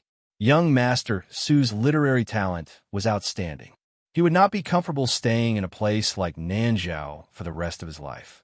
More importantly, Su Qingshan looked warm and approachable, but in fact, he was indifferent and distant. Unless it was someone he cared about, he would protect them. However, he was very cold to those he did not care about. Most of the time, when you are still immersed in his warmth like a spring breeze, he is already thousands of miles away from you. Yili thought that even if Princess Anqi married Mo Xiaoyao, she would not necessarily be happier than if she married Pu A. The one who was loved would always be happier than the one who was loved. Of course, it would be better if she was loved and loved at the same time. Princess Anqi looked at Yi Li and said with a smile, "Actually, I envy Princess Ding the most. I'm afraid that all the women in the world envy Princess Ding." Yi Li looked back at Mo Xiaoyao. Mo Xiaoyao also looked back at her. The two of them looked at each other and couldn't help but smile. A faint warmth spread between the two of them. Yili looked back at Princess Anqi and said with a smile, "Your Highness can be like me. Pua will be a good husband." Looking at Princess Anqi, Yili reached out to hold her hand and said sincerely, "Since you've made up your mind, let go of the past and make good use of it." There was a saying in the Central Plains, "If there are flowers to be plucked, they must be plucked straight. If there are no flowers left, the branches will be empty." Although it wasn't appropriate to use it here, it still made some sense. I was interested in the princess. Since the princess had chosen him, she must have believed in him. In that case, why not manage this marriage well? The human heart was made of flesh. If he waited until the human heart turned cold, it would be too late for regrets. Prince and I had only met once or twice before we got married. You guys are much better than us, aren't you? Princess Anqi nodded and said, "I understand. Ding Wangfei, thank you." Yili shook her head and glanced at the elegant young Master Qing Chun. She raised her eyebrows and said, "As for that person, don't take him too seriously." Eldest aunt scolded him every day at home. Who knows how many girls in Glass City he ignored. I estimate that at least half of the girls in Glass City are cursing him every day. Princess Anchi was interested and asked curiously, "Cursing him for what?" Yili said with a smile, "Not cursing him for not being able to find a wife in this lifetime. Probably cursing him for falling in love with a girl one day, but being ignored by her. Anyway, if I was a girl and was ignored like that, I would curse him like that." Princess Anchi finally couldn't help but laugh. The sadness between her eyebrows dissipated. She said with a smile, "It's too sad to not be able to find a wife in this lifetime. Just curse him for falling in love with a girl and being ignored by her." Seeing the smile and relief in Princess Anchi's eyes, Yili felt relieved. No matter what, it was good to let it go. After sending off Princess Anchi, Su Qingshun turned to look at Yili and said sincerely, "Li Big Brother thanks you." Su Qingshun understood why Yili had said so much to Princess Anchi. She didn't have much of a relationship with Princess Anchi, so she didn't need to spend so much effort. Yili did all this because she didn't want Princess Anchi to be unable to let go and hate Su Qingshun. If she was an ordinary girl, it wouldn't be a big deal. But Princess Anchi was the daughter of the Crown Prince. She had too much power. If she really took advantage of a blind spot, it might give Su Qingshun a headache for a while. Moreover, although Su Qingshun didn't have any romantic feelings for Princess Anchi, he did treat her as a friend. It would be a pity if their friendship was affected because of this. Yili rolled her eyes and pursed her lips. "No need to thank me. Big Brother, since you don't have any feelings for other girls, then don't provoke them. I can't be your shield all the time." Speaking of this, Yili couldn't help but be glad that she had married Mo Xiaoyao long ago and that they were publicly acknowledged as a loving couple. Every time she walked with Su Qingshun, she would be glared at by many girls who didn't know the truth. Thinking of how she had lied to Princess Anchi that she was Su Qingshun's fiancée, Yili couldn't help but be glad that she had met Princess Anchi. If she had met another girl, she might have pulled out a knife and stabbed her. Su Qingshun touched his nose apologetically and didn't know what to say. He really didn't want to provoke any girl, and it wasn't that he was arrogant and looked down on anyone. It was just that he didn't have that kind of feeling. "Li, I told you long ago that Big Brother won't like any girl." Mo Xiaoyao walked out and put an arm around Yi Li's waist and pulled her into his arms with a smile. Yi Li immediately recalled what Mo Xiaoyao had said about Su Qingshun's sexual orientation, and her face stiffened. She turned to look at Su Qingshun and saw that he didn't have any intention of refuting. Her heart sank again. Although she didn't discriminate against homosexuals, she still wasn't prepared for her big brother to really become a homosexual. Moreover, how was she going to explain this to eldest uncle and eldest aunt? Su Qingshun saw Yi Li's gloomy expression and thought that she was worried about him. He hurriedly said, "Li, don't be angry. Big Brother didn't want to do this kind of thing." Seeing Su Qingshun's rare worried expression, Yi Li's heart skipped a beat. That's right, Big Brother didn't want to be a homosexual either. Big Brother didn't say anything for so many years. He probably didn't want others to know. Young Master Qingshun was famous, but if word got out that he was a homosexual, understand, Big Brother, don't be troubled. Lear won't ask about it in the future. Su Qingshun was stunned. He was touched by his sister's understanding, but for some reason, he felt that there was something wrong with the way Lear looked at him. What was with that look of understanding, sympathy, and comfort? "We've been on the road for a few days. Everyone must be tired. Big Brother, I'll take Li back to her room to rest first," Mo Xiaoyao said slowly. Su Qingshun, who still felt that something was wrong, waved his hand to let the two of them do as they pleased. He replayed the conversation in his mind and finally found where the problem was. Young Master Qingshun's gentle and refined elegance finally cracked. His face was so pale that it almost scared Zhuge Jing and Lin Han, who were about to leave the courtyard. Mo Xiaoyao. What did he mean by he wouldn't like any girl? Mo Xiaoyao, that bastard, was clearly hinting that he didn't like girls. Su Qingshun finally found the reason why Leah had been looking at him strangely a few days ago. Thinking of the half-smile Mo Xiaoyao gave him before he left, young Master Qingshun couldn't help but grit his teeth. Mo Xiaoyao, just you wait.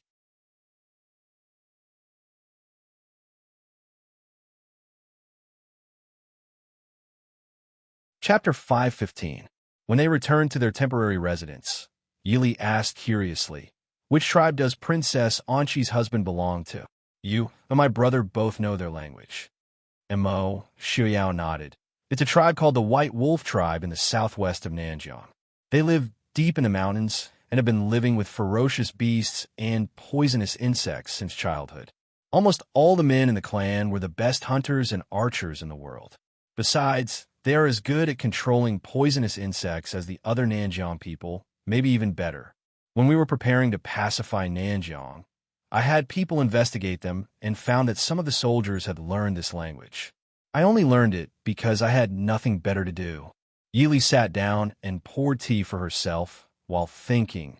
Princess Anqi chose this time to get married because she wants the support of the White Wolf Tribe.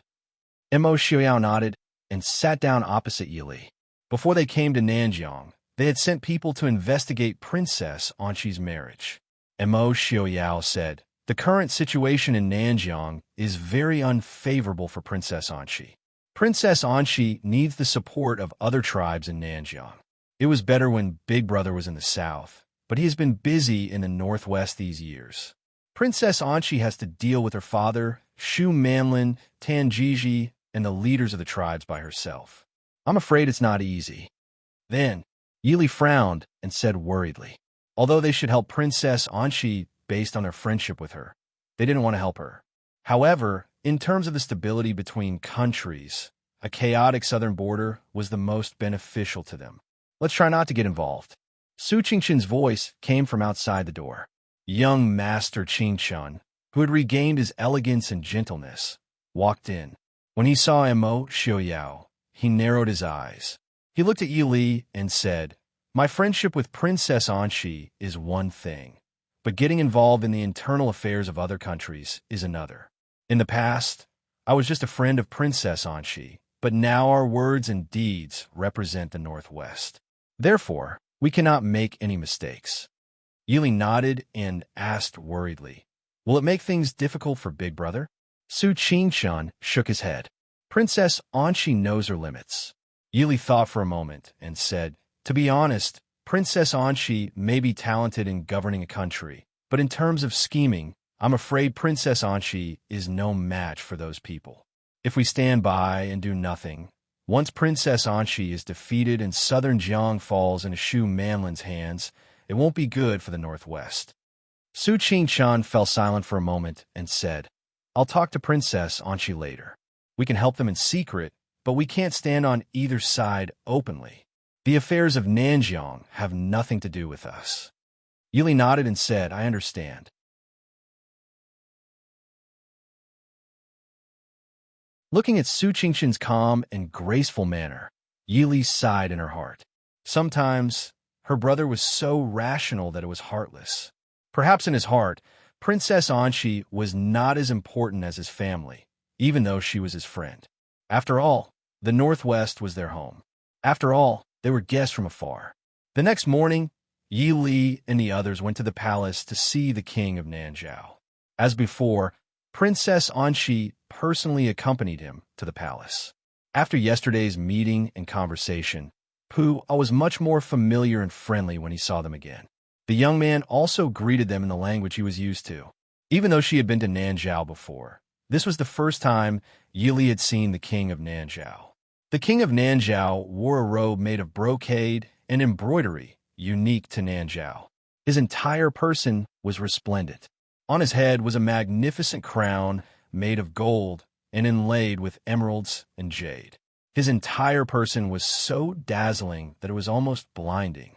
The entire palace was filled with a magnificent style that was completely different from the Central Plains. Prince Ding and Princess Ding have come from afar. I don't welcome them. Did Prince Ding and Princess rest well last night? The king of Nanjiao sat on the throne and laughed heartily. But there was no welcome in Mo Xiaoyao's eyes.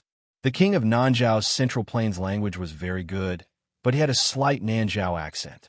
This was a problem that many Nanjiao people had, but it did not affect the listener's understanding. Mo Xiaoyao smiled faintly and raised his hands in return. He said, "The crown princess's wedding is near. I and Princess Consort congratulate the king and princess of Nanjiao. We also wish that the king of Nanjiao will have a grandson soon." The king of Nanjiao's expression froze. Even though there was nothing wrong with Mo Xiaoyao's congratulatory speech, the king of Nanjiao was not yet 50 years old. Mo Xiaoyao said that he wished him a grandson soon. It sounded normal, but in the king of Nanjiao's ears, it seemed to be mocking him for not being able to have a son. Even His Highness Prince Ding has come from afar. The crown princess really has a lot of face. I really envy her. The atmosphere in hall, I was subtly stiff. Suddenly, a seductive female voice came from the side hall. Everyone looked to the side. Shu Manlin was dressed in the gorgeous yellow robes of the Saintess of Nanjiang, but she did not wear the mask that the Saintess of Nanjiang wore to receive outsiders. The other Nanjiao people in the hall seemed to be used to this. Mo Xiaoyao's gaze slowly swept across Shu Manlin.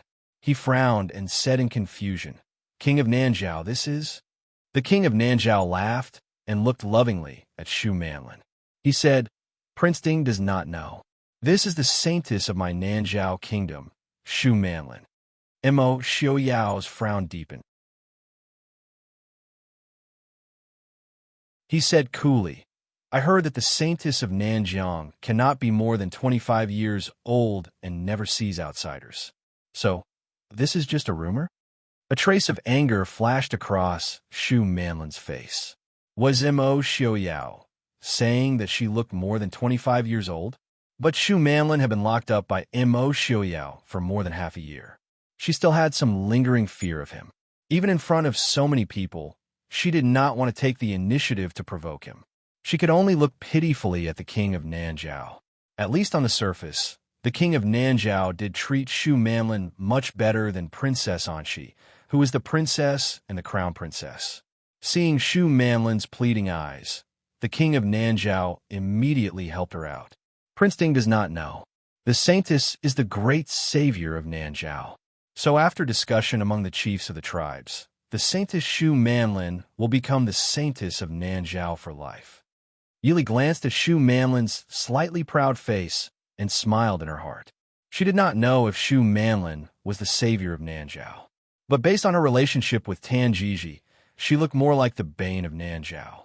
To be able to persuade so many chiefs of the tribes of Nanjiao to agree that Shu Manlin did not have to abide by the rules of Nanjiang for hundreds of years, it was clear that their power in Nanjiang was not to be underestimated. It was no wonder that Princess Anshi chose to marry Pu at this time. Pua's tribe was also a very powerful tribe in Nanjiang. Coupled with the support of Princess Anshi's grandfather's tribe, they could barely compete with Shu Manlin and Tan Jiji. Mo Xiaoyao nodded indifferently. A trace of anger flashed across Shu Manlin's eyes. She turned and looked at Su Qingchen. After a slight pause, Shu Manlin stepped forward and smiled softly. "Is this the first young master of the Chu state, young Master Qingchen? It's a pleasure to meet you. Shu Manlin greets you." Princess Anshi looked at her indifferently and sneered. "It's not your first time seeing Qingchen. Why are you so pretentious?" This woman had trapped Qingchen in the underground palace of Nanjiao for many days. Now she was pretending to be meeting him for the first time. How evil! Shu Manlin looked at Princess Anshi and blinked innocently. "Your Highness, what do you mean? When did I meet young Master Qingchen? But you... I heard that Princess Anshi and young Master Qingchen are very good friends." Shu Manlin emphasized the word very good. It seemed to be full of jealousy and resentment, but it also seemed to be intentional. Because she was speaking in the language of Nanjiao, she deliberately glanced at Pu, who was standing beside Princess Anshi. It was even more intentional. Princess Anshi's eyes flashed with a sharp light. She looked at Shu Manlin coldly and said, "So what if I'm friends with young Master Qingchen? I'm the crown princess of Nanjiao. Can I even make friends with one person?" but someone has been fooling around with King Li of the Chu state for many years. At that time, someone hadn't received the privileges of the tribes of Nanjiang yet, right? No matter how bold Shu Manlin was, she couldn't help but blush when Princess Anqi said that in front of so many people. You. Princess Anqi smiled disdainfully. What? Holy maiden, are you saying that you don't know King Li of the Chu state?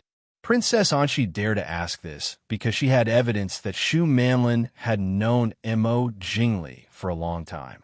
Shu Manlin couldn't deny or admit it. If she denied it, Princess Anqi might throw out the evidence of her relationship with Prince Li in a fit of anger. If she admitted it, it would be worse. Although she was no longer restricted by these restrictions, it would be very disadvantageous for her if people found out that she had been acquainted with a man outside for years. That's enough, Shi-er. Why are you saying this in front of the guests? The king of Nanzhao suddenly spoke. He frowned and looked at Princess Anqi. There was a hint of reprimand in his tone. Princess Anqi was startled and finally lowered her head sadly. Yili smiled at the smug look that flashed across Shu Manlin's face. She suddenly pursed her lips and said with a smile, "Speaking of which, I also feel that the holy maiden looks familiar." Shu Manlin looked at Yi Li in surprise. Her eyes were filled with nervousness and reproach. She seemed to be blaming Yi Li for betraying her. Yi Li smiled faintly. She thought seriously and said, "Maybe I was mistaken. 5 years ago, when Quan was 1 month old, I seem to have seen a girl who looked very similar to the holy maiden follow a man to the northwest to play. But that man wasn't King Li of the Chu state. This consort must have misjudged him." Yi Li's words scared Shu Manlin. She knew that she had been tricked by Yi Li. She was furious but didn't dare to show it in front of everyone. She could only swallow her anger and say with a forced smile, "It's good that you recognized her. My daughter has never been to the northwest." Yi Li smiled faintly and said, "What? I've also never seen two people who look so alike. Holy maiden, please don't blame me."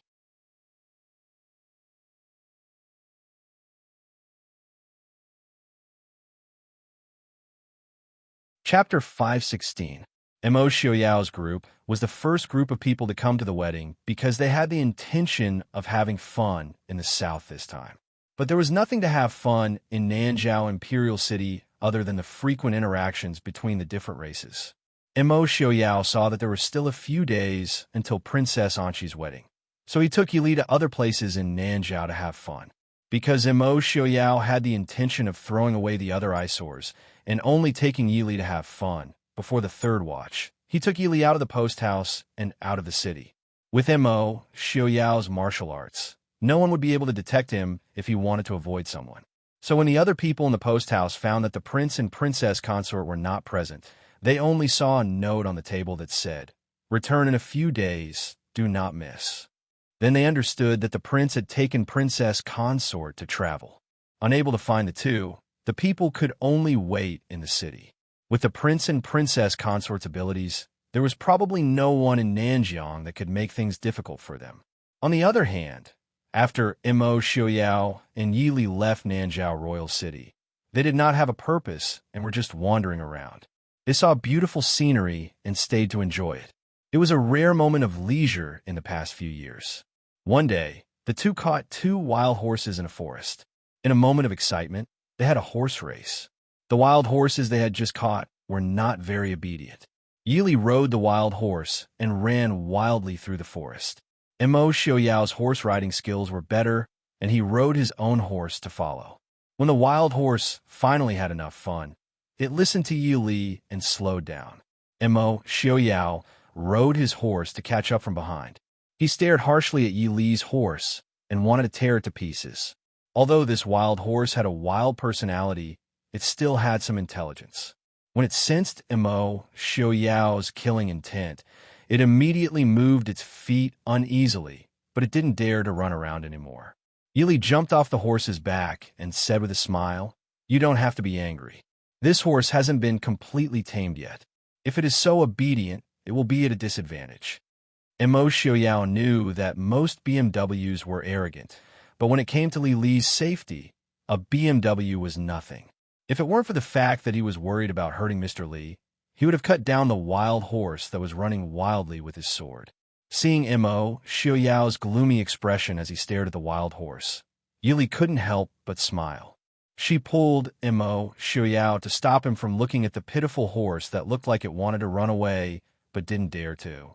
Looking at the surrounding lush forest and grassland, the ground was also covered with pink, light blue, white, and yellow wildflowers. At a glance, there was no end in sight. It was like a huge green carpet covered with fresh flowers. So beautiful. Xiaoyao, where's this place? Whether it was in the northwest or in the Chu capital, Yili had never seen such a fresh and natural beauty. And Mo Xiaoyao looked around and said with a slight frown, "That wild horse has been running for almost 4 hours." Adding on our previous sightseeing, this place should be 500 or 600 li away from Nanjiao Imperial City. This place should be near the sacred land of Nanjiao. Yili was a little surprised. The sacred land of Nanjiao was a mysterious place even to the people of Nanjiao. However, the Princeton mansion had the intention of pacifying Nanjiao many years ago and naturally would have investigated it, so it wasn't too surprising. And Mo Xiaoyao pulled Yili forward and said, "Since we're here, let's go take a look." Yili frowned and said, "Isn't it bad to trespass on the sacred land of Nanjiao?" If the people of Nanjiao knew that Prince Ding and Princess Ding had trespassed on the sacred land of Nanjiao, not only would it affect them negatively, Princess Anxi would also lose face. Mo Xiaoyao said lightly, "If we're not discovered, it's not trespassing.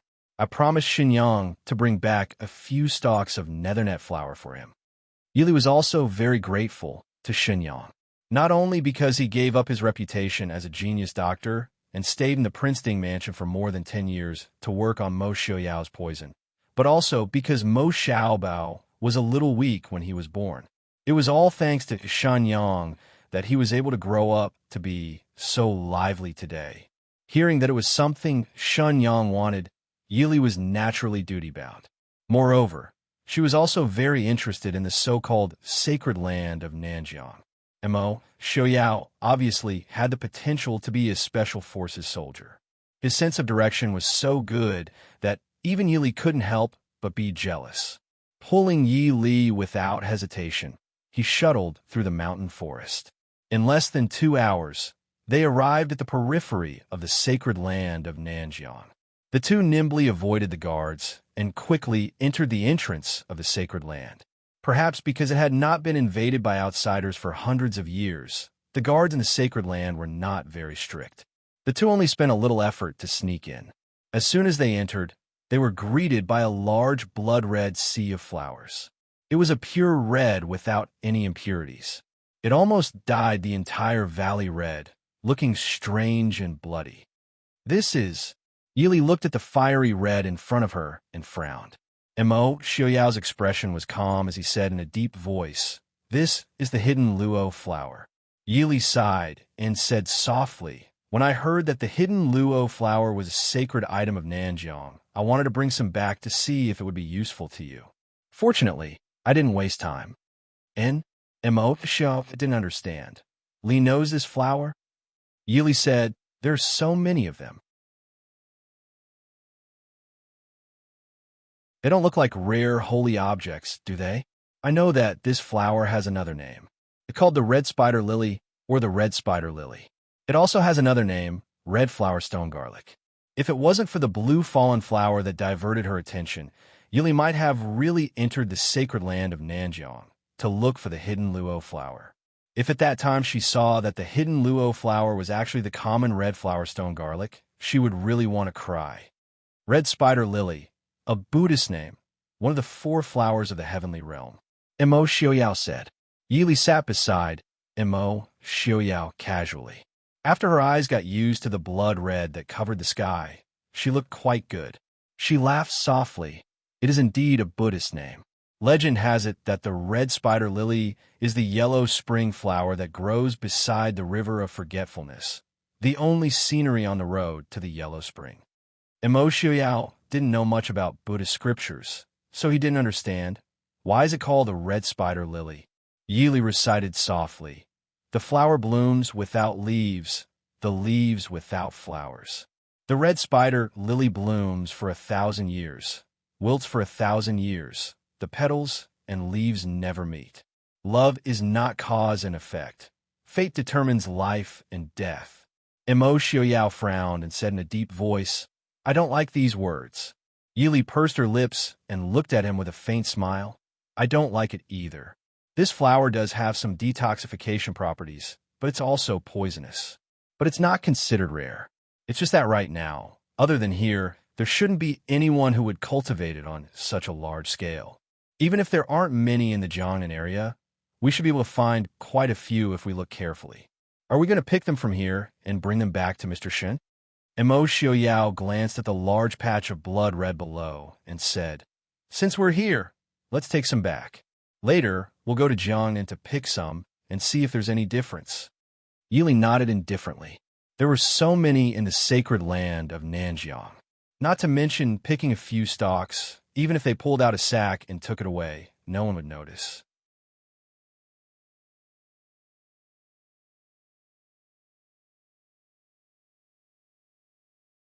Chapter 517. After picking a few spider lilies and putting them away, the two continued to walk deeper into the forest. But strangely, it seemed that the deeper they went, the fewer guards there were. As they walked further in, the red flowers that filled the sky seemed to gradually lessen. What entered their eyes was another type of flower. It was a gorgeous ball-shaped flower. There were red, pink, white, blue, and yellow. It was dazzling and made people forget their worries when they saw it. Yi Li's eyes tightened as she stared at the sea of flowers in front of her. Mo Xiaoyao lowered his head and asked softly, Li, what's wrong? Yi Li raised her head and took out the spider lilies that she had just picked. She pointed at the sea of flowers in front of her and said, Xiaoyao, we must have made a mistake. That should be the hidden luo flower. Mo Xiaoyao was startled. What do you mean? Yi Li said in a low voice, It's best if I'm wrong. If the Nanjiao people only grow these flowers for ornamental purposes, then it's fine. If there are other uses, Mo Xiaoyao asked, Is there something wrong with these flowers? Yi Li said softly, These words sound very beautiful, but if they were used on the evil path, the consequences would be unbearable. These flowers can be made into the best painkillers. Mo Xiaoyao didn't understand. Isn't that very good? Nowadays, the painkillers used by the various countries were none other than the numbing powder. But the formula was troublesome and the ingredients were not common. On the battlefield, only high-ranking generals could use them. Normal soldiers could only endure the pain and die from the pain. Yi Li shook her head, because if you're not careful, you can become addicted. It's very difficult to quit. If you use it for a long time, you will become weak and wither. Once it's broken, you will go crazy with pain. It can be said to be the best medicine for controlling puppets. It's more effective than any poison. Once this thing spreads, it wouldn't be strange if it could destroy an entire country. Mo Xiaoyao stared at the sea of flowers in front of him, deep in thought. After a while, he looked up at Yi Li and smiled. Although I don't know how Li Li knows all this, but I trust Li Li. Let's go inside and take a look. Seeing the white-haired man holding her hand and walking forward, Yi Li's heart skipped a beat. She had never put up her guard in front of Mo Xiaoyao. If it was said that at the beginning, it was said that he was testing her, but later on, he gradually got used to it. She was used to Mo Xiaoyao's seemingly endless tolerance. She had revealed a lot of things that she shouldn't have known, but Mo Xiaoyao had never asked her about them. Sometimes, he would even help her smooth things over. Perhaps she finally understood why Mo Xiaoyao had always been so uneasy. After turning around the valley, what entered their eyes was still a seemingly boundless sea of flowers. After walking for a long time, they finally saw a magnificent palace at the end of the valley. There's someone here. Mo Xiaoyao pulled Yi Li into his arms and hid behind a pile of rocks. Sure enough, not long after, they heard voices coming from afar. That voice was very familiar to Mo Xiaoyao and Yi Li. The thing I want, have you prepared it? A cold male voice came from not far away. Mo Xiaoyao and Yili looked at each other, then looked at the man who was walking over with a few women dressed in southern border clothing. It was Mo Jingli. Standing beside Mo Jingli was the beautiful southern border princess Xixia. These past few years, Mo Jingli had been very good to her. Even though she was a few years older than Yi Yang, she still looked charming and beautiful. Standing in front of them was an old madam in her 50s, holding a sinister-looking snake-headed cane in her hand. Looking at Mo Jingli, she smiled and said, "Prince Li, don't worry. All the doctors in our holy land have worked together for so many years and have finally developed the divine medicine that Prince Li wants. I guarantee that the effects will be better than what Prince Li wants." Mo Jingli said coldly, "Is that so? Then I will wait and see. I hope Elder won't disappoint." The Elder smiled confidently and said, "Of course. Since it's a cooperation, we naturally have to satisfy both sides. As long as Prince Li keeps his promise, it's fine. Men, bring the medicine men here." Not long after, a few disheveled people were dragged over. From Mo Xiaoyao and Yi Li's position, they couldn't see them clearly, but they could see a person's figure and appearance. He should be from the Central Plains. That person's eyes were cloudy and unfocused, and his face was sallow and emaciated, as if he had no strength. His expression was sluggish, and his mouth was dripping with saliva. He looked like an idiot born with dementia. The Elder smiled and said, "What does Prince Li think?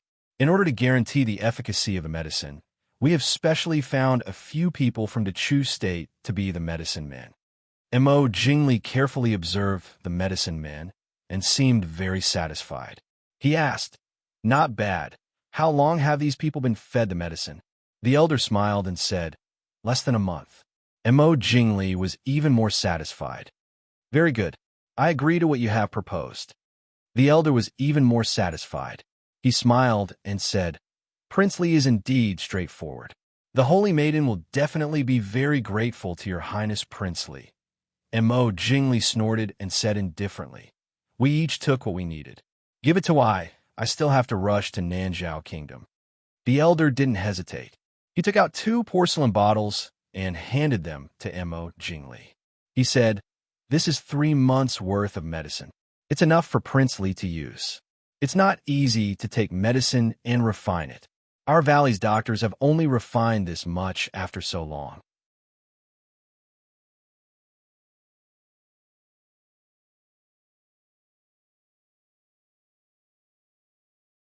Leaning in Mo Xiaoyao's arms and waiting for the patrolling guards to pass, Yili said in a low voice, to see his beloved wife so concerned about Su Qingshun, even if he knew that they were only siblings, Mo Xiaoyao could not help but feel jealous.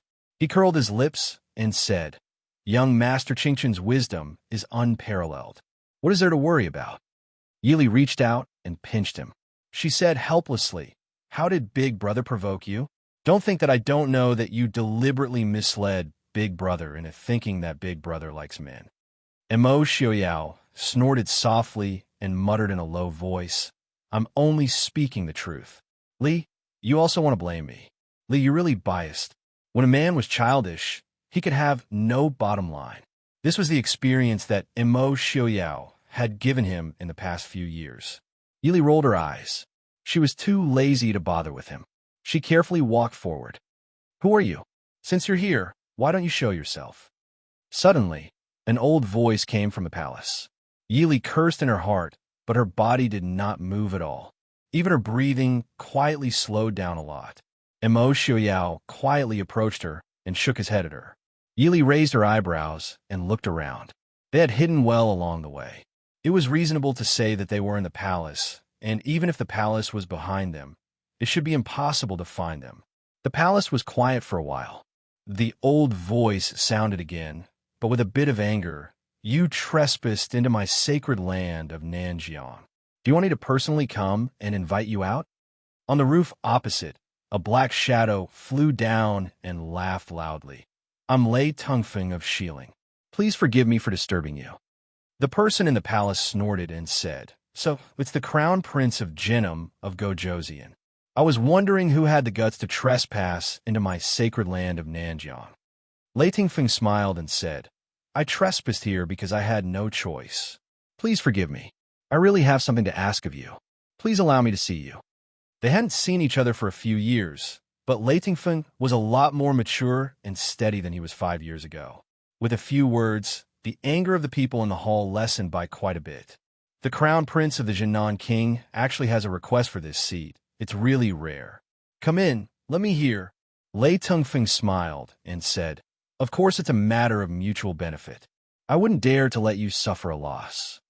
Yili leaned in Mo Xiaoyao's arms and quietly pointed at Lei Tingfeng in the courtyard opposite the palace. Mo Xiaoyao nodded. After seeing Lei Tingfeng enter, he let go of Yili. With a tap of his foot, a swan goose silently landed on the roof of the main palace. You're tuning in to the Romance Rendezvous YouTube channel. We're so grateful for your support, and don't forget to subscribe to join us on this incredible journey through captivating stories. Your generosity through donations truly makes a world of difference, as it's the primary source of revenue that allows me to expand and enhance this channel for you. Thank you from the bottom of my heart for being a part of this adventure.